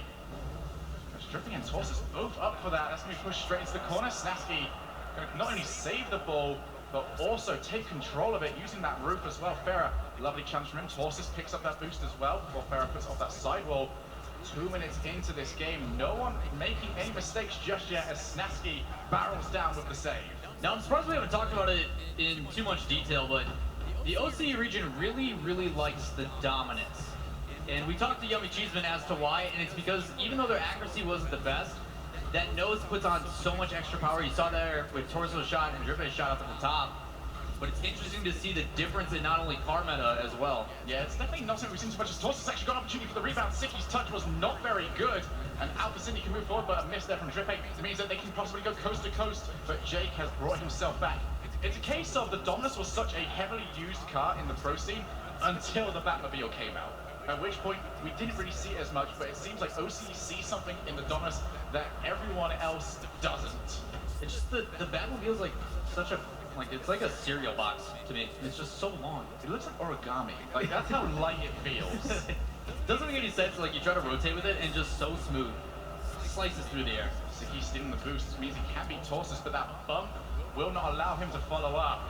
He's pushed himself back down to the ground and rotate himself all the way back. Fega, ball up high. And it's going to be boost management, which is key. As Dreppy pushes that one straight out to Snapsky. Alpha Sydney squeezed into their own half for a very long time here. What do you have to do, Lawler, to avoid situations like this? And if you do find your own, how do you get out? Well, a lot of it right now does have to do with the boost. Now, you see Snapsky take it again there, and it's a matter of controlling the pace. It's very difficult as well, because when you need a long clear and you don't have any boost, there's only a couple ways you can do it. Either bring it up the wall and win an individual play like that, Torso's beautiful job, or get team pass plays. They haven't done any team infield passing plays, but the individual one by Torso is going to work out. Torsus yet again, using that sidewall. Long looping shot. Snapsky is going to get that before it becomes any sort of danger to his team. This has been a very slow game from both of these teams now, and we have pushed ourselves into the time limit where one goal could be all that separates them. As Jake's going to have to try and react to this. That's going to be a potential another shot, and Jake's needed yet again, keeping his team tied up with the leftovers, and now Jake's got his opportunity, tries to go for the flick, but plays it too early, and Snapsky has it red. Yet again, Jake with the saves on defense, absolutely clutch. As we get into the last 40 seconds here, you're going to see Snapsky play that downfield. Jake intercepting it again, trying to get another touch. As he sneaks past, Jake's going to play it down, and now they set up. Ziki just wants to try and keep that block away from Drippy. Unfortunately, Drippy has the opportunity to just try and shadow him, and he did do so. Long clearance. Means Drippy has to push it into the side. Snapsky, ball up high. Fega can now go for the rebound. Just push to the side. Alpha Sydney, they've spent a lot of time in defense in this game, but they've done it so well so far. 12 seconds remaining. We have the potential for overtime as Jake tries to put that one up high, but Fega with the block. Torsus is going to miss. Going to invite Ziki to come towards him. Drippy pushes this up top. Snapsky just has to push this down to the other end of the field. Jake puts that down, and we are in overtime. Neither of these guys wanting to give up the lead as we battle it back and forth yet again. Drippy's going to play this inside, up high, but Fega going to be the first one there. A lot of back and forth already we see in this game, and I don't think that's going to change anytime soon. Drippy actually has missed that. It's going to open up the opportunity as Jake has to just get any contact to not allow the leftovers to move forward. Fega pushes it towards the net, but Drippy using that large Batmobile, that large Dominus, I say the conversation earlier came back up. My bad. And just completely pushes it away from the net. 35 seconds into overtime, Torsus has completely overshot that ball. It's going to allow the leftovers to start pushing forward. Ball up high, Ziki does not get there first. Now Snapsky is by himself, but a miss from Drippy will mean that he should be safe. As Jake pushes it towards the net. It's going to be a comfortable save, and I don't think that was going to go in anyway. Alpha Sydney finding their feet in this overtime. Snapsky pushes it up high. Ziki's landed really well, but Jake, this now is doing something that Jam Gaming did not do against the leftovers. They are predicting what is going to happen rather than reacting. Fantastic shots coming out, but once again, saved by the rest of this Alpha City team as another one comes in top left. Could he get it? Snapsky with the beautiful placement. That is going to be it. It was a grind for both of these teams, waiting to see who could just get either a miracle goal or make a mistake. Ends up being the accuracy from Snapsky that takes game number 2 and puts Alpha Sydney on the verge of leaving the tournament. We saw all smiles from Snapsky coming out, feeling confident, transitioning from defense to offense on that one. But 4 shots, finally able to sneak one in. And that's enough. Only 1 goal for that game. A little bit different than the ones previously. Yeah, but I really must say, Snapsky does seem to be finding his footing in the tournament. Did not look happy at all yesterday. Didn't even really look happy earlier on today when they lost. Probably because Joey keeps bugging him. Yeah, Joey, stop it. Yeah, Joey, stop it. Stop it, Joey. He's looking at us right now. No, he's not. No, he's not anymore. I can't tell anyway. Ah. be dark around here. But yes, Alpha Sydney, they now need to start doing just a little bit more. They need to start taking that ball, clear it away, and just find each other. It doesn't quite seem like they're leaving anyone on that halfway line, and that means that they can't do anything other than basically hand the ball straight back over to the leftovers. Right, and that's where Alpha Sydney gets really, really good. They adapt well. This is the time for them to take what they've learned from the other teams and put it into practice. And so far, they haven't let us down in any of their matches. It's just a matter of leftovers handled it really well. They played the slow game like Alpha Sydney likes, but for them to then transition it into a quick, long field play, I think that's really going to benefit the leftovers. It's just, I don't think Alpha Sydney is used to setting someone up already on that backboard. It's very rare. So, here we go. Game number 4. And can the leftovers carry themselves into Championship Sunday? We are about to find out in our final game, potentially, of the entire evening. As Sicky's going to immediately take control, but Drippe and the rest of his team actually managed to use both of them to get more power on the shot. As we need to see something new from Alpha Sydney. Can they pry open the leftovers defense? Well, as the ball drops down, you can see Drippe play it back up high, but Snasky yet again waiting for it. Big high clear as Jake plays that up to his teammate. A shot almost going in. What an angle. Torsus got an opportunity, but that ball is going to roll out too far away from him. As Drippe puts that one back up high. 40 seconds through this matchup. Neither team looks like cracking. And it is a case of, we saw statistics come out. Teams usually go back into a regular rotation when the big games come up, when we have regionals, when we have the ROCS. They lose their identity a little bit, and it looks like that's what's happened to the leftovers. It seems to be benefiting them. Yeah, it certainly has, in terms of they are now playing a more conservative style, definitely focusing on getting 2 players back on defense that little bit more. And it's certainly what you need to do if you do want to calm your nerves, even if it's a little bit. As that ball now pushed into the corner, Snasky clears it over, but straight into Jake. Barrow's going to come with a follow-up. Torsus is the only man back. Pushes it into that side, and he's going to have the opportunity to continue moving forward. Sicky found himself too far close to the ball and almost got beat. Sicky now pushes that up high. Can he get himself a second touch? He can, but it is not anywhere dangerous. A shot's going to come in, but Jake will have that covered pretty easily. Follow up now by Sicky. Alpha Sydney are finding themselves in defense way too much, but they've got their opportunity to counterattack. Jake pushes it straight into the middle, but Drippe is in no position to get that. It was just too far forward. He was never getting there in time. Now a shot from Sicky, but a save there from Drippe. And Alpha Sydney are looking like they are on the back foot. Even though they are on the back foot, they're doing a very good job of handling this pressure. Shot after shot coming from the leftovers. Able to handle it and push it right back out. Everybody has boosts now as they set up for another counterattack. Push straight over to Torsus. He's actually got it straight to Drippe. Lovely 1-2 play. There's the third touch. Puts that one up high. Torsus has to get more. They're keeping it up high. They do not want to allow anyone from the leftovers to join in and challenge them. And that is what this continual touching style will do. That's being pushed out straight over to Torsus, but Sicky barrels down, gets the challenge. And now the pass over to Sicky, who could not make contact. We are still all tied up. 2 minutes and 20 seconds left to play. Match point for leftovers. If they do take this match, they are continuing on. Alpha Sydney still having to win 2 to make sure that they stay alive in this tournament. But back and forth, still no score with only 2 minutes left. You see Fega trying to get a flick just off. Catching Torsus off guard as Sicky plays his back inside, trying to follow it up. Can he get the touch? He doesn't need to, as it just falls in. Yeah, Jake just could not get there in time. Sicky puts this one in from the halfway line. Something we've seen from him quite often, but Jake just comes off that wall at the wrong angle, cannot flip himself into the ball, and the leftovers are in the lead. Difficult play either way. Sicky was shadowing that very well. He left space for that ball to hit out, as it would have went right back in if it did touch him. Just putting his car in the way is something we talk about very often. Fega pushes this one down. He's going to find Sicky. Just couldn't quite get a little flick on. Snasky pushes it to the side. Fega did not want to half rotate, so they're going to focus on defense. Snasky just another long clearance, but they are leaving Fega downfield. That's exactly what it does. It just disrupts the entirety of the defense, does not allow anyone to get solid context on the ball, and it remains in the Alpha Sydney half. Finally, Torsus is going to get enough. No, he isn't. Snasky and the leftovers, their rotations coming up big. Almost managed to turn it into the net. This has been a great sequence for the leftovers, but can they convert it into a goal? They're looking to make this goal differential spread it even more, trying to add some security in the play, as we've seen Alpha Sydney turn it on out of nowhere sometimes. But they are pressuring them very well, suffocating them on defense, as Torsos is forced to make another save and clear with Jake.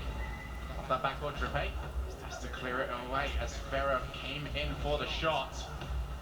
Siki and the rest of the leftovers are keeping it in this orange half all the time, as Torsus does not have the boost to go forward.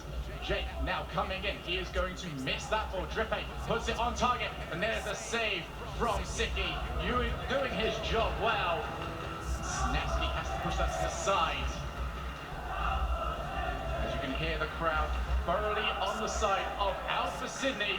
Can they convert that into a goal? 20 seconds remaining. Alpha Sydney trying to battle for their tournament lives. Fega pushes himself forward and can't quite get there in time. He's going to get that straight back into the middle ground. Siki just gets himself blocked. 7 seconds remaining. Fega, they need to challenge us right now. Alpha Sydney, they cannot afford to sit back. Jake will launch this. He's got players to aim for. Torsus misses the ball. Alpha Sydney are eliminated. So close for this team, only down by 1. Trying to play that back inside, but just so close, but not close enough. Leftovers did a really good job as well in that last 25 seconds. You even saw Fega, he didn't have anything to go forward, so he plays that all the way backfield and then immediately back in that quick 1-2 to control the pace and the momentum of that game, not allowing Alpha Sydney a chance at all towards the end. Well-deserved play by the leftovers. Yeah, it really was. Straight towards the end there. It was like the last 2 minutes was finally the perfect rotations out from the leftovers.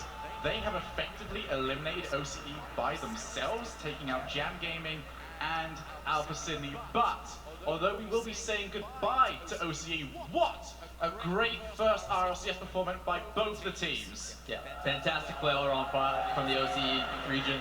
Really showing that they are not just coming across the pond. They are truly competitors, and I cannot wait to see what they have for the rest of their future. No, it really is going to be an interesting future for OCE. I can't wait to see them next season at all. When I can. That's a weird end to that sentence, but yeah, yes. you have to. I mean, you don't get a choice. Yeah, you don't. It's like, they're going to be very good, and we're going to see them grow more and more as we go on, and just see them grow, get more and more time under their belts, have more and more time to take on these teams. We heard earlier on the Alpha Sydney, they want to be playing against every single one of these international teams to improve themselves. They had an entire week of effectively scrimming the best, learning from the best. I'm sure they're going to be the best. Yeah, fantastic friendships also formed. A lot of these guys really kind of relating to some of these other players, but all around, fantastic effort from both, but just not enough as the leftovers come out on top. Right, well, to end today, we are going to be interviewing Fega of the leftovers, and he is with Awesome Joey right now. Well done, well done, well done, man. So it seemed about the second game for you, it just started picking up. You started just to get rolling. I noticed you were making a lot of like critical plays and stuff was happening. What kind of changed in that game for you where it was pretty obvious you just started going at it? I think at the beginning, I mean, since yesterday we're not really playing good. We conceded a lot of goals, and I think after the first game we were like, all right, we need to step it up in defense especially, and that's what we did. We played more safe, and it worked out pretty well. We didn't. I'm not sure if we conceded a goal after that. Maybe 1 or 2, but it was good. Yeah. Well done. Now, also we were talking to Snasky a little bit earlier after your last game, and he was saying that you guys still weren't very happy at that performance, and that you guys are looking to improve, such like that. After this game, now do you guys feel like you're kind of getting on the right track and heading the right direction? Yeah, I think we're improving. I mean, it was an exhausting day, but we're starting to get stronger, and tomorrow it's going to be very hard, but we can do it. We can do it. Absolutely. It was exhausting, but you guys are here for another day. So give it up to them, guys, and then we're going to send it back to the desk. Thank you so much, Fega. You played amazing. Have a good one. Thank you, Awesome Joey, and congrats to the Leftovers. They're going to be advancing on to the next round, and this is pretty huge because they had to win 2 series in this lower bracket to get to this point. So they're going to be facing off against Flipside Tactics, but looking back on that match, I gotta say, Alpha Sydney fought so hard. I'm so happy with the OCE representatives we have here at this tournament, but unfortunately they are out now of the World Championship. I mean, I hate Snasky. No, if anyone was to knock out the OC region, I'm glad it's the Leftovers. I'm gonna play a little favorites here. I really like the Leftovers, the players from the team, so I'm happy that they get to go on, and I'm really happy with the performance that Alpha Sydney and Jam Gaming put on. They really looked like they could make it, and this crowd got so behind them, the crowd favorites, and thank you very much, Los Angeles. Yeah, I hope they have an amazing time here in Los Angeles, but unfortunately, no more OCE in the World Championships. But let's take another look at that one in the form of the Mobile One High Performance Replay. Again, the Leftovers able to secure a 3-1 victory. Game number 1 started off hot for, well, originally the Leftovers with Bear getting the first goal, but then it was just all Alpha Sydney scoring 4 goals. All of their goals came from game number 1, but in the end, Leftovers were just too good. And then games 2, 3, and 4, I've been talking about the Leftovers defense this entire tournament, and it's been terrible. 3 shutouts back to back to back. That's what we want to see from the Leftovers. That's what we want to see from Sicky, and they really showed up here. It really became a battle of the defenses, and as we know, Alpha Sydney not used to it. They started to adapt, but it was not enough. Leftovers defense winning out. It's not often you can say that. Yeah, really game 4. The only difference between a win and a loss, or at least the opportunity to keep playing, was that one miss by Jake off the wall. Every single game was so close. Alpha Sydney, even though they're going home today, they will be proud with the run that they had here in the RLCS Season 3 World Championship. They really have proven to me as well that they belong here, and I cannot wait to see them back next year. I'm sure we'll see them more. Yeah, what an awesome addition to the regions here in the RLCS. But, you know, to focus on the Leftovers a little bit, very nicely done, dropping down a lower bracket, but able to win 2 series in a row, and this is setting up a matchup against Flipside Tactics tomorrow. Now, speaking on the Leftovers, again, what do you guys really like about their play?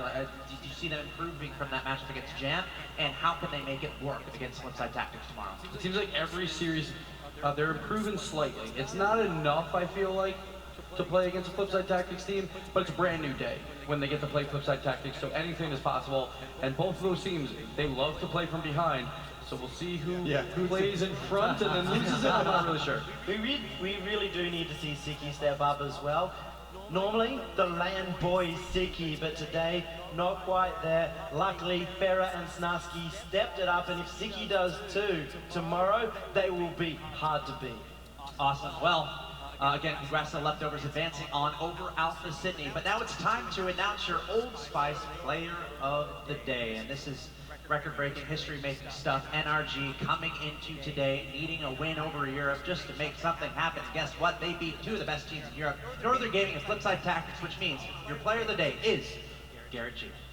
And he's the best third man in the entire world, performing amazing on defense and getting a ton of shots for his team and sparking that offense. And they took out Northern Gaming plus Flipside Tactics. And it's the first time they've even beaten a European team, and it's all thanks to Garrett. Yeah, Repco said it. The bracket that they were in was the most difficult bracket here, and they still managed to prevail.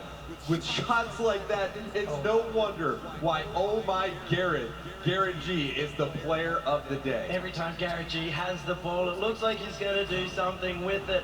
And what angles he was able to make today, and what a way to prove that he belongs on NRG. So now we have Jacob as the MVP of league play, Fireburner the MVP of the playoffs, and now Garrett G the player of the day on day 2, the biggest move-in day, and they are guaranteed at least 3rd place of $16,000, but they want more. They want this entire World Championship because this crowd will be behind them 100%. Absolutely.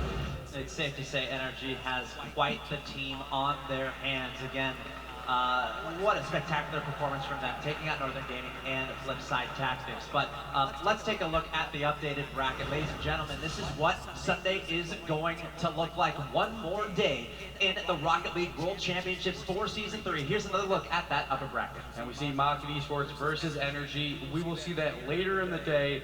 One of those teams guaranteed to be in the grand finals. It should be a great game. And again, that is a best of 7. And it's the battle between the #1 seed from Europe and the #1 seed from North America. The champions duking it out to see who will go on to the grand final. I think the only thing we could really predict here is that the bracket would be unpredictable, and the gameplay has truly shown that is the case. I still don't know who is going to take it out. That's going to be a phenomenal best of 7, but let's take a look at that lower bracket. Rogue versus Northern Gaming. What a treat that's going to be. And then Flipside Tactics versus the Leftovers. Both those matches will bring to you tomorrow. We only have 6 teams left, and Europe still has all 4 teams left. They're the deepest region by far, and they proved it once again here. They have always finished 3 of the top 4 spots. They look to do it again, and they want to win a world championship while on North America soil.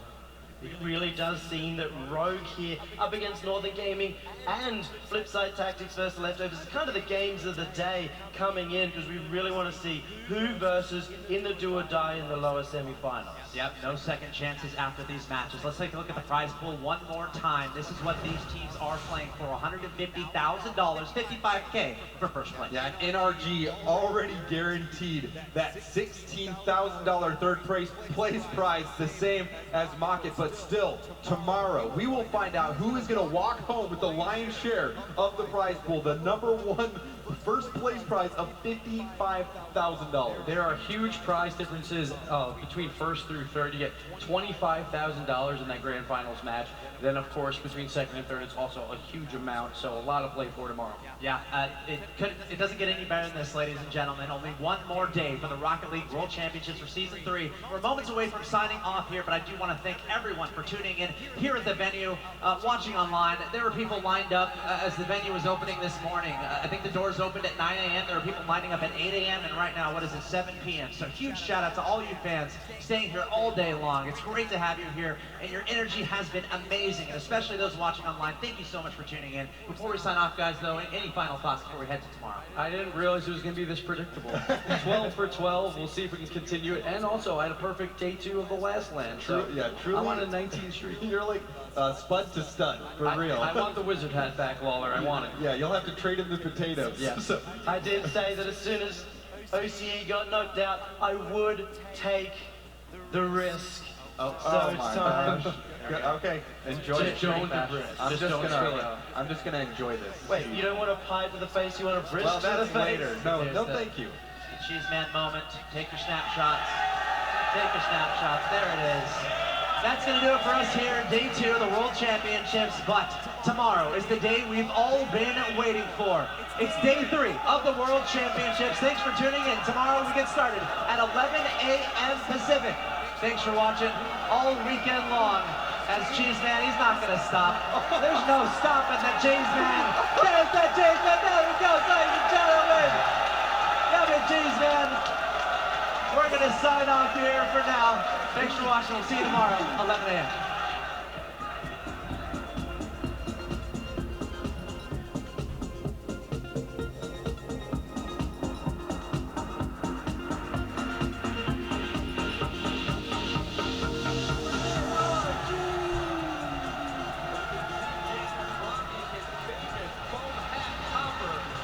Cleared away once more. Energy on the wall. Can he double tap it down? He goes in! It took 3 bounces, but NRG's got the lead back. You can watch Remco see it happening and have to change his mind. Like, oh no, don't do it. He saw Garrett following through. He didn't think he had the boost or the momentum, but Jacob will fake him out again. It'll cost NRG. Sweeping Northern Gaming. They'll move on to the upper bracket. For the first time in land history for NRG, they finally take down a European team. Rogue having difficult time breaking on their own end now. A lot of pressure coming out from Mocket Esports. And the finish is there. Mocket Esports will move on to the bracket as they take the series 3-1 against Rogue. You don't think it happened this time? KRG out the fire burner. They'll have one in return. It'll bounce out. Can he finish it off on the crossbar? 2 players up. KRG drops that down. 2-goal lead now for NRG. This counterattack has so much speed, but it puts NRG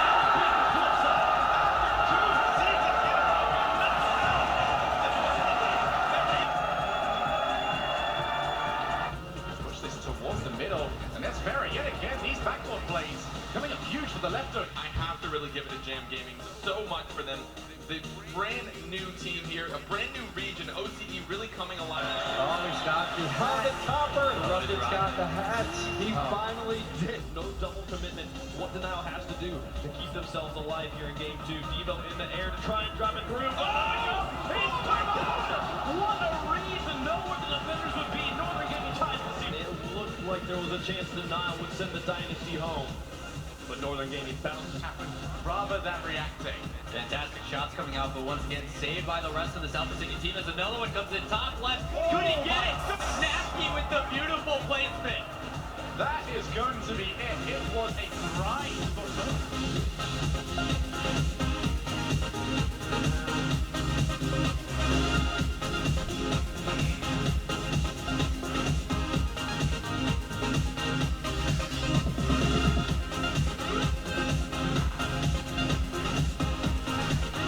Thank you so much, guys, for tuning in. But that's it for today. Please tune in tomorrow. I will carry on. All right. Peace.